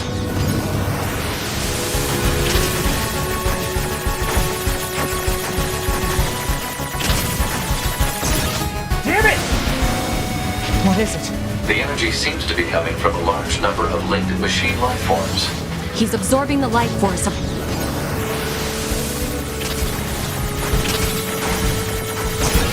Damn it! Damn it! We'll never get anywhere like this. I'm going to try hacking into Eve and shutting him down. Back me up, 2B! On it.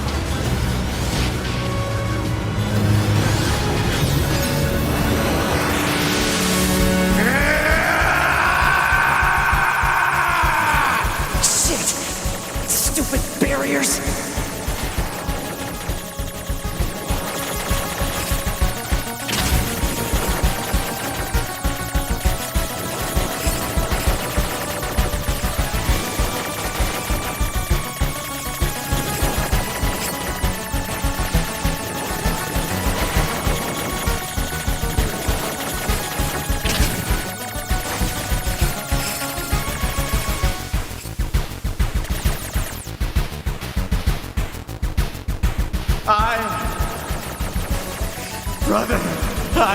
Oh, brother.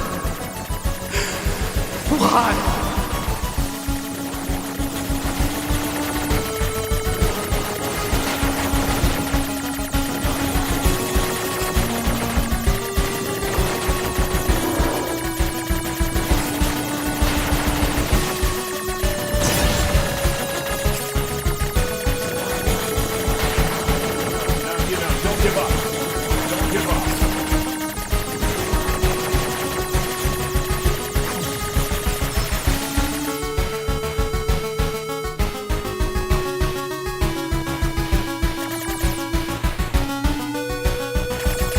I needed nothing else. Nothing else with you.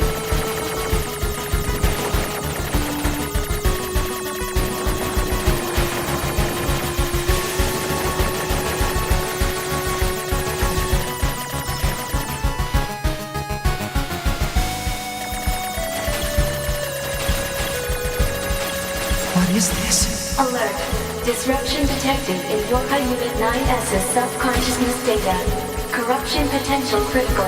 Evacuation recommended. Can't. Not when I'm this far in. Nope, we're not giving up. Giving up.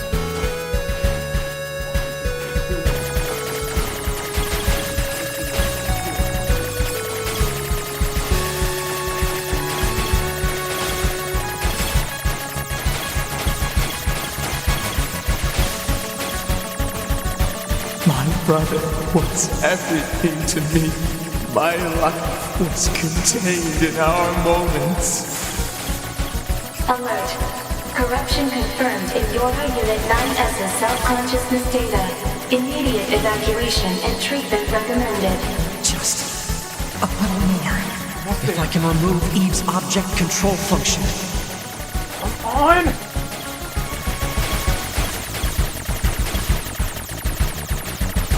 Keep firing! Come on, almost there, come on, come on!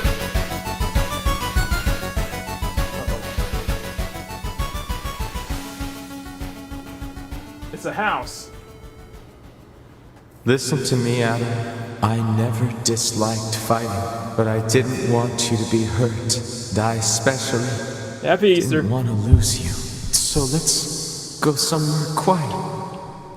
Together, my brother.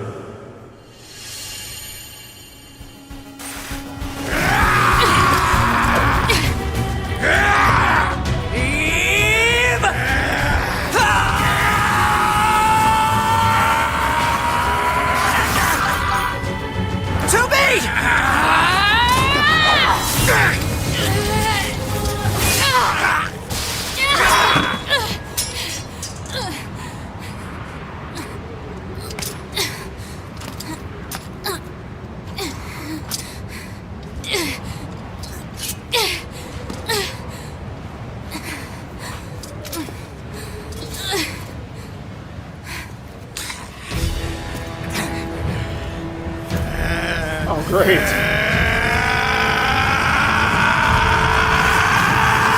He's not done yet. I'll erase you! I'll erase everything!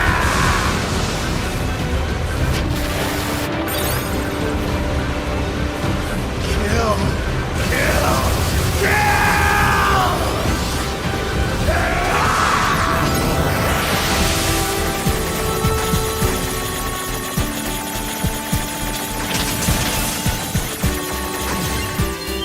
Woo! It's all because of you!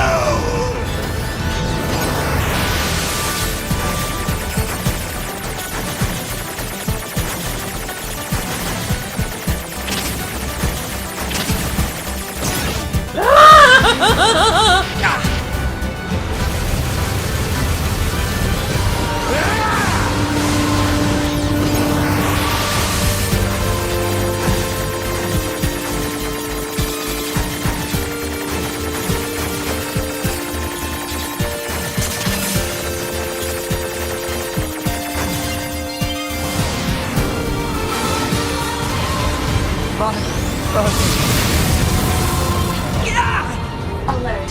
NFCS destroyed. Close-range combat no longer operable. Really? Fading.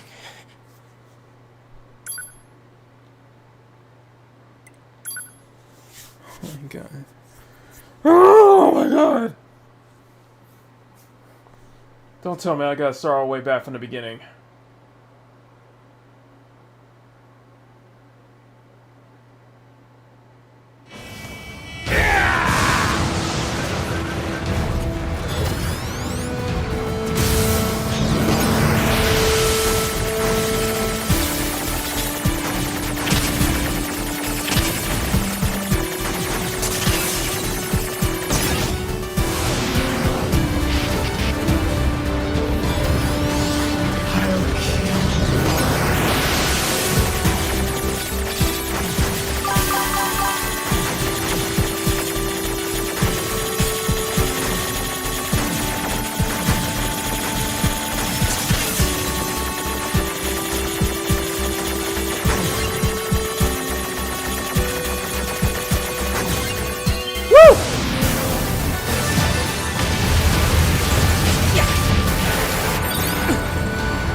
I'll erase you!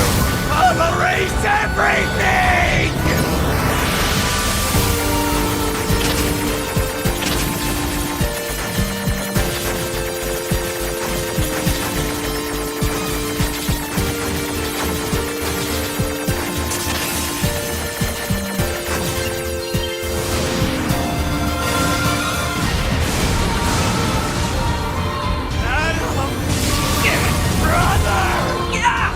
Alert.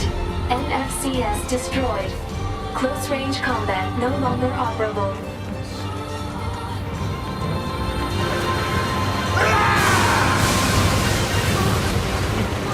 Can't even pack him.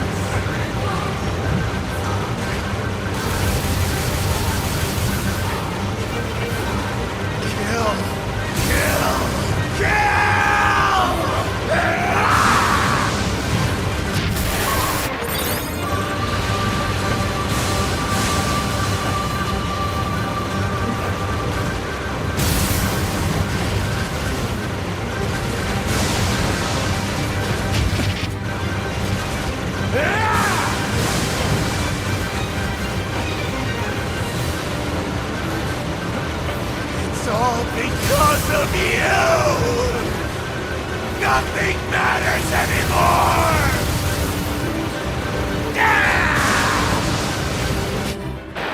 Come on!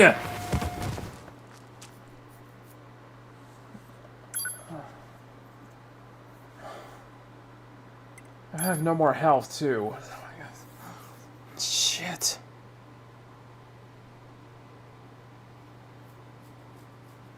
Shit! Okay.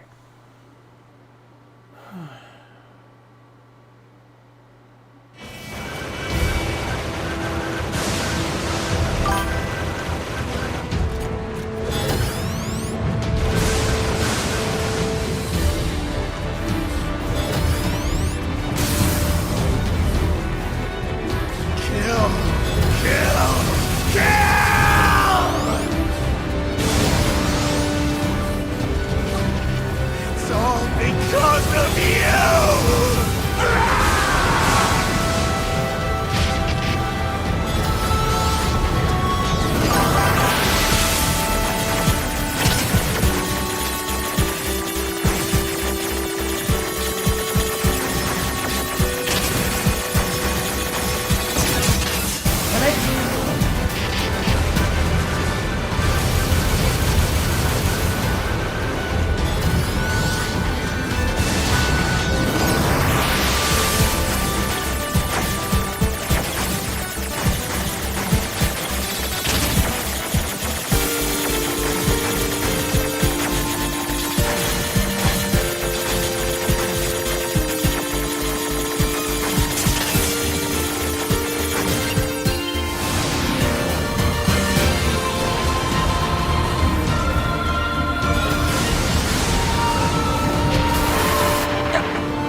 I have 0 health.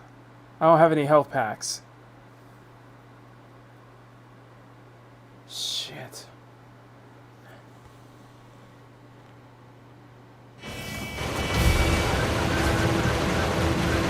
Nothing matters anymore!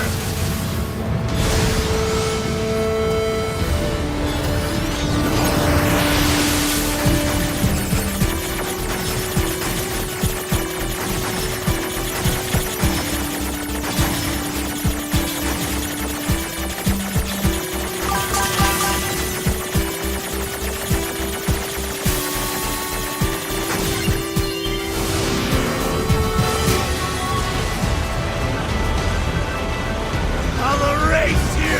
I'll erase everything!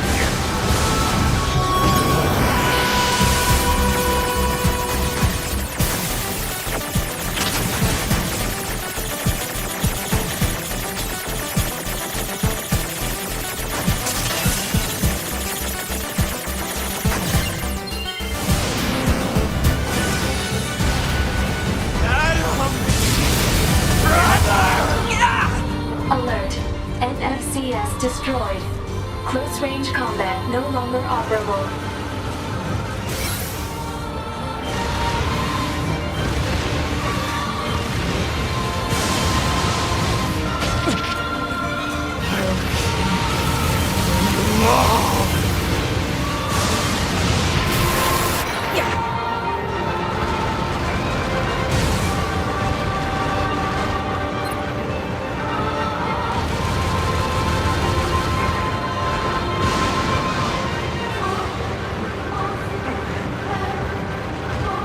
Kill! Kill! Kill! I'll kill you all!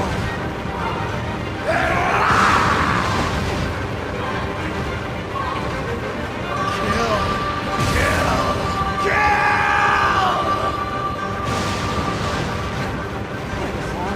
Walking away towards if I ever get a shot.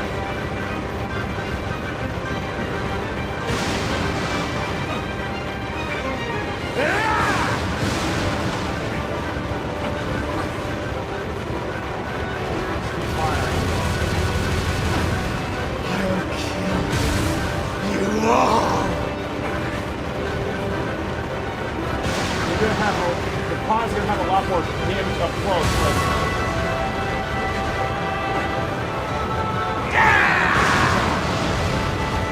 No!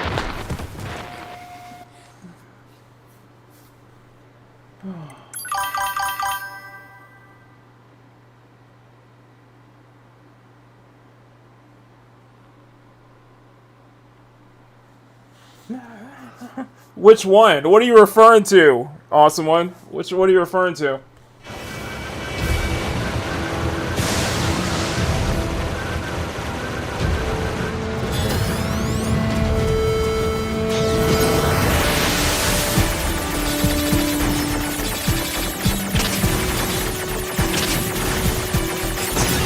Damn it!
Alert.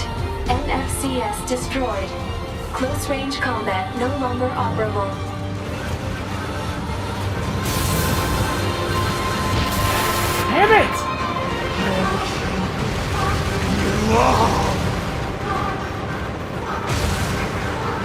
closer, go away. It's like my best bet.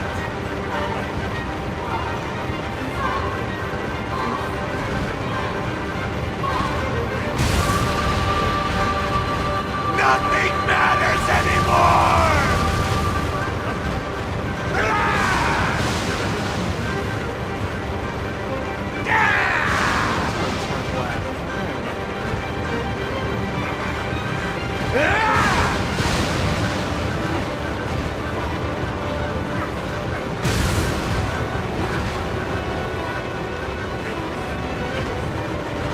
Just gonna have to chip damage. It's just gonna have to be a chip damage, see?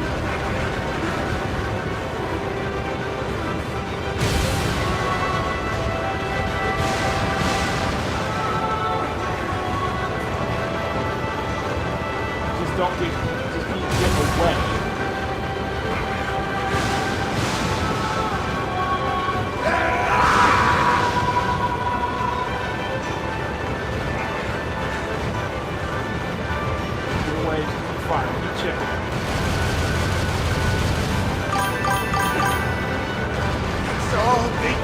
Of you! Get away.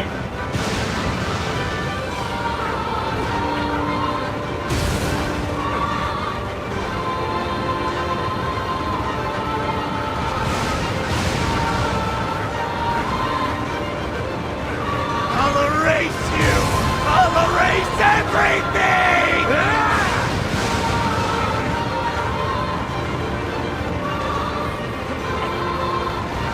It's all because of you! Ain't you getting tired of this, bro? You gotta come down here somehow, man.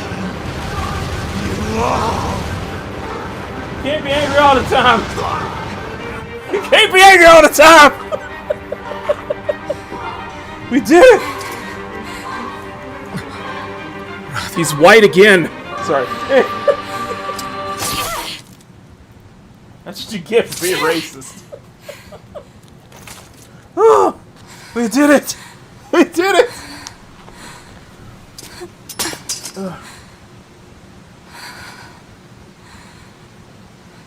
It's over. Finally. It's over. He does have a lot of balls, yeah, but, you know.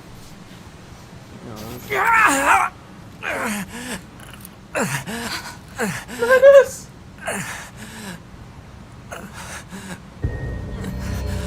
I'm corrupted. Minus! I've become corrupted. I really screwed up.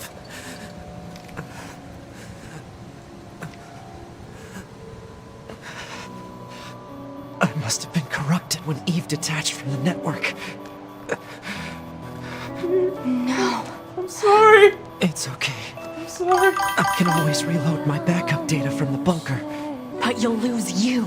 The you that exists at this very moment. Guess so. Yes, but we can't upload this corrupted data. Corrupted. I don't want to corrupt you, Eve. So sorry, 2B.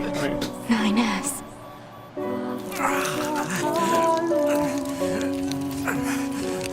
Becoming corrupted. Please, 2B. I want you to do this. Please kill me. For me. Don't fuck me, just kill me, okay? I know, this is supposed to be a serious one, sorry. Do it for me! Do it for me! You should have dealt.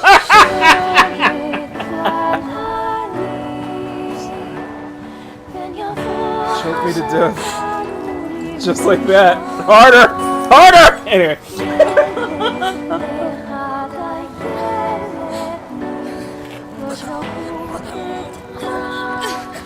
Wait, who are those two girls?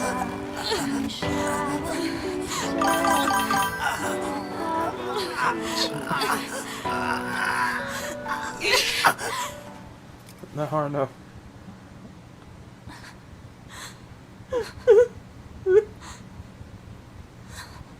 So long, 9S, we hardly knew ye.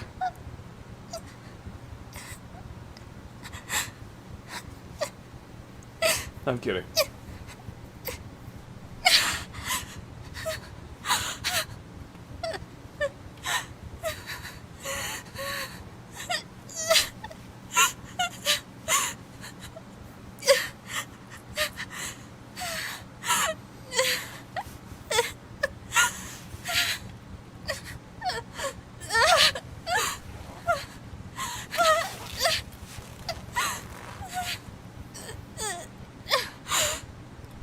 It always ends like this.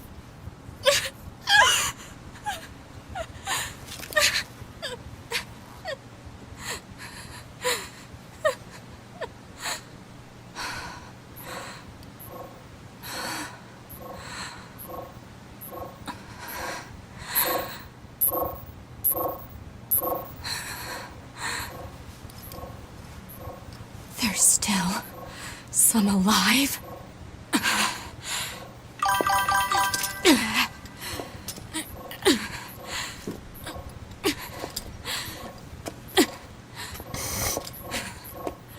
Goddamned machines!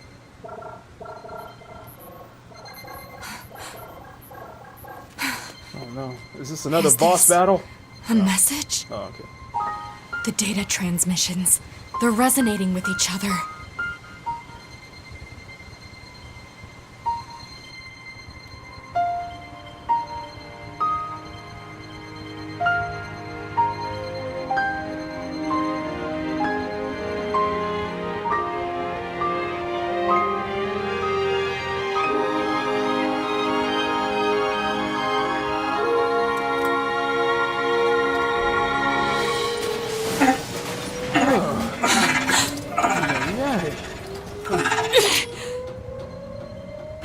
Wait a second, 2B.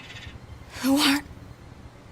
It looks like I left my personal data in the machine side of things. Next thing I knew, my sense of self was regenerated over the surrounding network. Having multiple selves fused together like this is a pretty valuable experience, so I wanted to record it.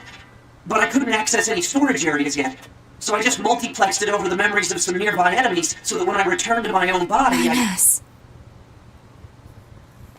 I'm glad you're okay. Yeah.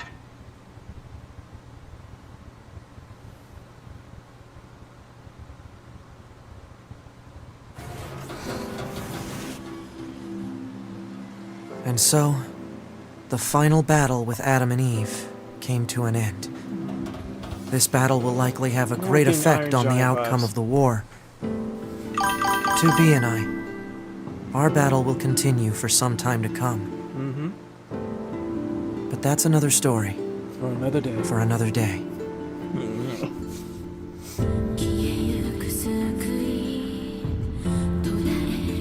Or not to be funny, huh? So that got the B ending. Okay. So we got the B ending.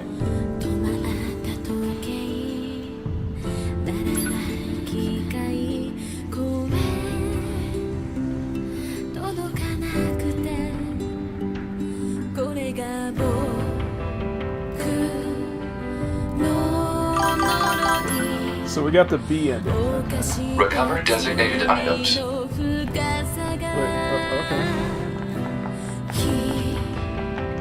I like how it's just gonna play. I like how the credits gonna continue to play here. Okay, we didn't really skip the credits. We just like.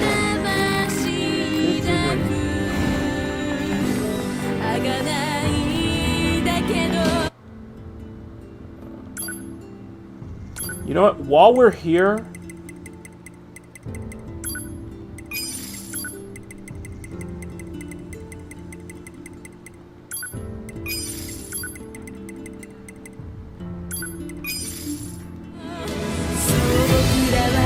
Still playing! Okay, okay.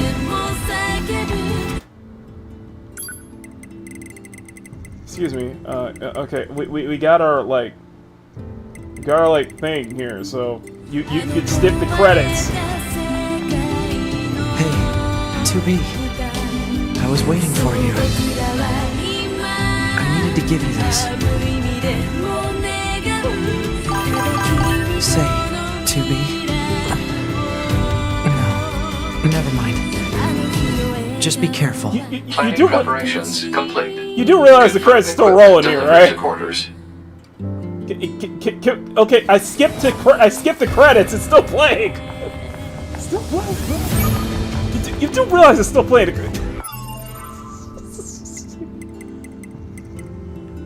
Classified information.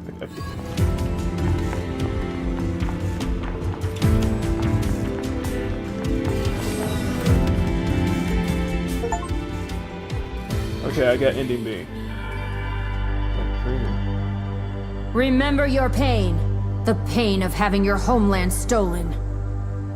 We will never give up our struggle. We will take back the seas, the skies, the land. We will take back our world from the scourge of the machines. We will not fail in this mission. Here and now, we will put an end to this goddamn war. Glory to mankind. Glory to mankind.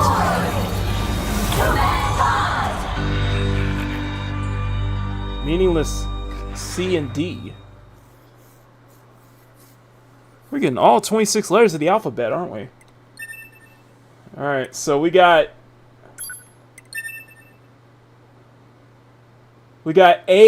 ending B. So we got ending B. So oh, they changed the background, okay. So we got ending B.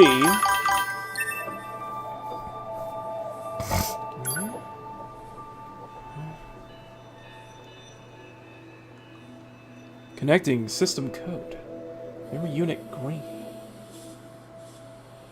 Loading vitals. They're all machines. We've confirmed that the network core units known as Adam and Eve have been destroyed. The enemy's chain of command has been thrown into complete chaos.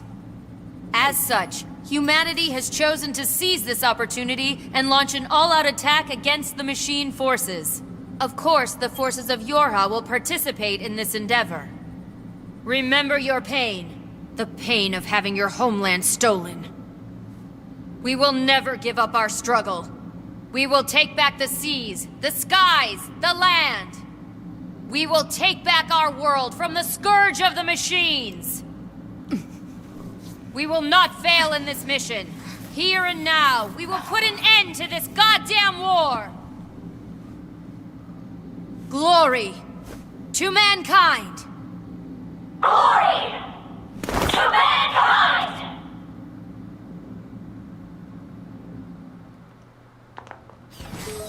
Whoa.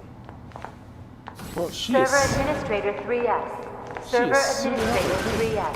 Please return to the server administration room as soon as possible to handle a capacity issue. End transmission.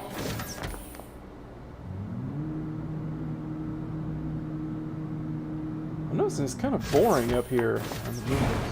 Command to all Yorha units. Upon your descent to the surface, proceed to follow pre-programmed instructions and carry out your operations. To prevent data leakage, communication from the surface is prohibited except in case of... I remember getting a quick ending during this part. Ah, okay. So we got A, B, G, H, and W. Before I could convince myself to tell 2B the truth, our final major operation had begun. Still, at the time, I knew nothing.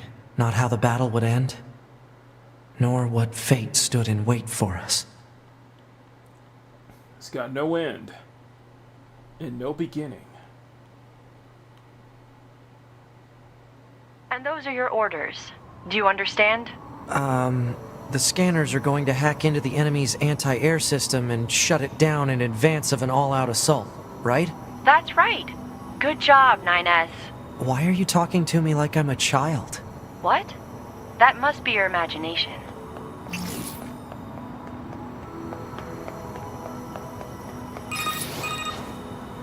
Look for machines that are receiving signals from the anti-air system. They should be located in elevated areas with good signal reception. I forwarded the general positions of the machine lifeforms you need to hack. Roger. Roger, Dodger. Please refrain from destroying the target. If you do, another one will simply take its place. No killing the target. Got it.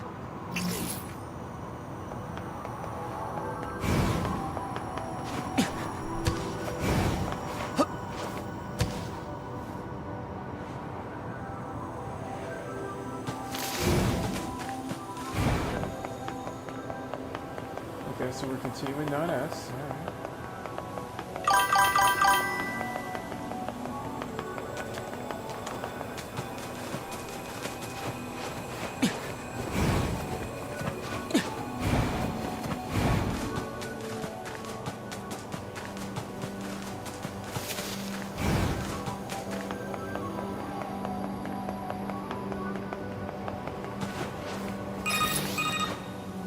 The target is thought to be in a high location with good network reception. Try examining the rooftops of buildings. Roger.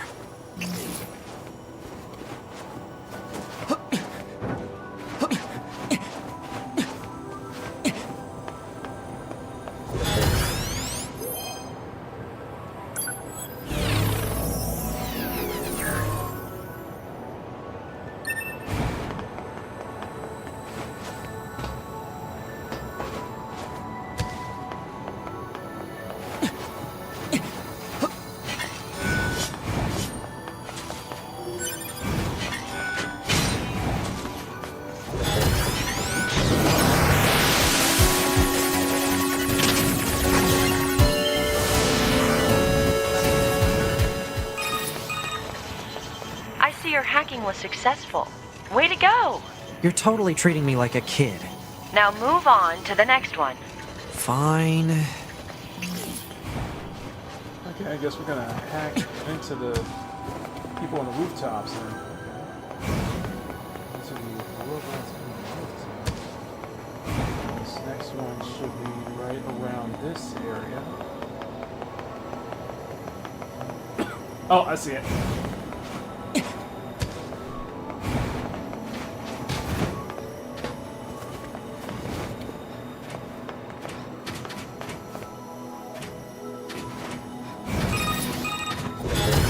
Be advised. 1 second, 1 second.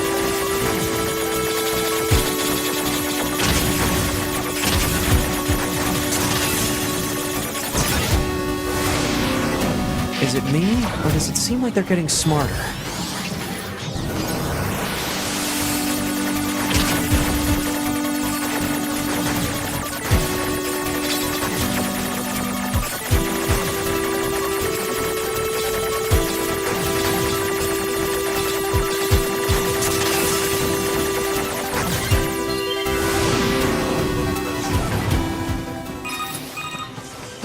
Defensive system operation confirmed to be declining. Almost there. Alright, next one.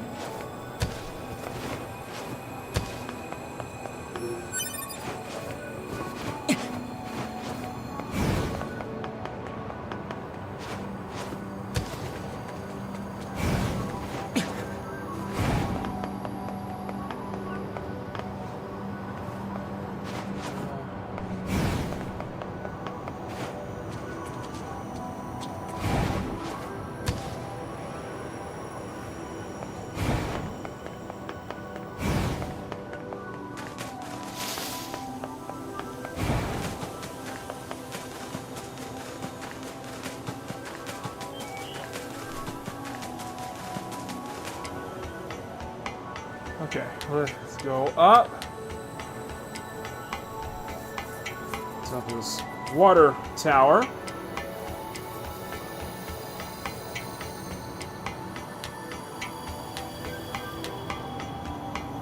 That's a long ladder.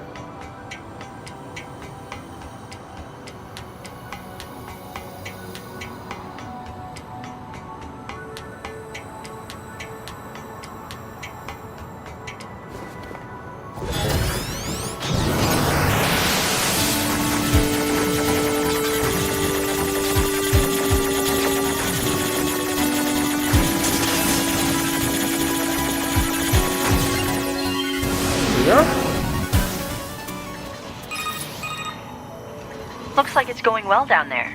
Every scanner in the force is involved in this operation. So let's try not to fall behind. Yeah, no falling behind. Got it. 9S, What is it? make sure to do whatever is necessary to avoid combat. And how will I provide support to the squad if I don't fight? Scanner units such as yourself are not designed for battle. Aw, are you worried about me? No, I'm merely pointing out that you would be a liability on the battlefield. Wow, that's harsh. Ow! Yeah, seriously. Okay, so how do we get to the top of... How can we get to the top of that overpass?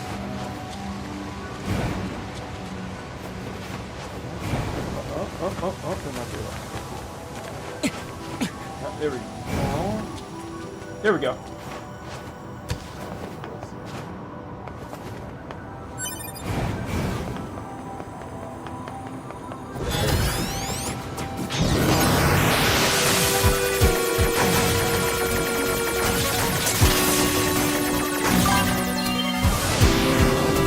Chicago was just so you be a liability. I mean, 11S to 9S, come in. 9S here, go ahead. I'm just about wrapped up here. How about you? Just one left, I think. Roger. Be sure to head back to the bunker when you're done so you can sync your data. Oh, right. I forgot about that. Until your combat data is uploaded, none of the scanner models can run updates. Okay, I'll take care of it as soon as I'm done here. okay, where's the last one then? Oh. As far as that, so let's see right. Appreciated.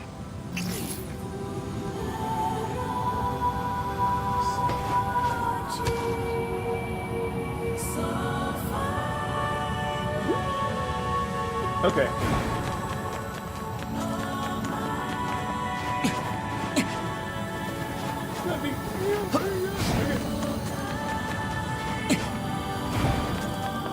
You guys so much. Smack that like button, make it jiggle. Smack that subscribe button, make it jiggle, guys. Thank you guys so much for your incredible support.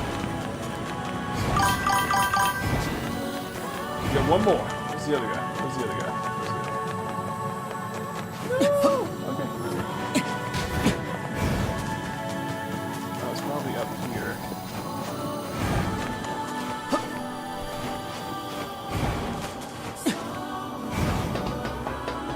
There has to be a stairs. There we go.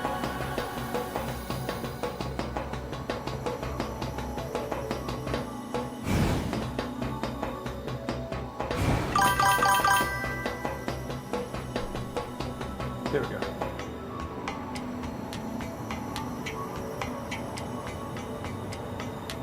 Stairs. Okay.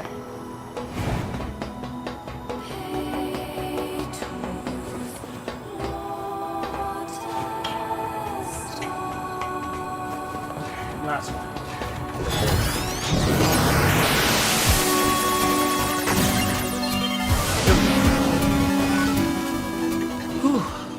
That looks like everything. Proposal. Unit 9S should rendezvous with Unit 2B before the combat situation worsens. Sounds like a plan. Let me just mark the point on the map. And there.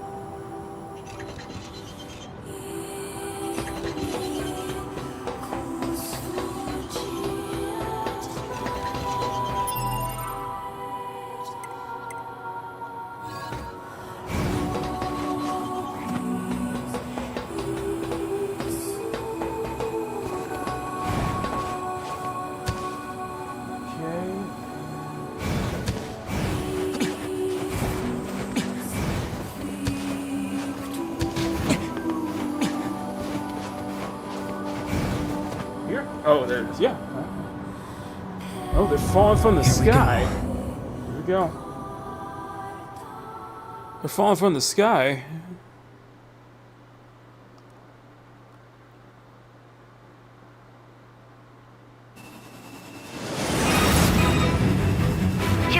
The operation will begin at a point southwest of the city ruins.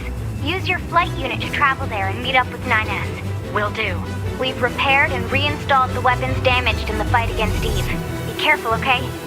The mission will be in full swing by the time you get there. I will. And thanks.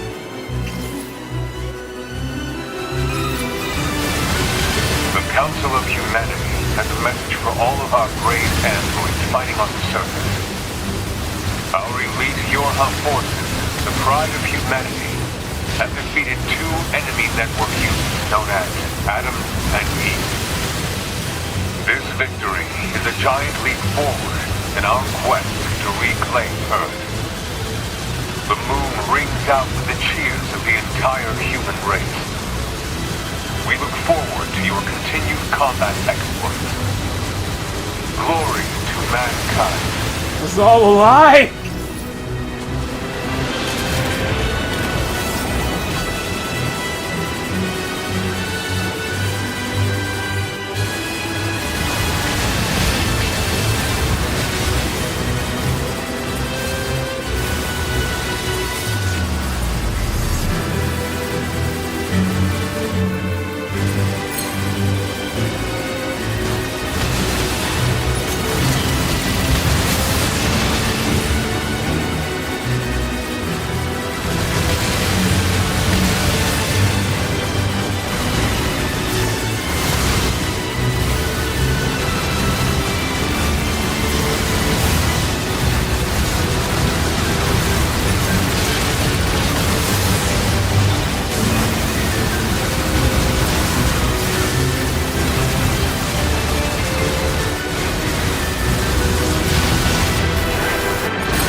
Very Fallout armor there. 2B! What's our status? The operation is underway, and a few squads have already engaged the enemy. Our orders are to function as a kind of guerrilla unit that provides support as necessary. I forwarded our squad's current positions to your map. You should head over there ASAP. Sounds good.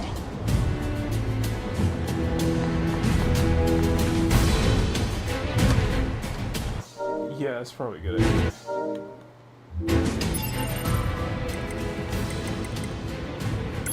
What do you mean I can't save?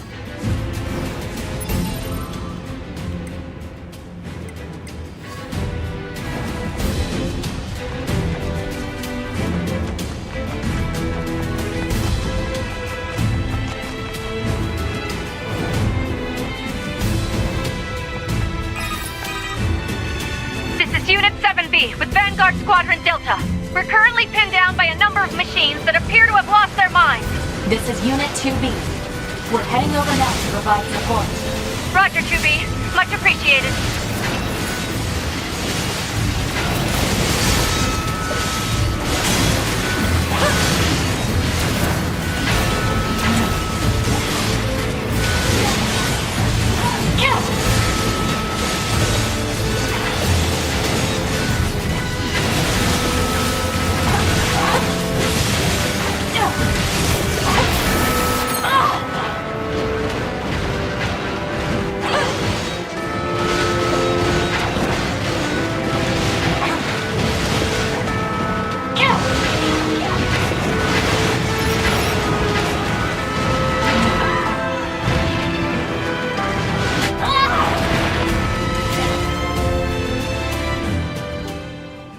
Okay. Alright, I'm good.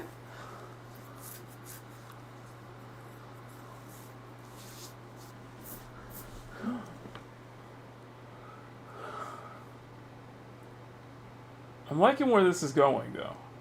2B! What's our status? The operation is underway, and a few squads have already engaged the enemy. Our orders are to function as a kind of guerrilla unit that provides support as necessary. I forwarded our squad's current positions to your map. You should head over there ASAP.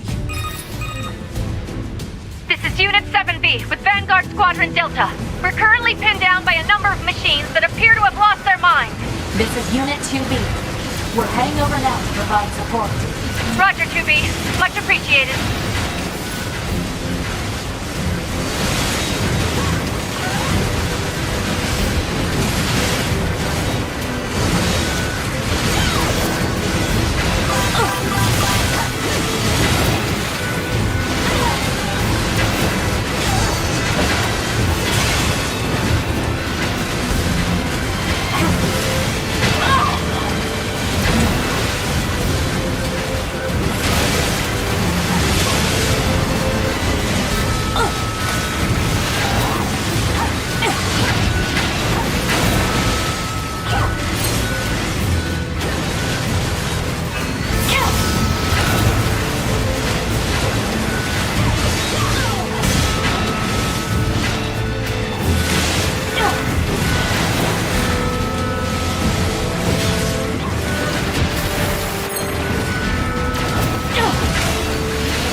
We're heading out to support the next squad.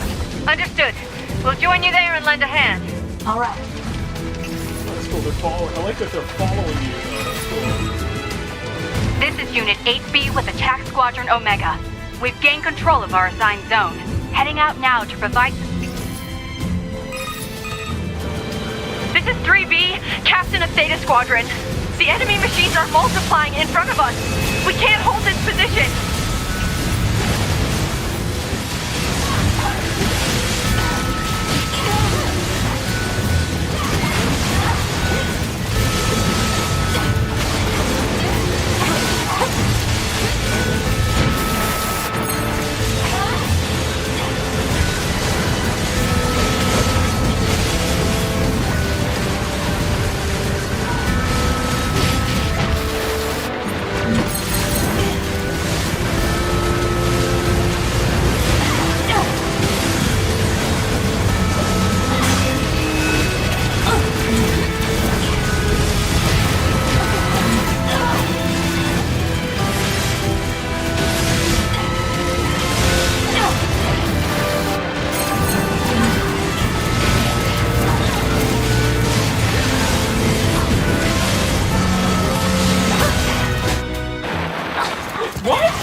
Okay, try it again. Try it again.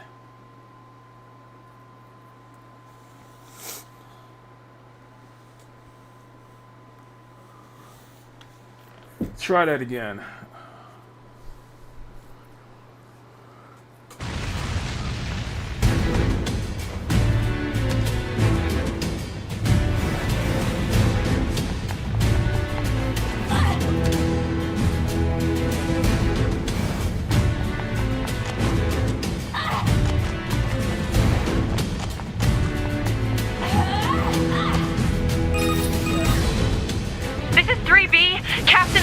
Squadron. The enemy machines are multiplying in front of us. We can't hold this position.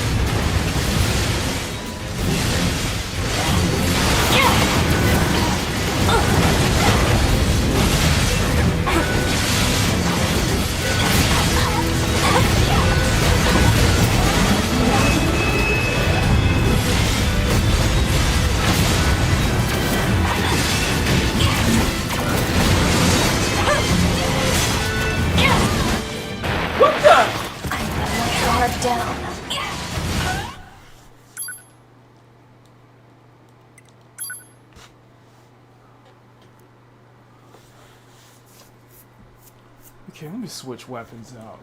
Let me switch weapons out.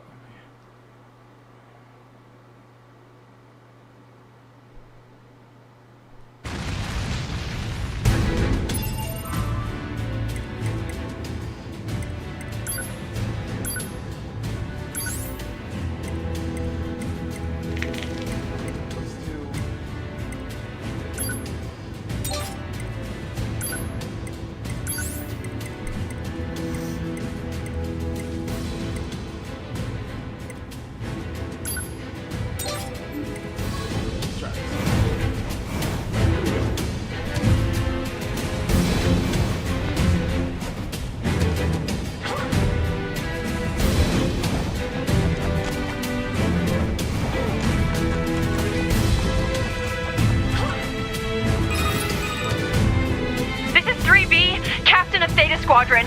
The enemy machines are multiplying in front of us. We can't hold this position.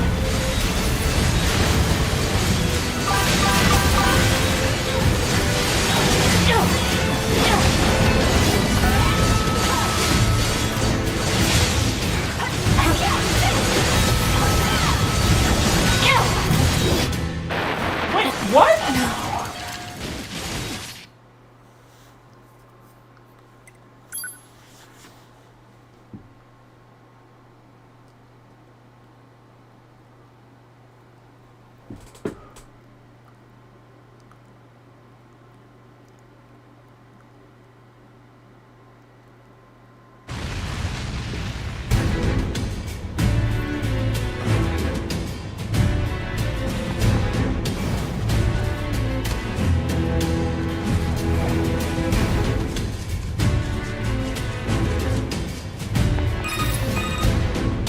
This is 4B, Captain of Vanguard Squadron Alpha. We're being worn down by a fierce enemy attack. This is Guerrilla Unit 2B. We're on our way. Roger, and thanks.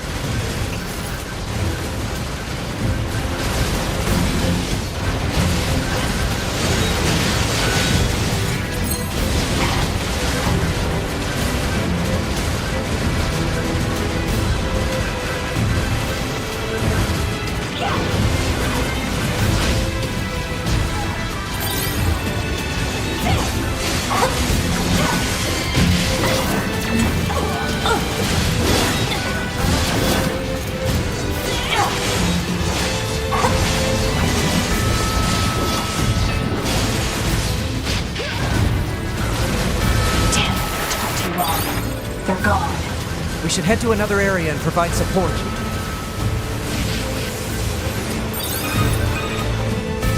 This is Unit 8B with Attack Squadron Omega. We've gained control of our assigned zone. Heading out now to provide support elsewhere.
4B, Captain of Vanguard Squadron Alpha.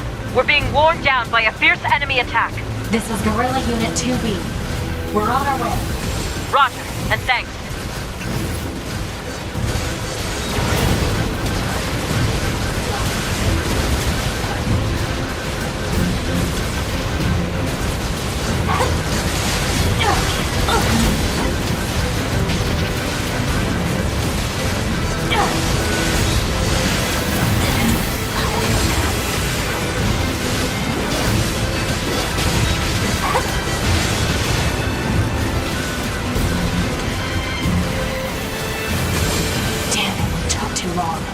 They're gone. We should head to another area and provide support.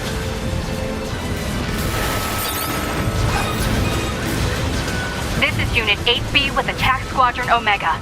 We've gained control of our assigned zone. Heading out now to provide support elsewhere.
See a thing.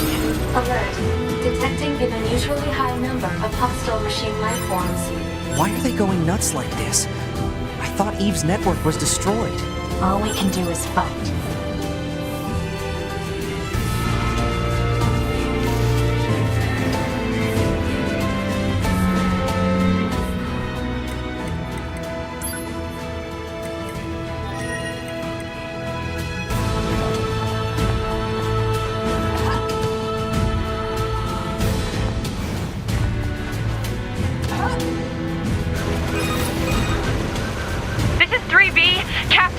Squadron. The enemy machines are multiplying in front of us. We can't hold this position.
They're gone. We should head to another area and provide support.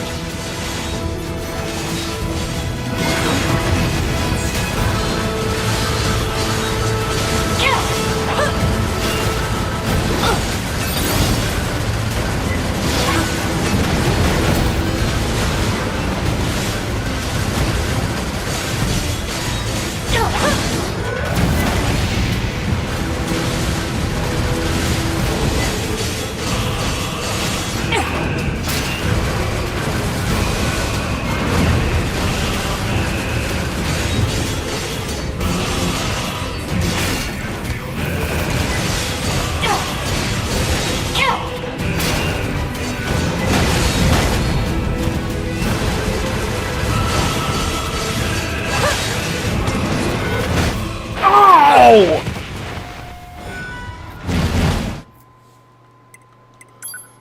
Damn it. Okay.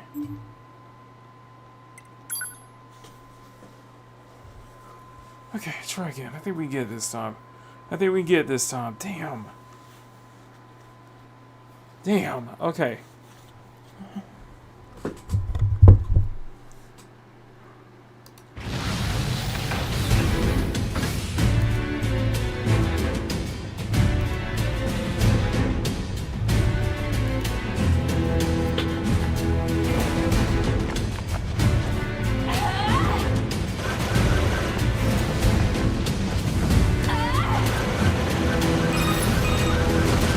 This is 3B, Captain of Theta Squadron.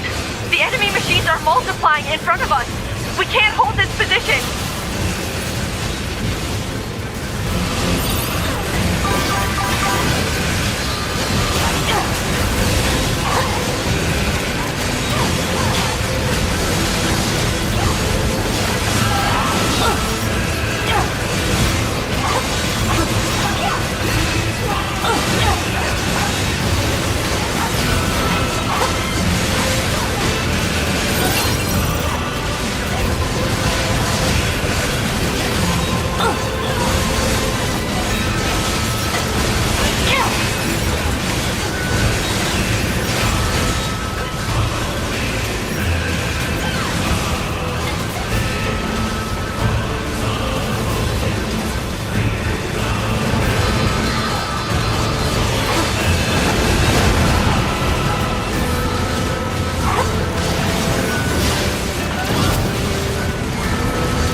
We should head to another area and provide support.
Here we go.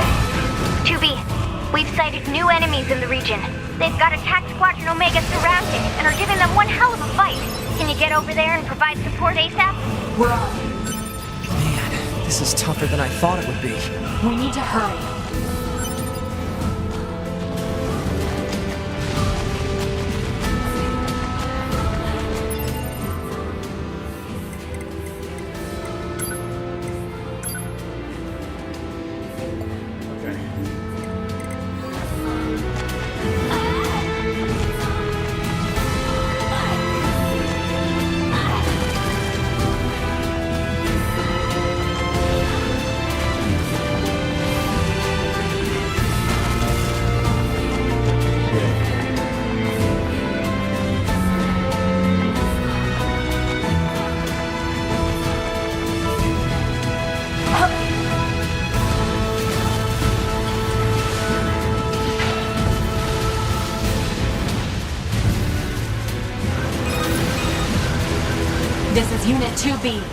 We're in position to provide support for Attack Squadron Omega.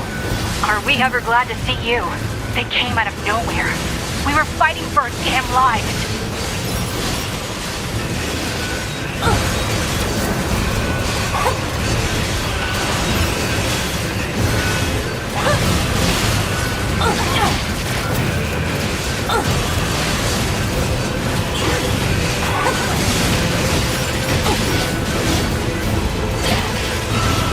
If this keeps up, we can win.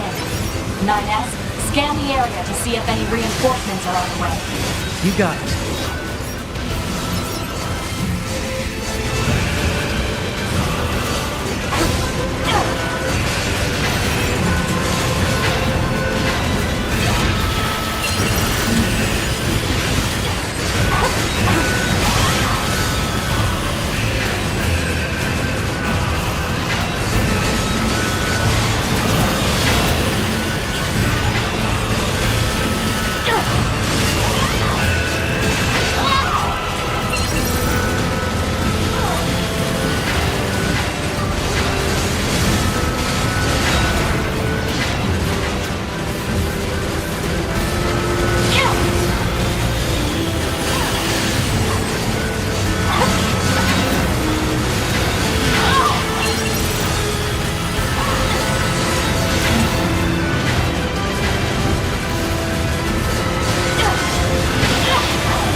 Uh-oh.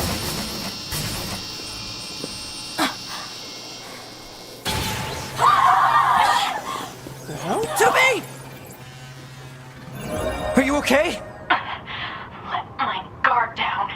EMP hit me point blank. I gotta reboot. I'll provide backup.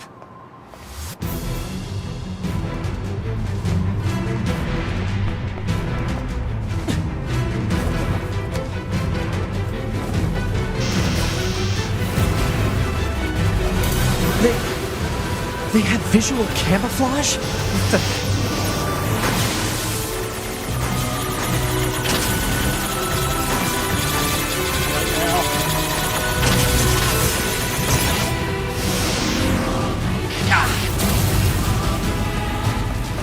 I have to protect 2B!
There's no end to them. I gotta finish them off and help 2B.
There we go.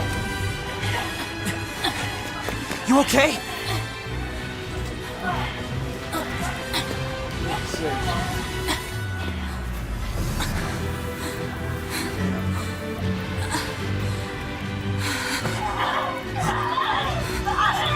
Is this a wide area virus?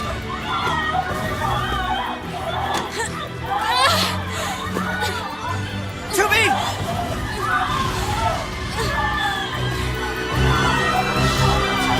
This viral attack. The EMP must have triggered it. I gotta do something. I have to save two...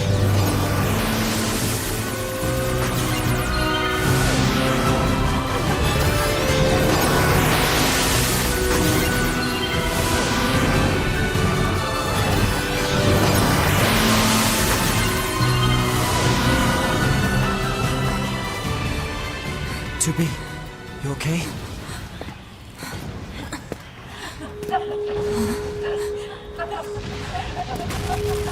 The hell?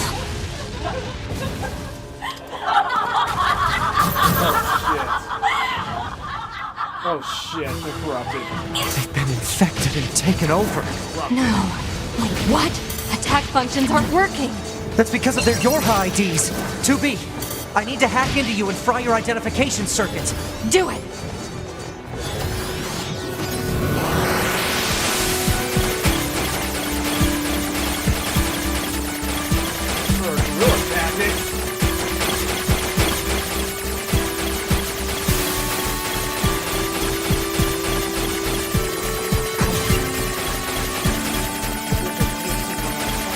What? Pod, report our status to command. Alert. All communications are currently being jammed. God damn it! 2B, I located the unit that's jamming our comms. Got it. Target location data obtained. Marking on map.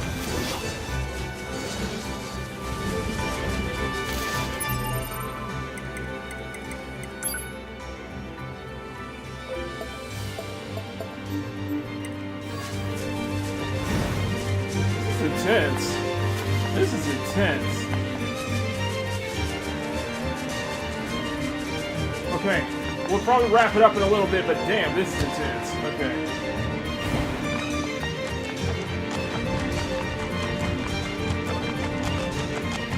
I did not expect this to happen. The jamming is coming from that thing.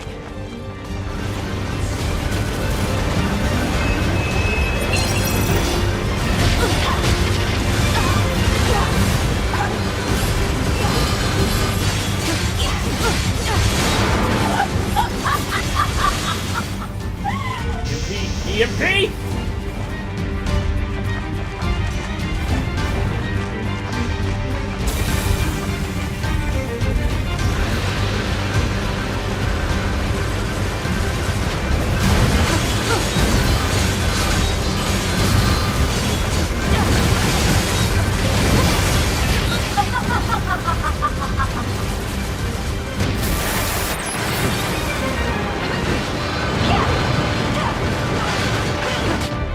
Come on!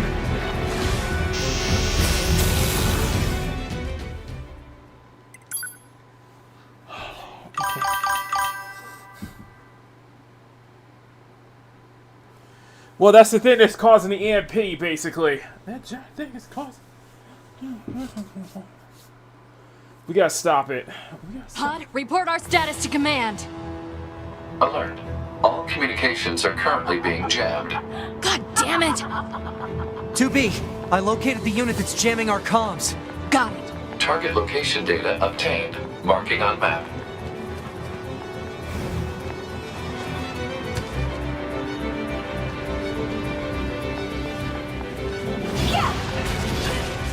We gotta do this while they're hunting us down.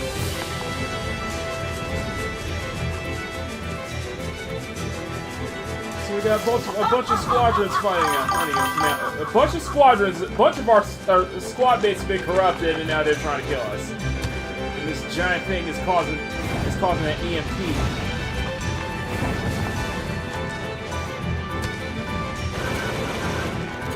The jamming is coming from that thing.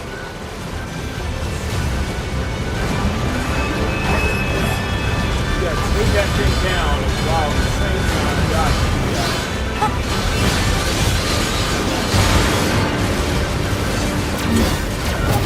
EMP!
gotta admit, this is kind of cool.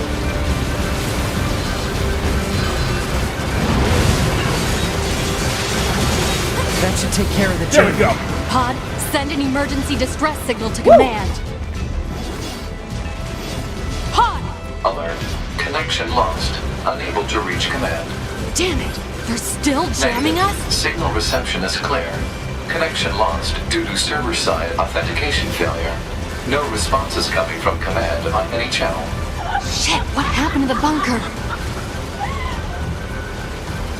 I can't keep doing this forever. 2B, I have an idea. It's possible to access the bunker through a back door in the system.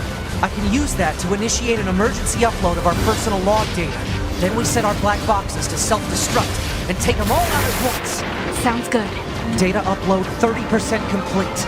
50% complete. We just hit 7. Are you done yet? Almost. We're at 92%. Damn 2B, it. your black box.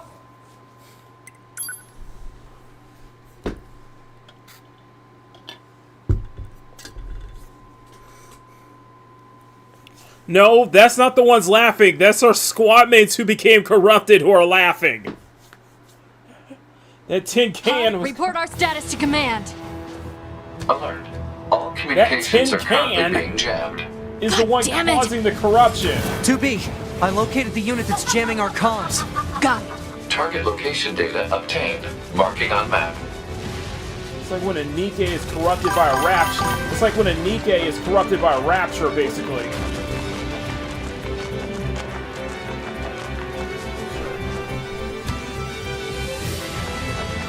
Yeah, that thing is causing the caused that EMP blast. The jamming is coming from that thing. Yeah.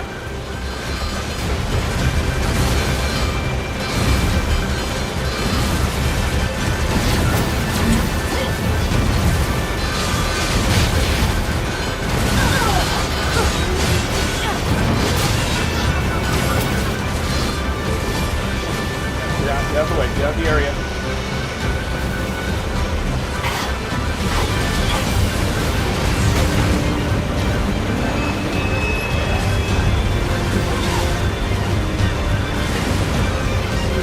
Helicopter, bro.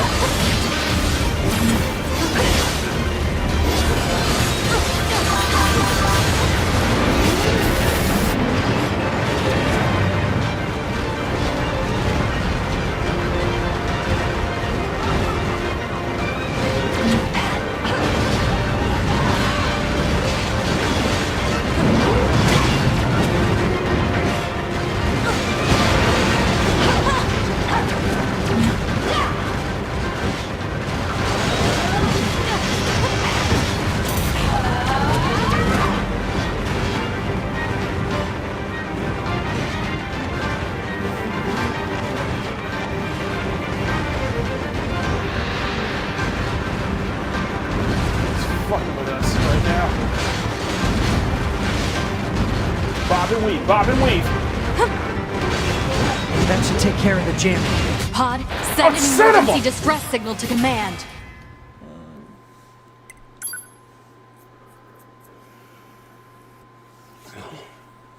Damn it. Okay.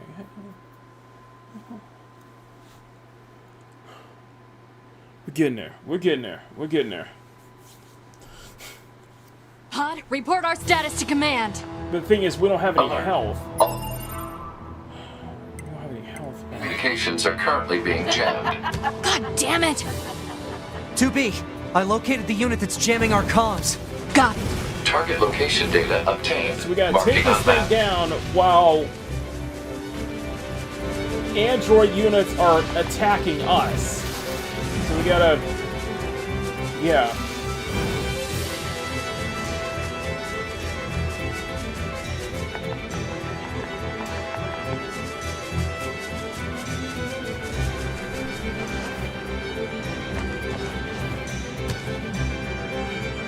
Make it all better, doesn't it?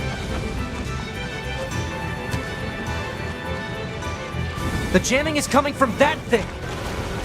Here you are.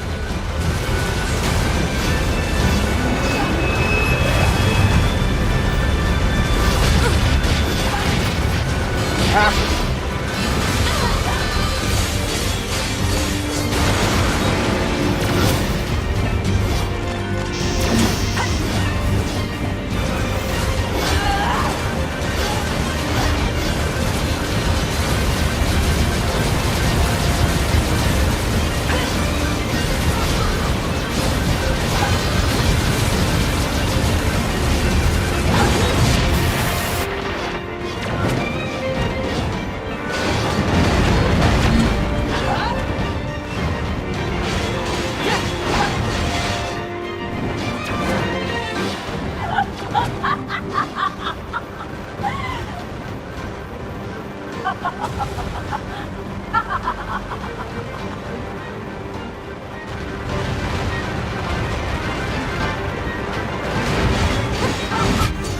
on! Guard down.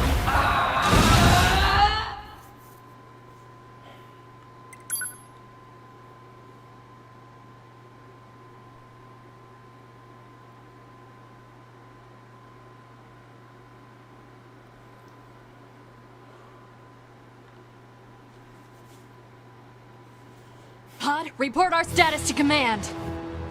Alert. All communications are currently being jammed. God damn it! 2B, I located the unit that's jamming our comms. Got it. Target location data obtained. Marking on map.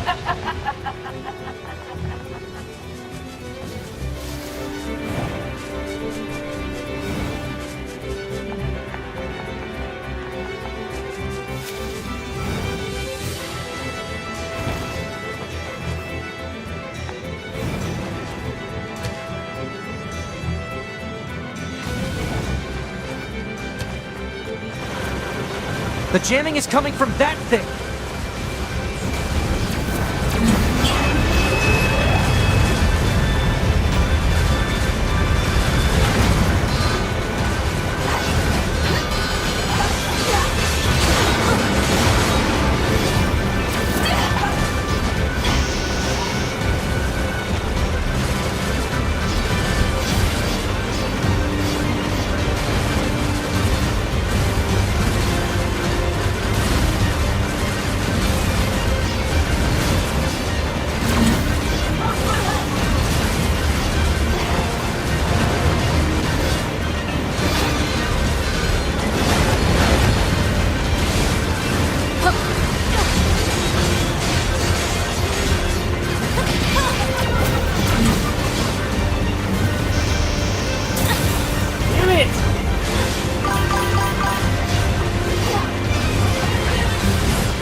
PlayStation 1 game right now.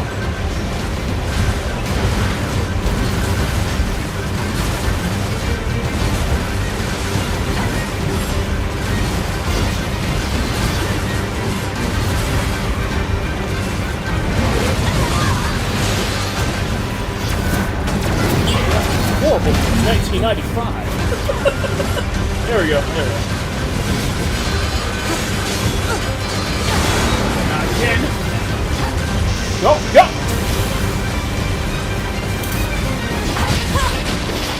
Oh great, you're giving us a great filter! I can't see!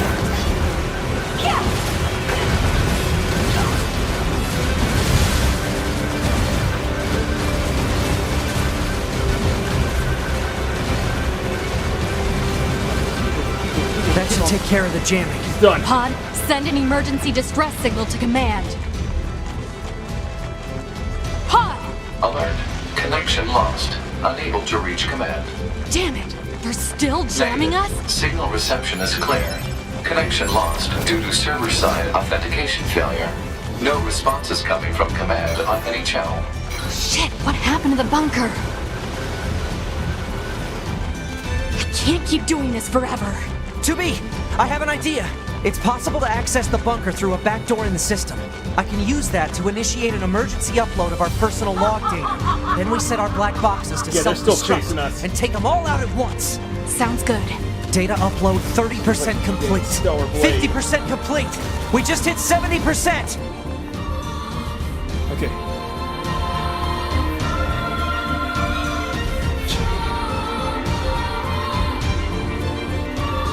Yeah, it's an arms race. Jesus. So yours.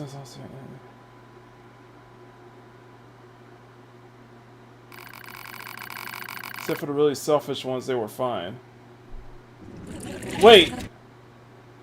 So I just got the O ending out of that? So I must have I need to stay in the area. Is that what you're saying?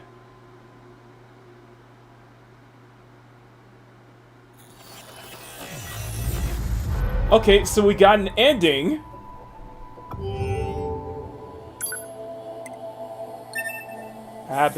Agbhow. So we got the O ending. Okay. So I guess I need to stay within the area because I was too far.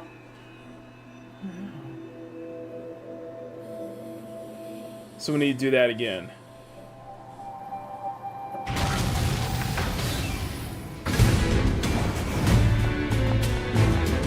Oh no, we're back here.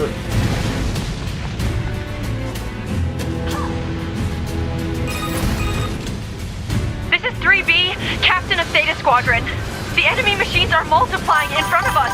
We can't hold this position.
We should head to another area and provide support.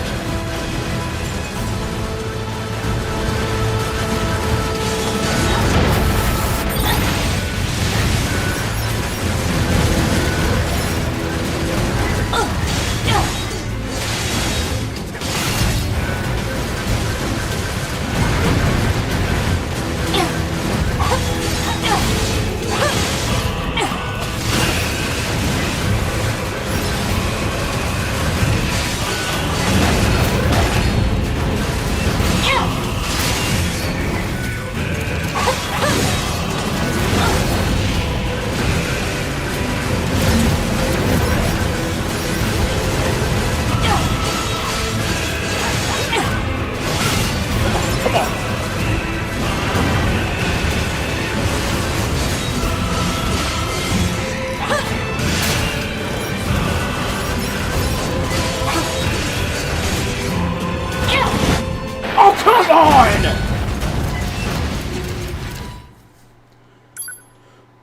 I should have dodged it. I should have dodged it. I should have dodged it. I should have dodged it. See, I didn't realize I was the O ending. I was like, oh damn, I need to stay within the area for that to trigger. So.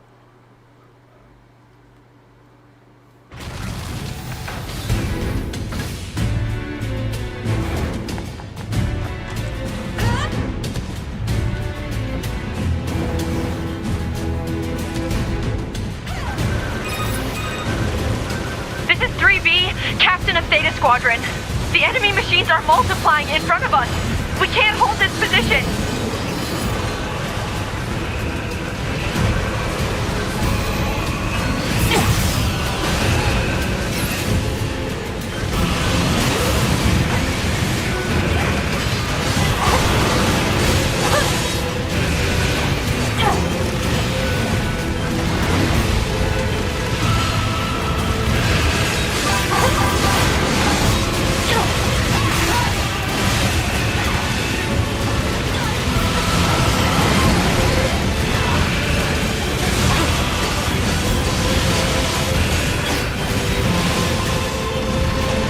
Just gotta wait till you're open. Just gotta wait till you're open.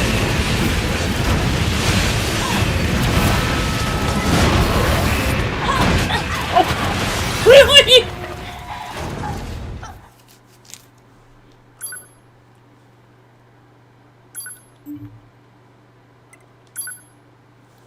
Oh my god. Okay. Okay, so we got two endings. We got the B ending and we got the O ending. And there are 26 endings total.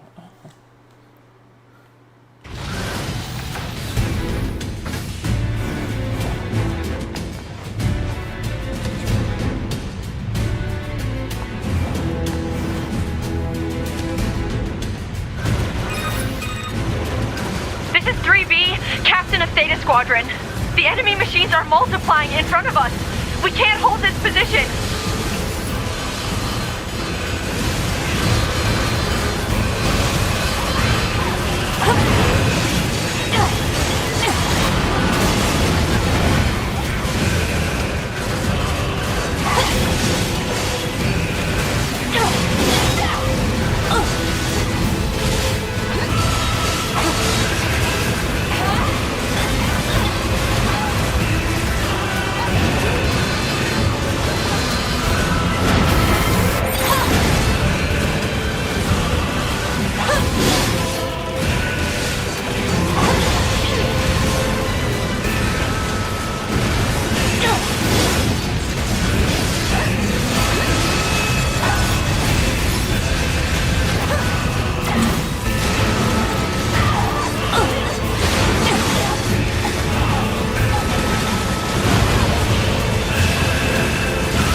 We should head to another area and provide support.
They've got Attack Squadron Omega surrounded and are giving them one hell of a fight.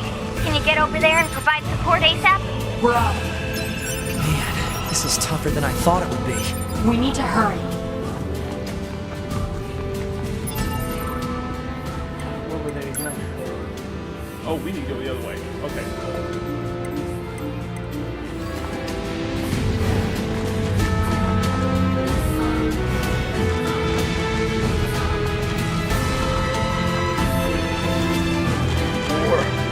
War never changes.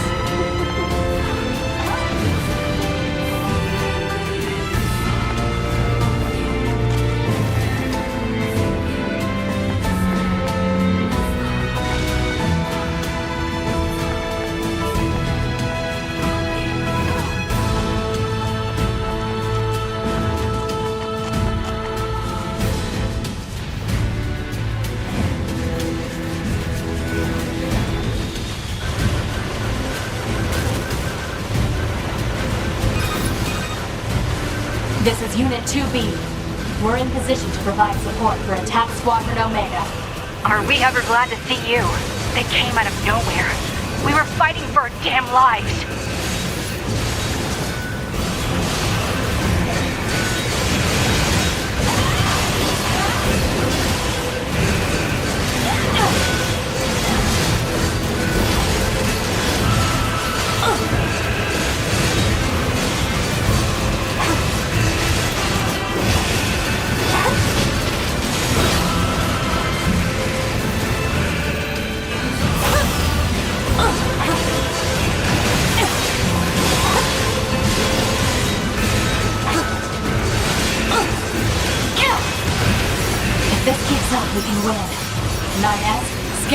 area to see if any reinforcements are on the way. You got it.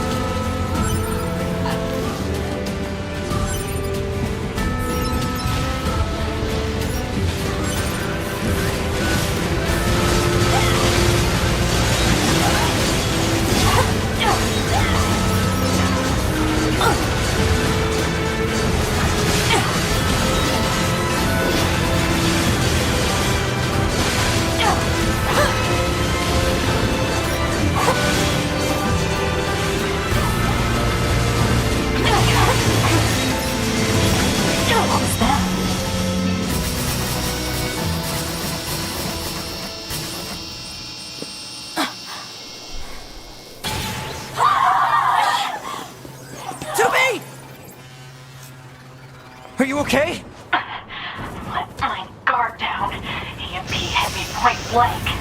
I gotta reboot. I'll provide backup.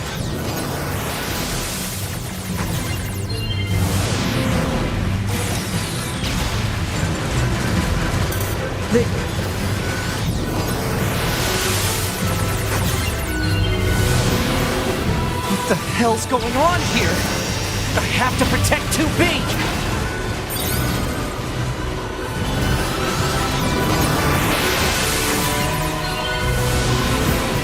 Damn it!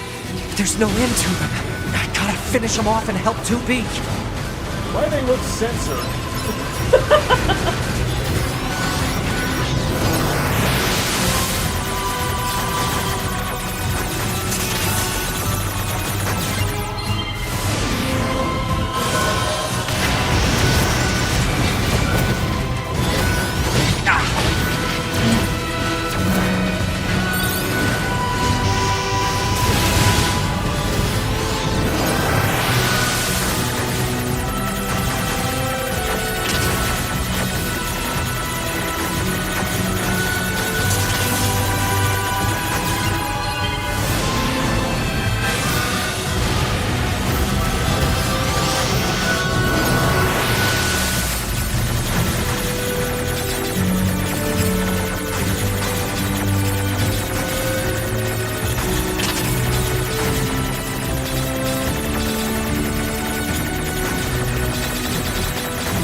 Admitting the planned operation.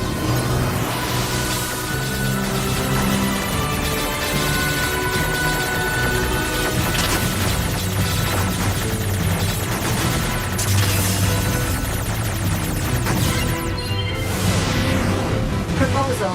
Return to the operational area immediately.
You okay?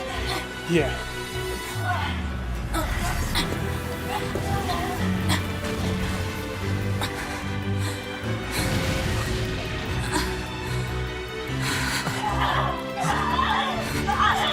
Is this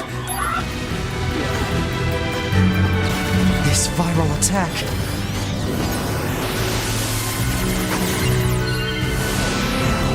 I gotta do something.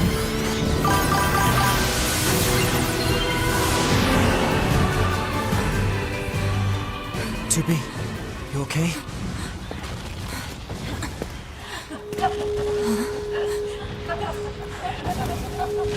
The hell? No. That's the ones who's laughing, right? They've been infected and taken over. No. Wait, what? Attack functions aren't working. That's because of their... Alert. Exiting the planned operational area. Proposal. We gotta stay within here. Return to the operational area immediately. 9S, kill my identification circuit. I can't attack them like this. Got it.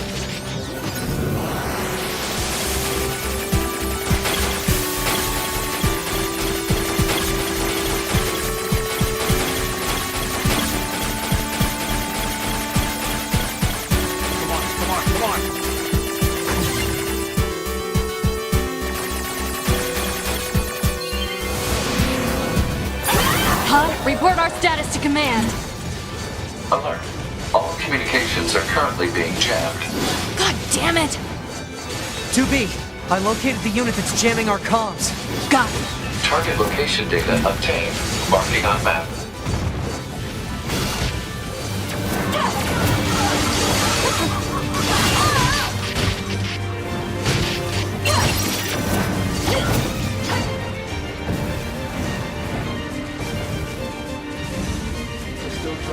Bombs down on us, too.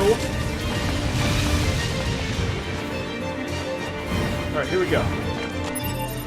Let's see here. No, I cannot.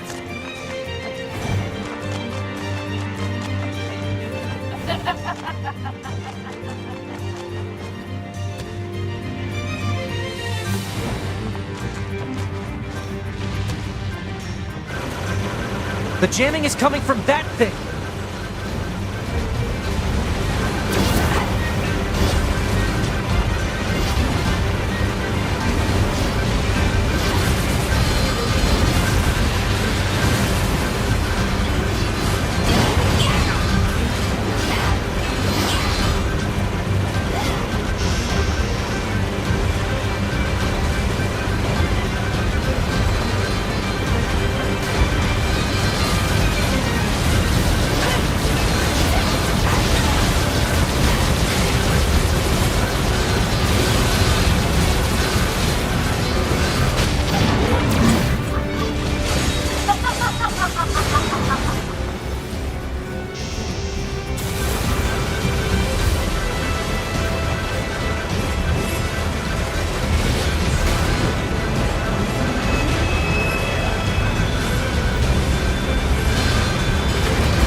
That should take care of the jamming.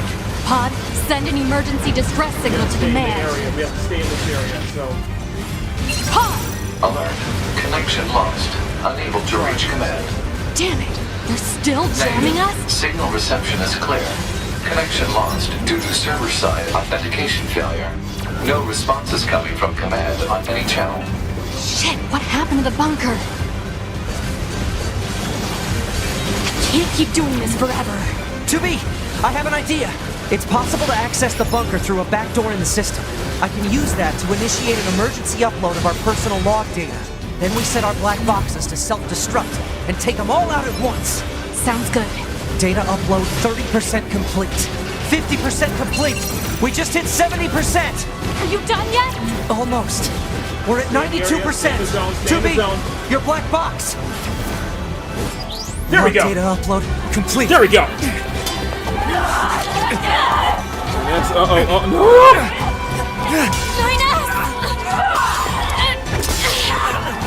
Oh shit. With our black boxes combined! And we're getting dogpiled. Whoa. I mean, that's not a worse way to go out, considering what we're looking at, you know. We just wake up in bed again?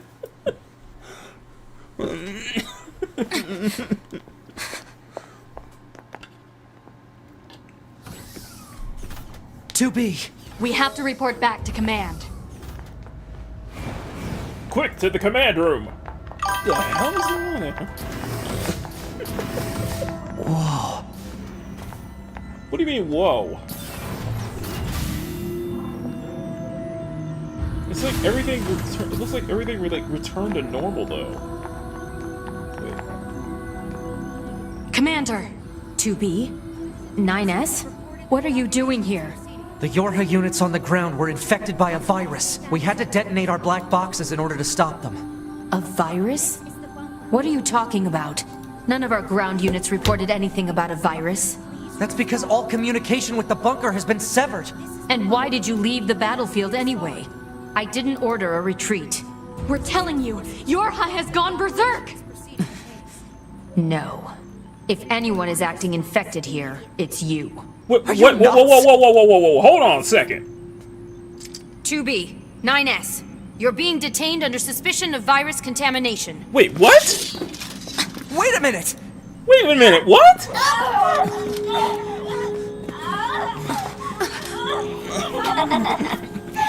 Oh shit. Oh shit.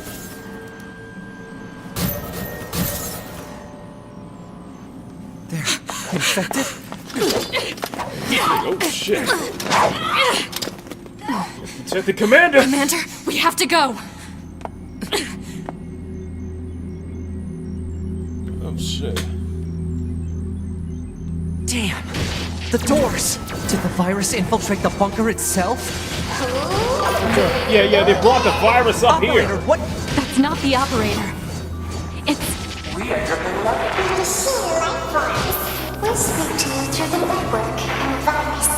How is that even possible? We've had a great deal of fun while watching you squirm. It's those But twins.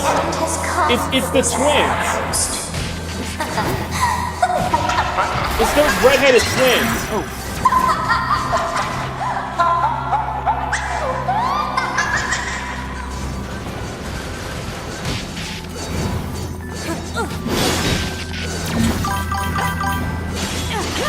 I knew something was off about them. It's those redheaded twins.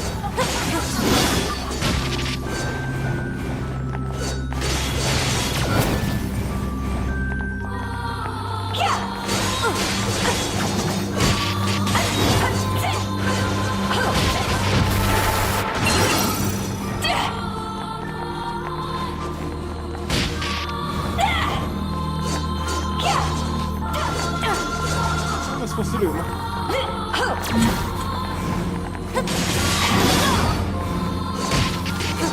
Did he kill my own?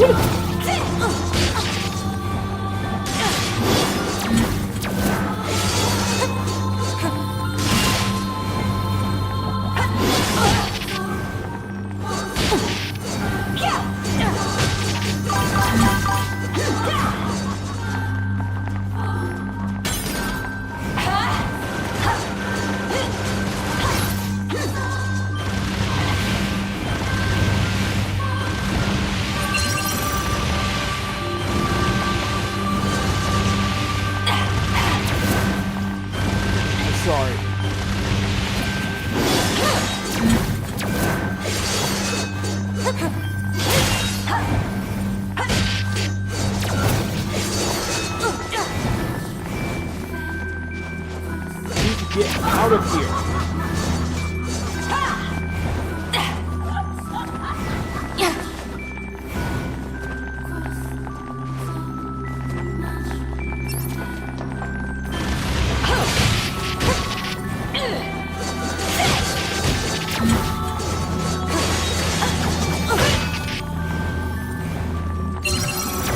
They fight just like we do.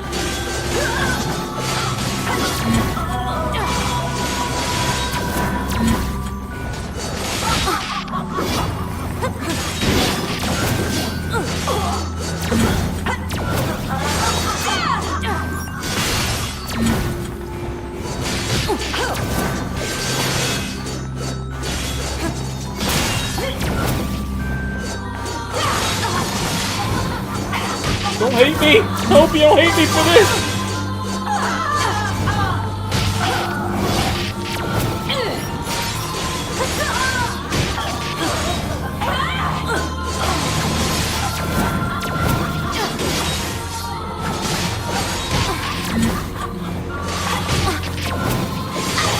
Now I see where Eve got. Now I see where they got the ending for Stellar Blade from. Where Eve is fighting against all the airborne squadron members.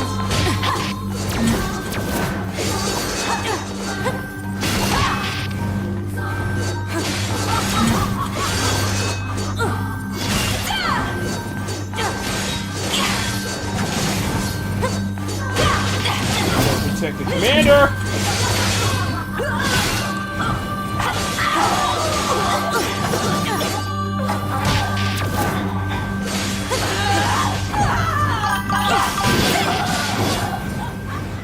Yeah, but we're not able to get up the elevator. We need to...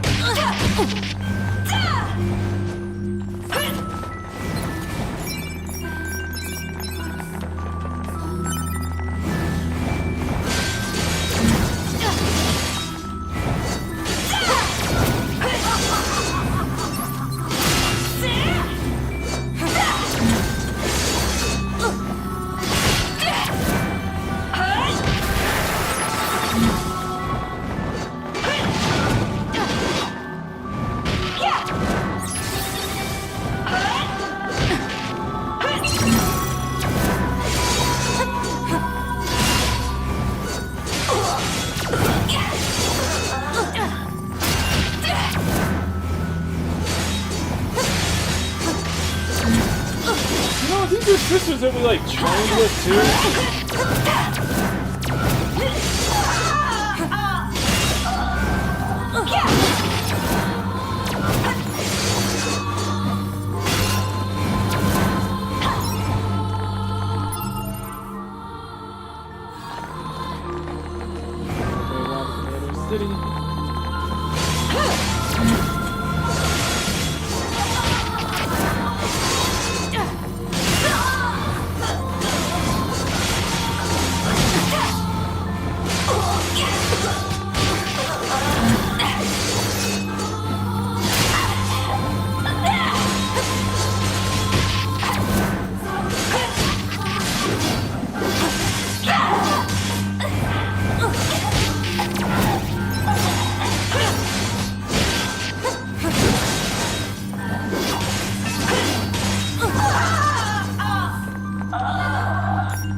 It's open! You go through a gauntlet! Alright, let's get out of here. Come on.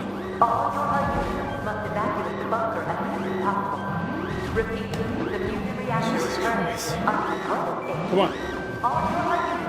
Come on, Commander. Lord, it's a mankind! Come on! Reporting. They're still conscious. Stay focused, 2B!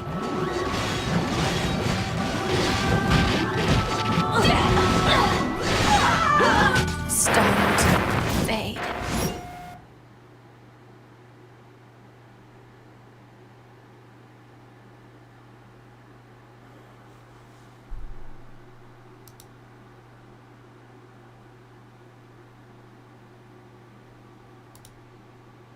2B. We have to report back to command. Oh no, we gotta do this again?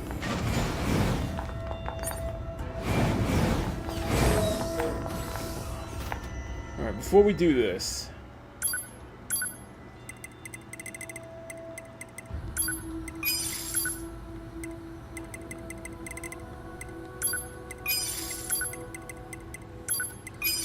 Okay, I'm ready. So we gotta do the full gauntlet. Whoa.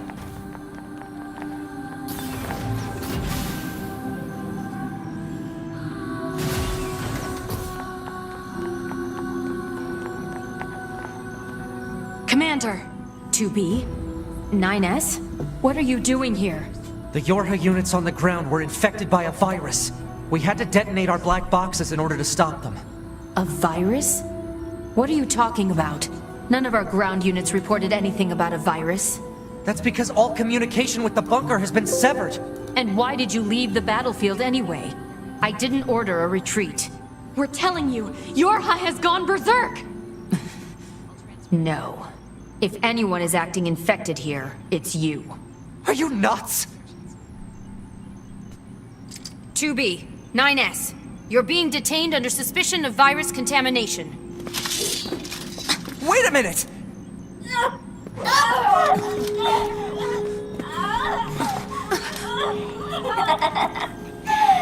Bingo!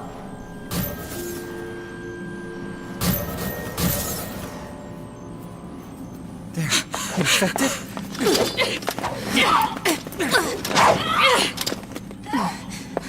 Commander, we have to go! Yeah, this is getting intense. Oh, shit. Damn! The doors! Did the virus infiltrate the bunker itself? Ooh, bingo again! Operator, what? That's not the operator. It's... We are your beloved machine life forms. We speak to you through the network and the virus. How is that even possible? We've had a great deal of fun while watching you squirm. But I'm afraid the end has come for this outpost.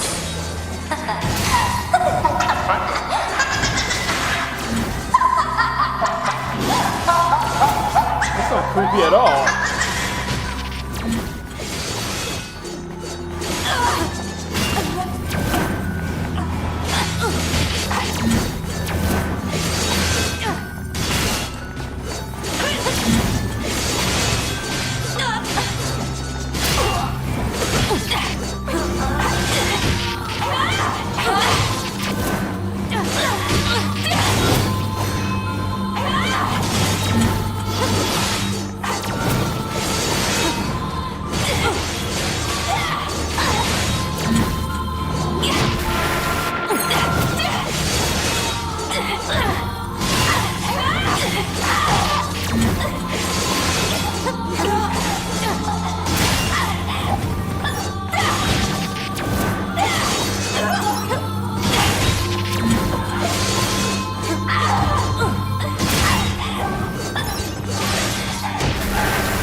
go. The reactor within the bunker is currently in uncontrolled state. All units must evacuate the bunker as soon as possible. Repeat, the fusion reactor is currently in uncontrolled state. Glory to mankind! All units rise! Reporting. They're still conscious. Stay focused, 2B!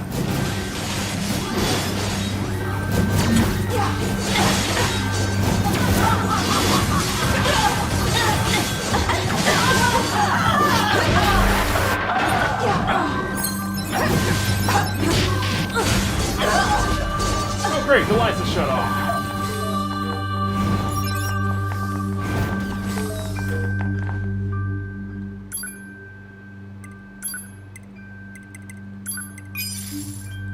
Okay. Can we save? No, I can't save.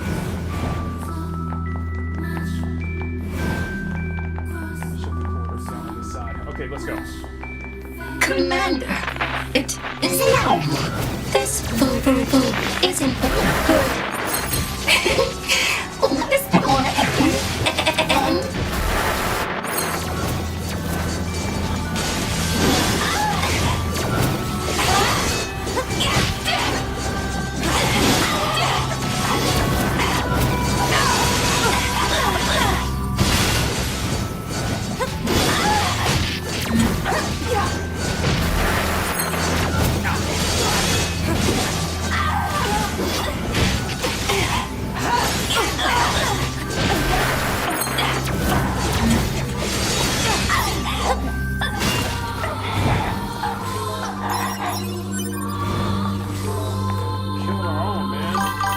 Killing our own, bro.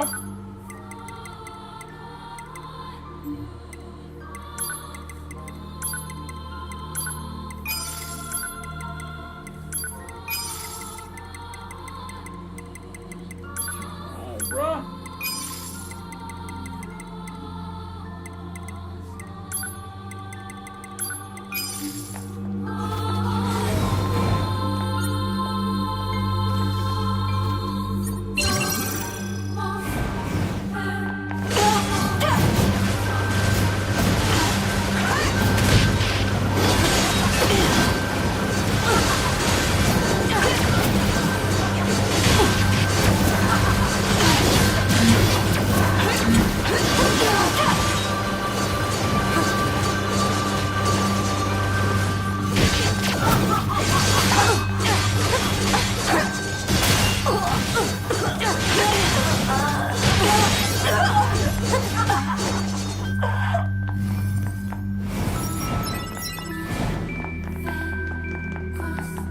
Commander, the bunker is lost! We have to evacuate! But tell me, why weren't you two infected? I don't know! It's probably because I deferred our data sync. I noticed some weird noise in the bunker's server data, so I paused the upload. I see. Why? Operator? Mankind. The transport terminal is corrupted. We need to get to the hangar and get some flight units. Oh, this is so much fun! The virus implanted is close to a beautiful flower.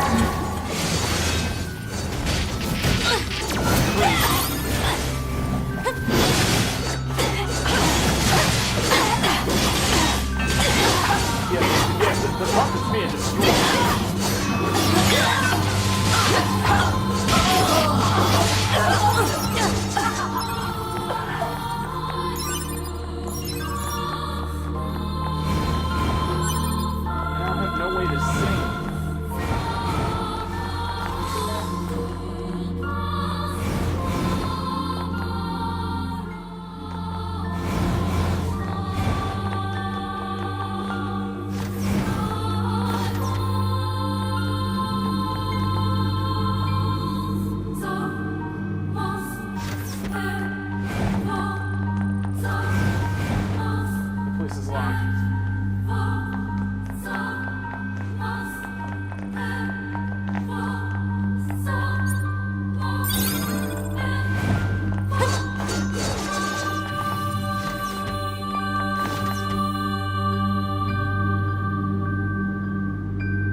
Commander, we need to get some flight units from the hangar and get out of here.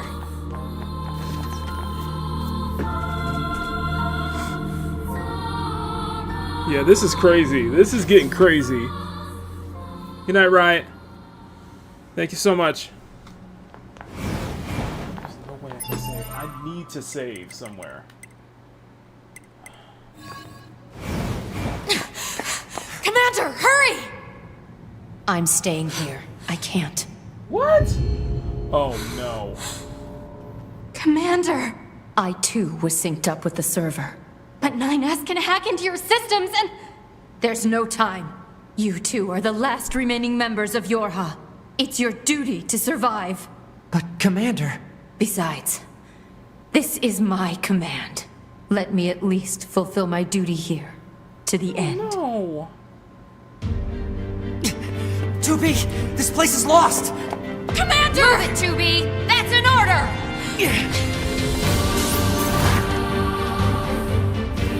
Oh shit.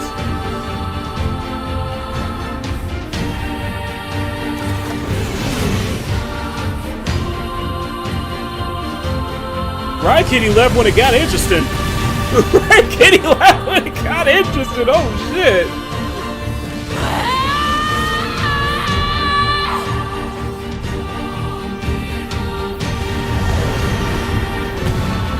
The last surviving members of Yorha. Shit, bro.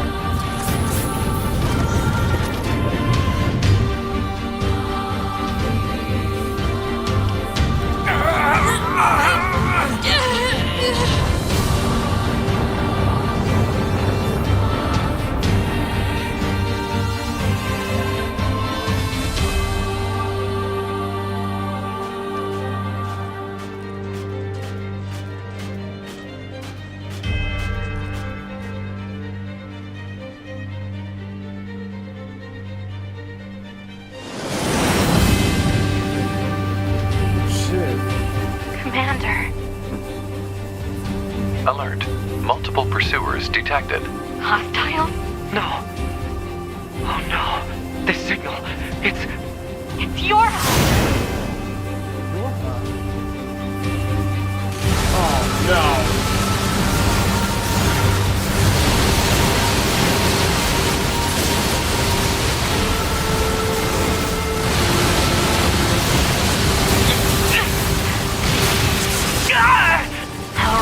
Enough of this shit. 9S, I need to take over your controls. You need to what? I'm getting us out of here. Okay. Flight controls transferred to Unit 2B. Flight controls established for Unit 9S. Setting automatic course. Entering escape route from combat zone. Wait! What are you... No! Stealth function released. Yorha Unit 2B's stealth function unlocked. Wait! 2B! 2B!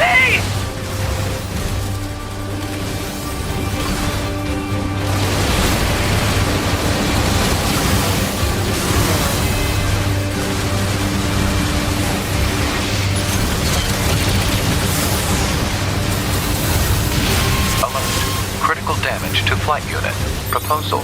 Eject immediately. Gotta find a way to land this thing. Alert. Reactor core temperature rising. Alert. FFCS and NFCS systems unresponsive. Great. Analysis. Offensive functionality lost. God damn it!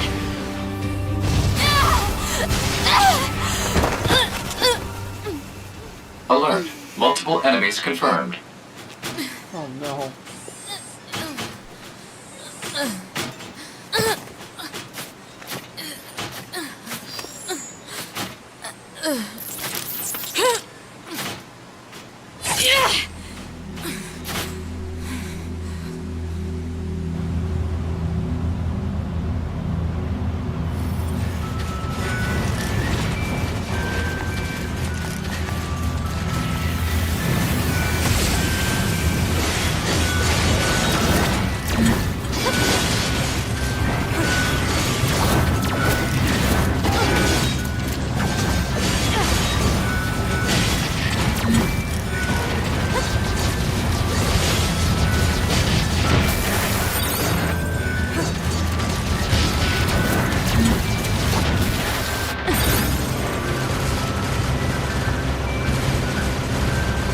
Alert.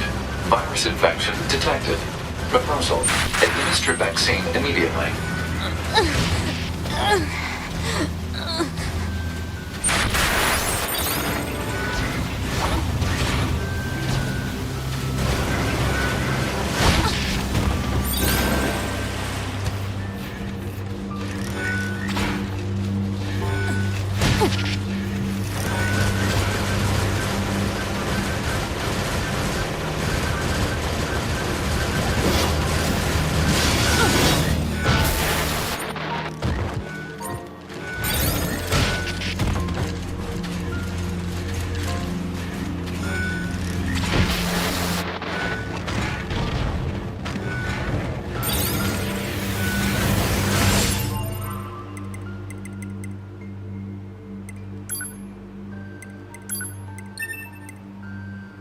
This is crazy. This is crazy.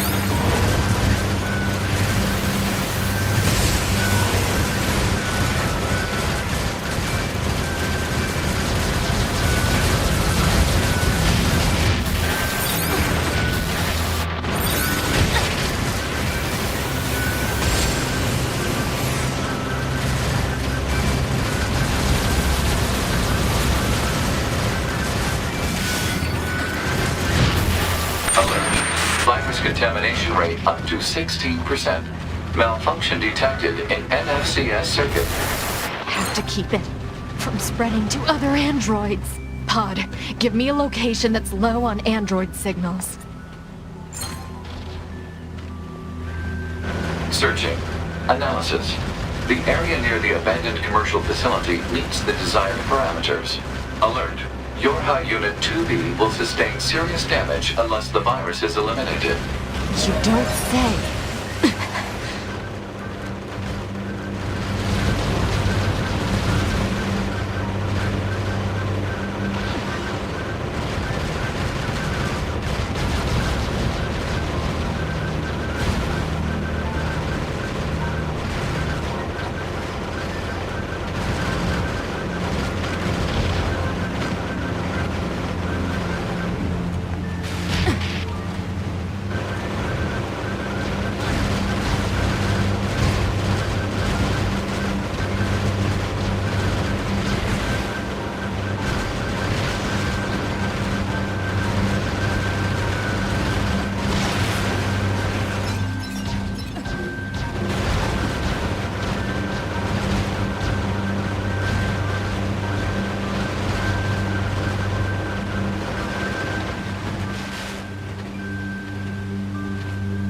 Wait, where am I going? Where am I supposed to go?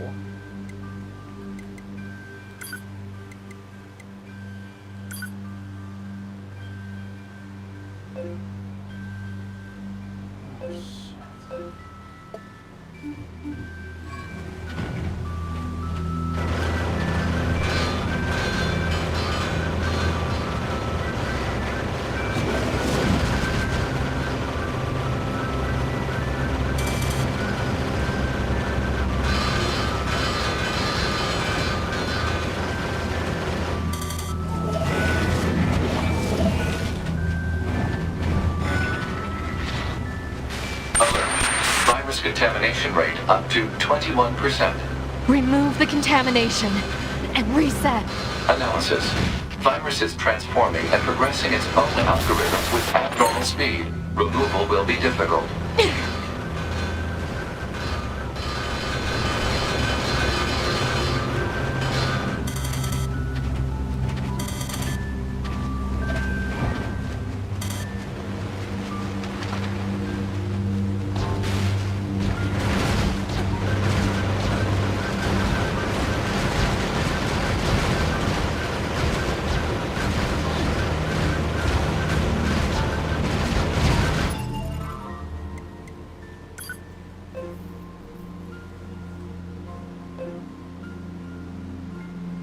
Okay, where are we then?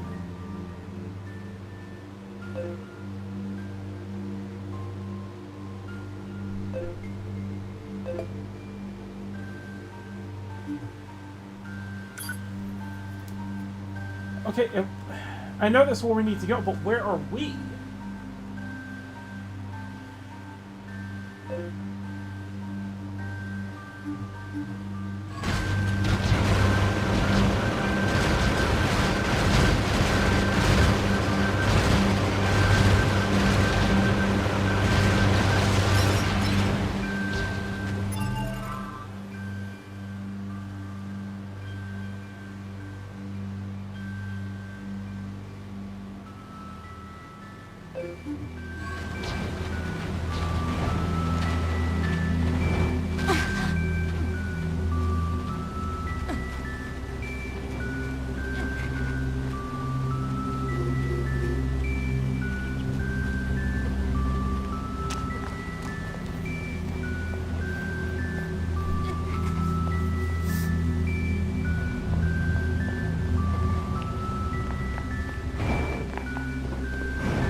Contamination rate up to 32%. Malfunction detected in visual processing system.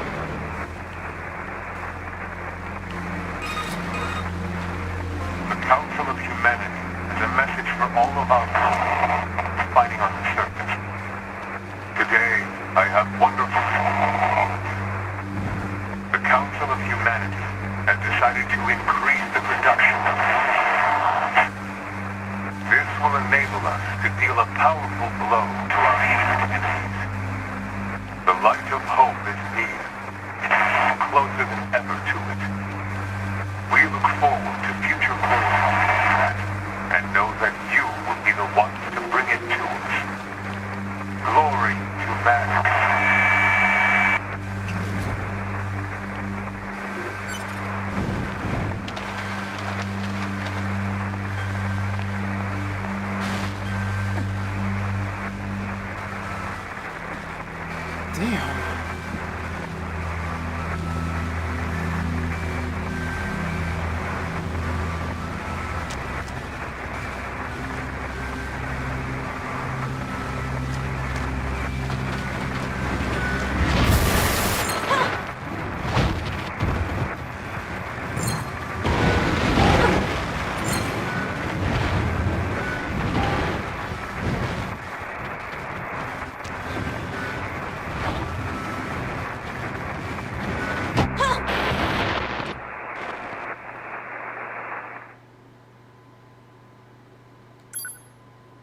Wait, so... Okay, I'm confused. I'm confused right now.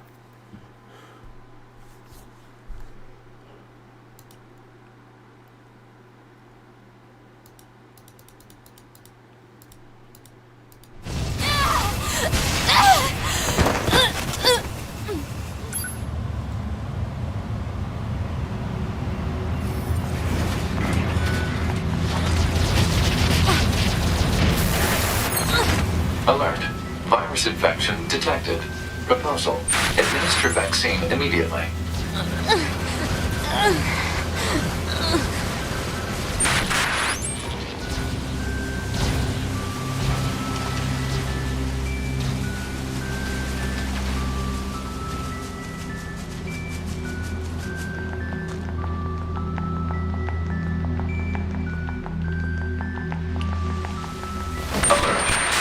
Contamination rate up to 16%. Malfunction detected in NFCS circuit.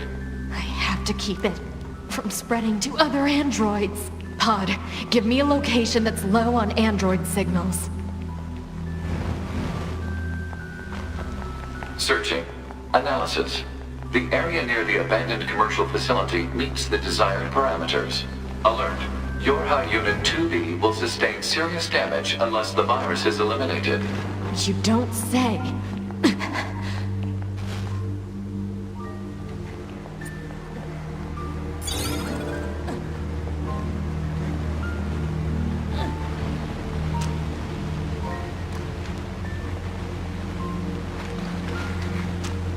Alert. Virus. Where am I supposed to go?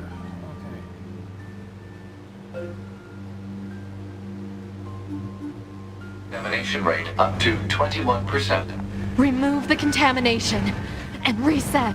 Analysis. Virus is transforming and progressing its own algorithm with abnormal speed. Removal will be difficult.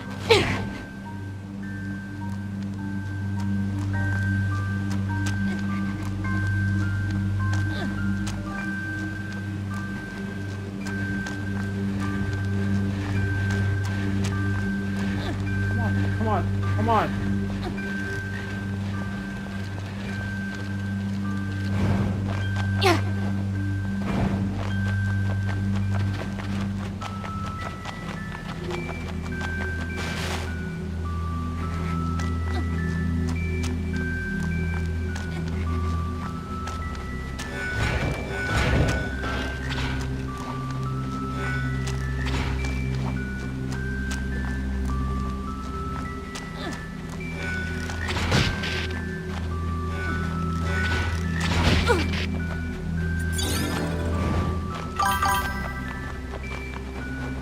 Oh, come on!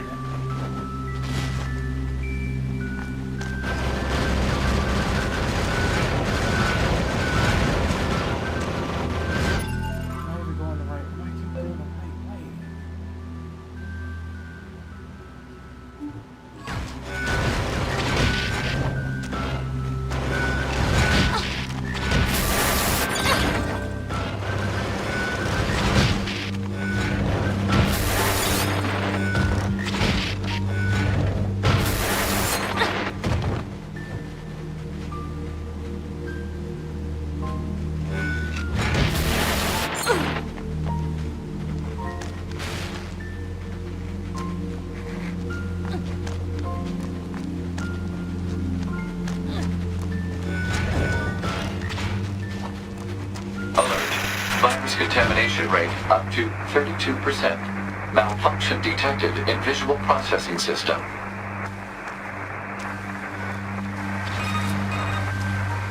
The Council of Humanity is a message for all of our fighting on the surface.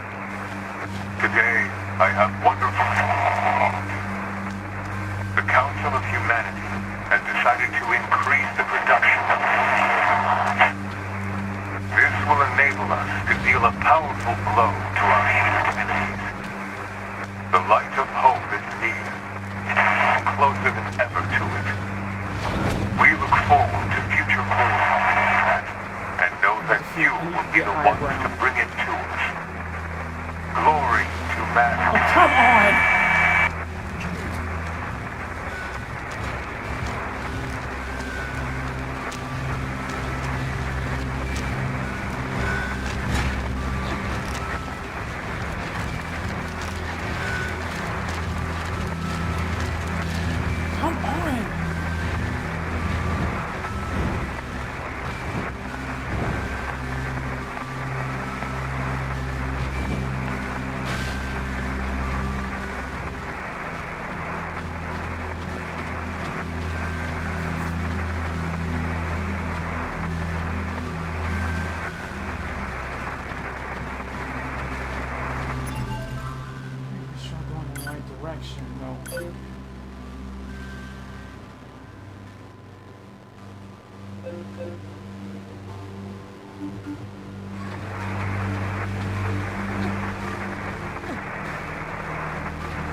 contamination rate up to 57%. Malfunction detected in FFCS circuit.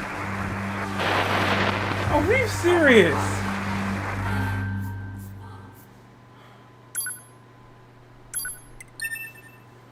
Okay, I'm gonna try again.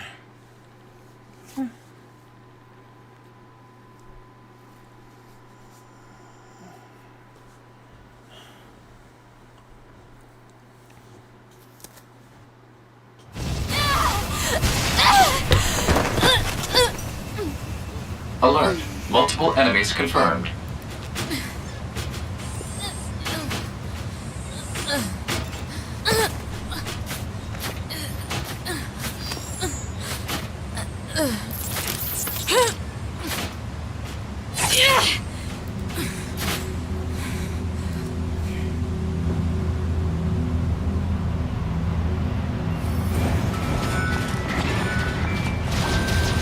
Alert.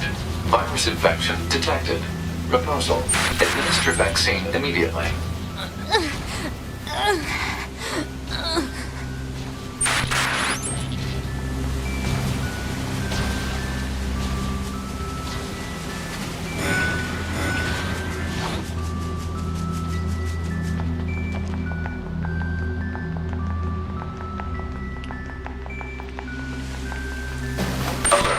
Virus contamination rate up to 16%. Malfunction detected in NFCS circuit. I have to keep it from spreading to other androids. Pod, give me a location that's low on android signals. Searching. Analysis. The area near the abandoned commercial facility meets the desired parameters. Alert. Your High Unit 2B will sustain serious damage unless the virus is eliminated. You don't say.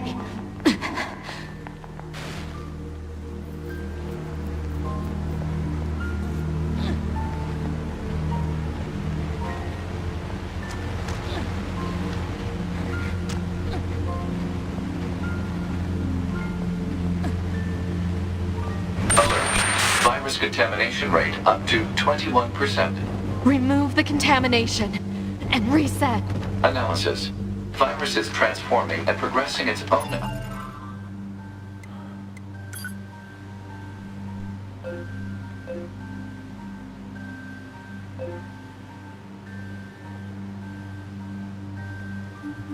algorithm with abnormal speed. Removal will be difficult.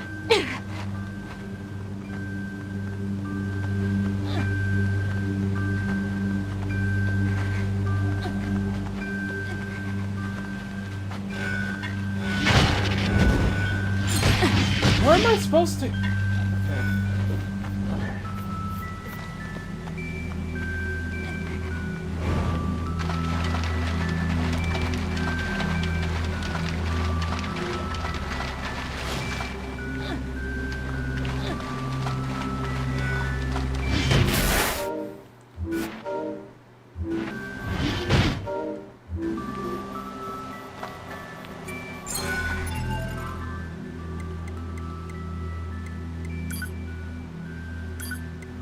Okay, I need to know where I need to go. Hang on. That's so long. I gotta wrap it up soon. It's getting late.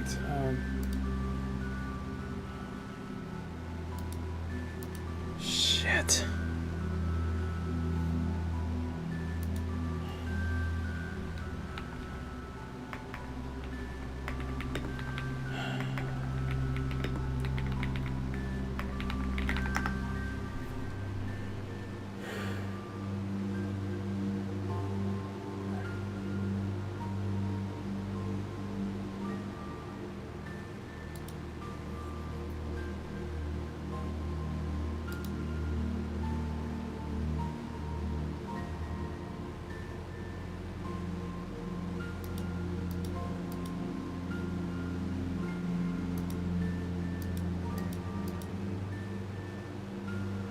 Oh.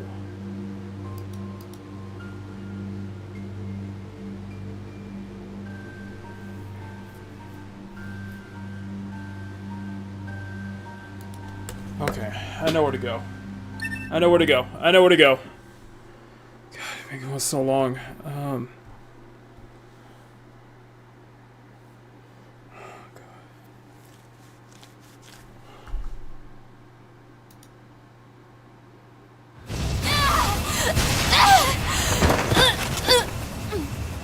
Alert. Multiple enemies confirmed.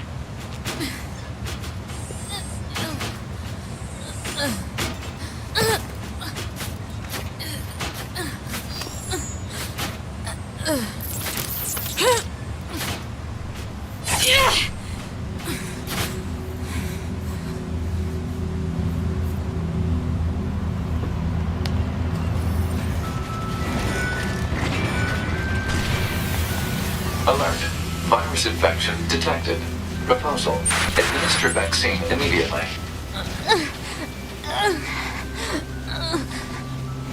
You gotta cross that bridge.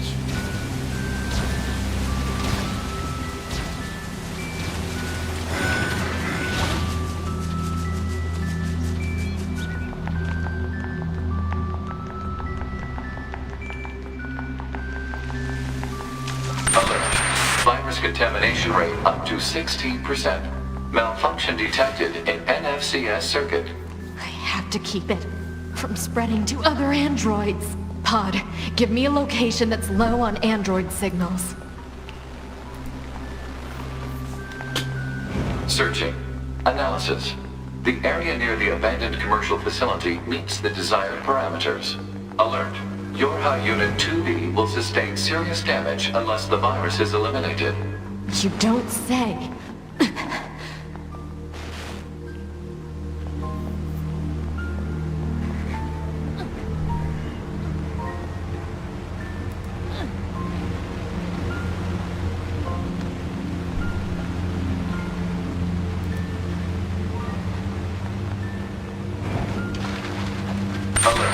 Virus contamination rate up to 21%. Remove the contamination and reset.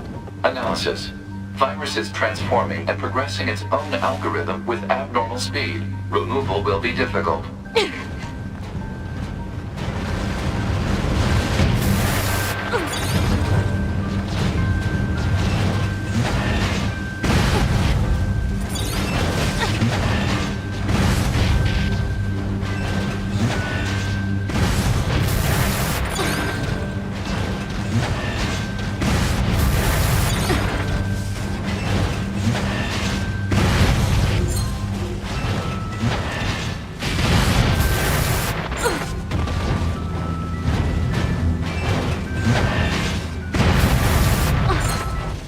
God.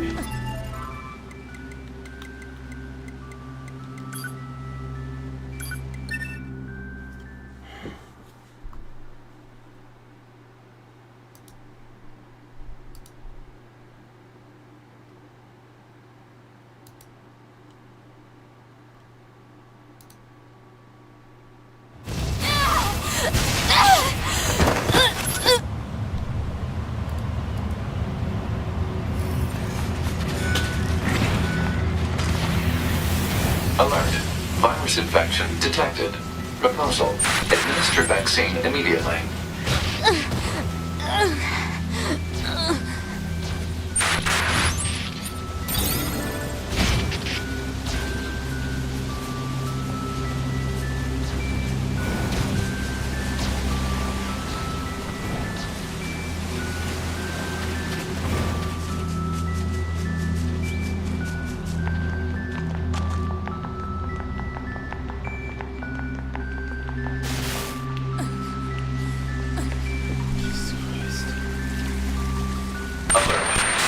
Contamination rate up to 16%. Malfunction detected in NFCS circuit. I have to keep it from spreading to other androids. Pod, give me a location that's low on android signals. Searching. Analysis. The area near the abandoned commercial facility meets the desired parameters. Alert. Your high unit 2B will sustain serious damage unless the virus is eliminated. You don't say. Come on.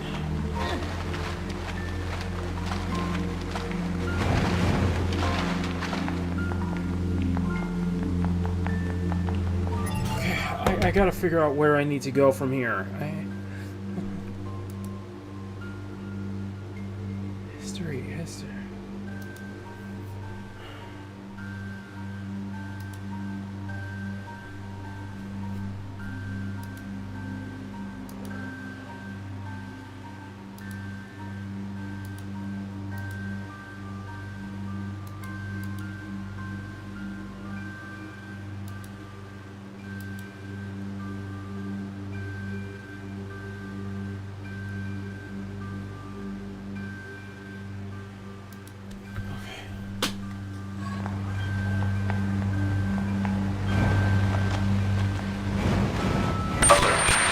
Virus contamination rate up to 21%. Remove the contamination and reset. Analysis. Virus is transforming and progressing its own algorithm with abnormal speed. Removal will be difficult.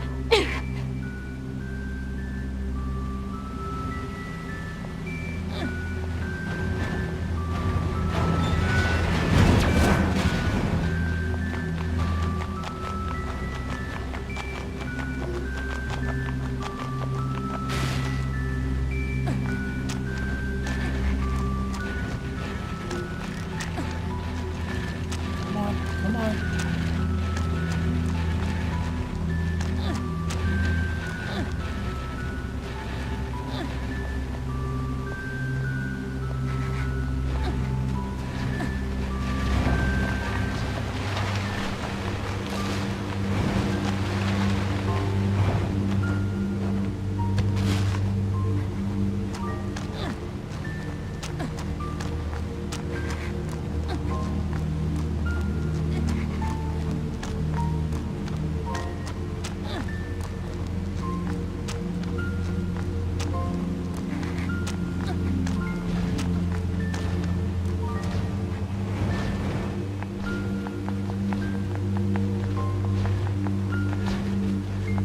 Alert.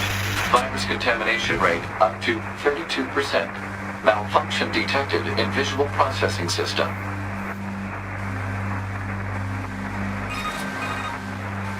The Council of Humanity has a message for all of us fighting on the surface. Today, I have wonderful... Alert. Virus contamination rate up to 57%. Malfunction detected in FFCS circuit.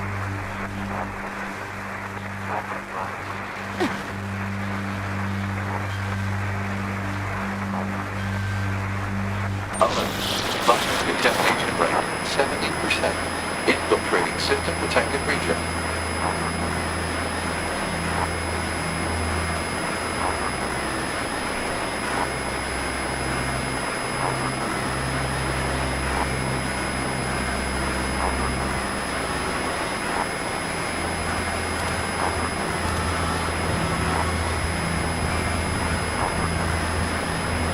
Alert. Virus contamination rate 90%. Alert. Unusual heat generation in central nervous system. Internal combustion imminent. Abnormality detected in visual sensors. Alert. Deterioration found in black box. Alert. Damage to data backup system.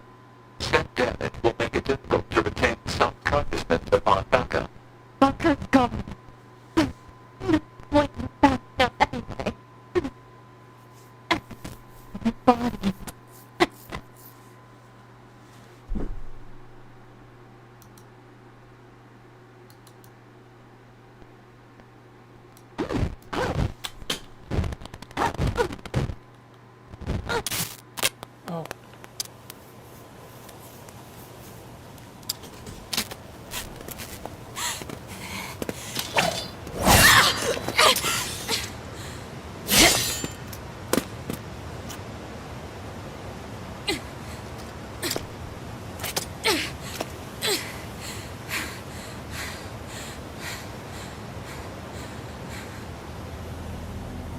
Oh.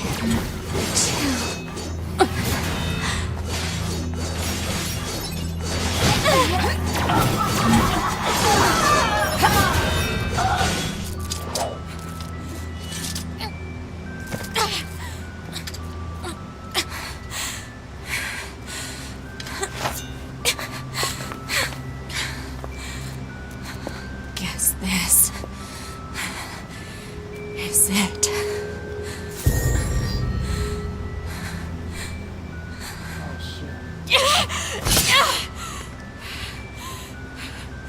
These are my memories. Oh shit. Take care of everyone for me. Take care of the future, A2.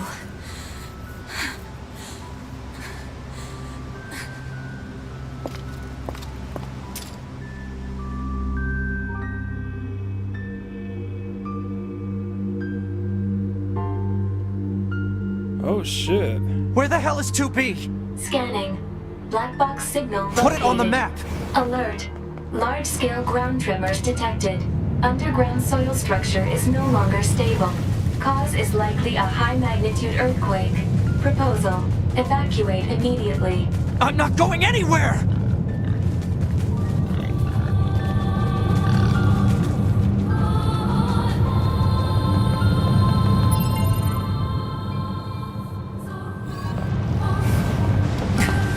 To be! Are you? Oh shit.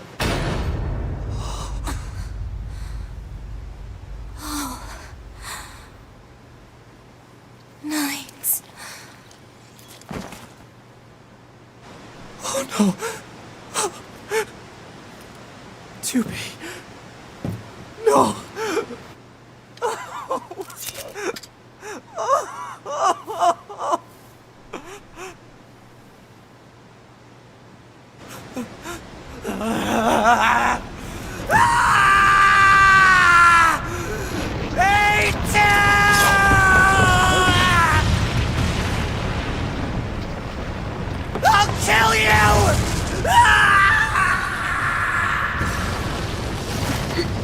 What is going on?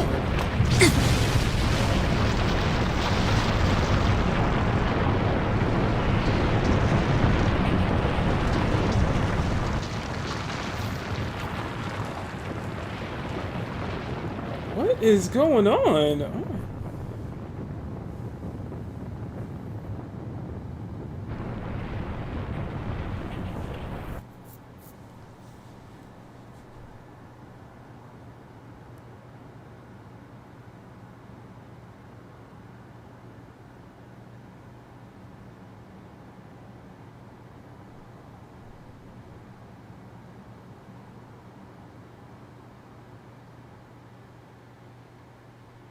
Okay, I'm gonna stop. We're gonna stop, guys. It has been, close to 7 hours, man. This is a longer expedition than I expected. Oh my goodness. Yeah. Black box signal for your high unit 2B offline. Yeah, we're wrapping it Death up. confirmed. Thank y'all so much. Data exchange engaged. That's videos. Unit 9S has Thank you for the completed subscribers. I repair and appreciate all that, guys. reconstruction Some of good all stuff damaged coming areas. next week. Unit is ready All that for good stuff. reactivation. Your high unit A2 Smack also that like ready button, for make it jiggle. Smack that reactivation. subscribe button, make it jiggle. Thanks to channel members.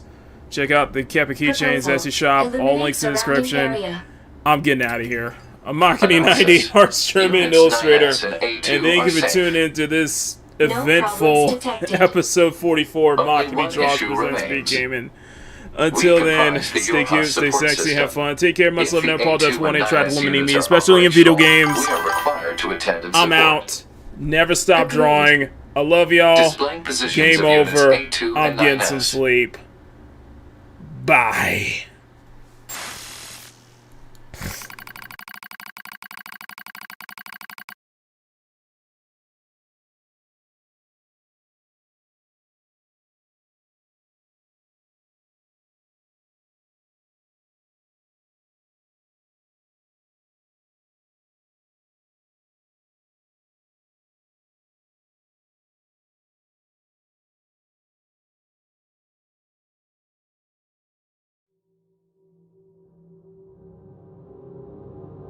Expedition complete.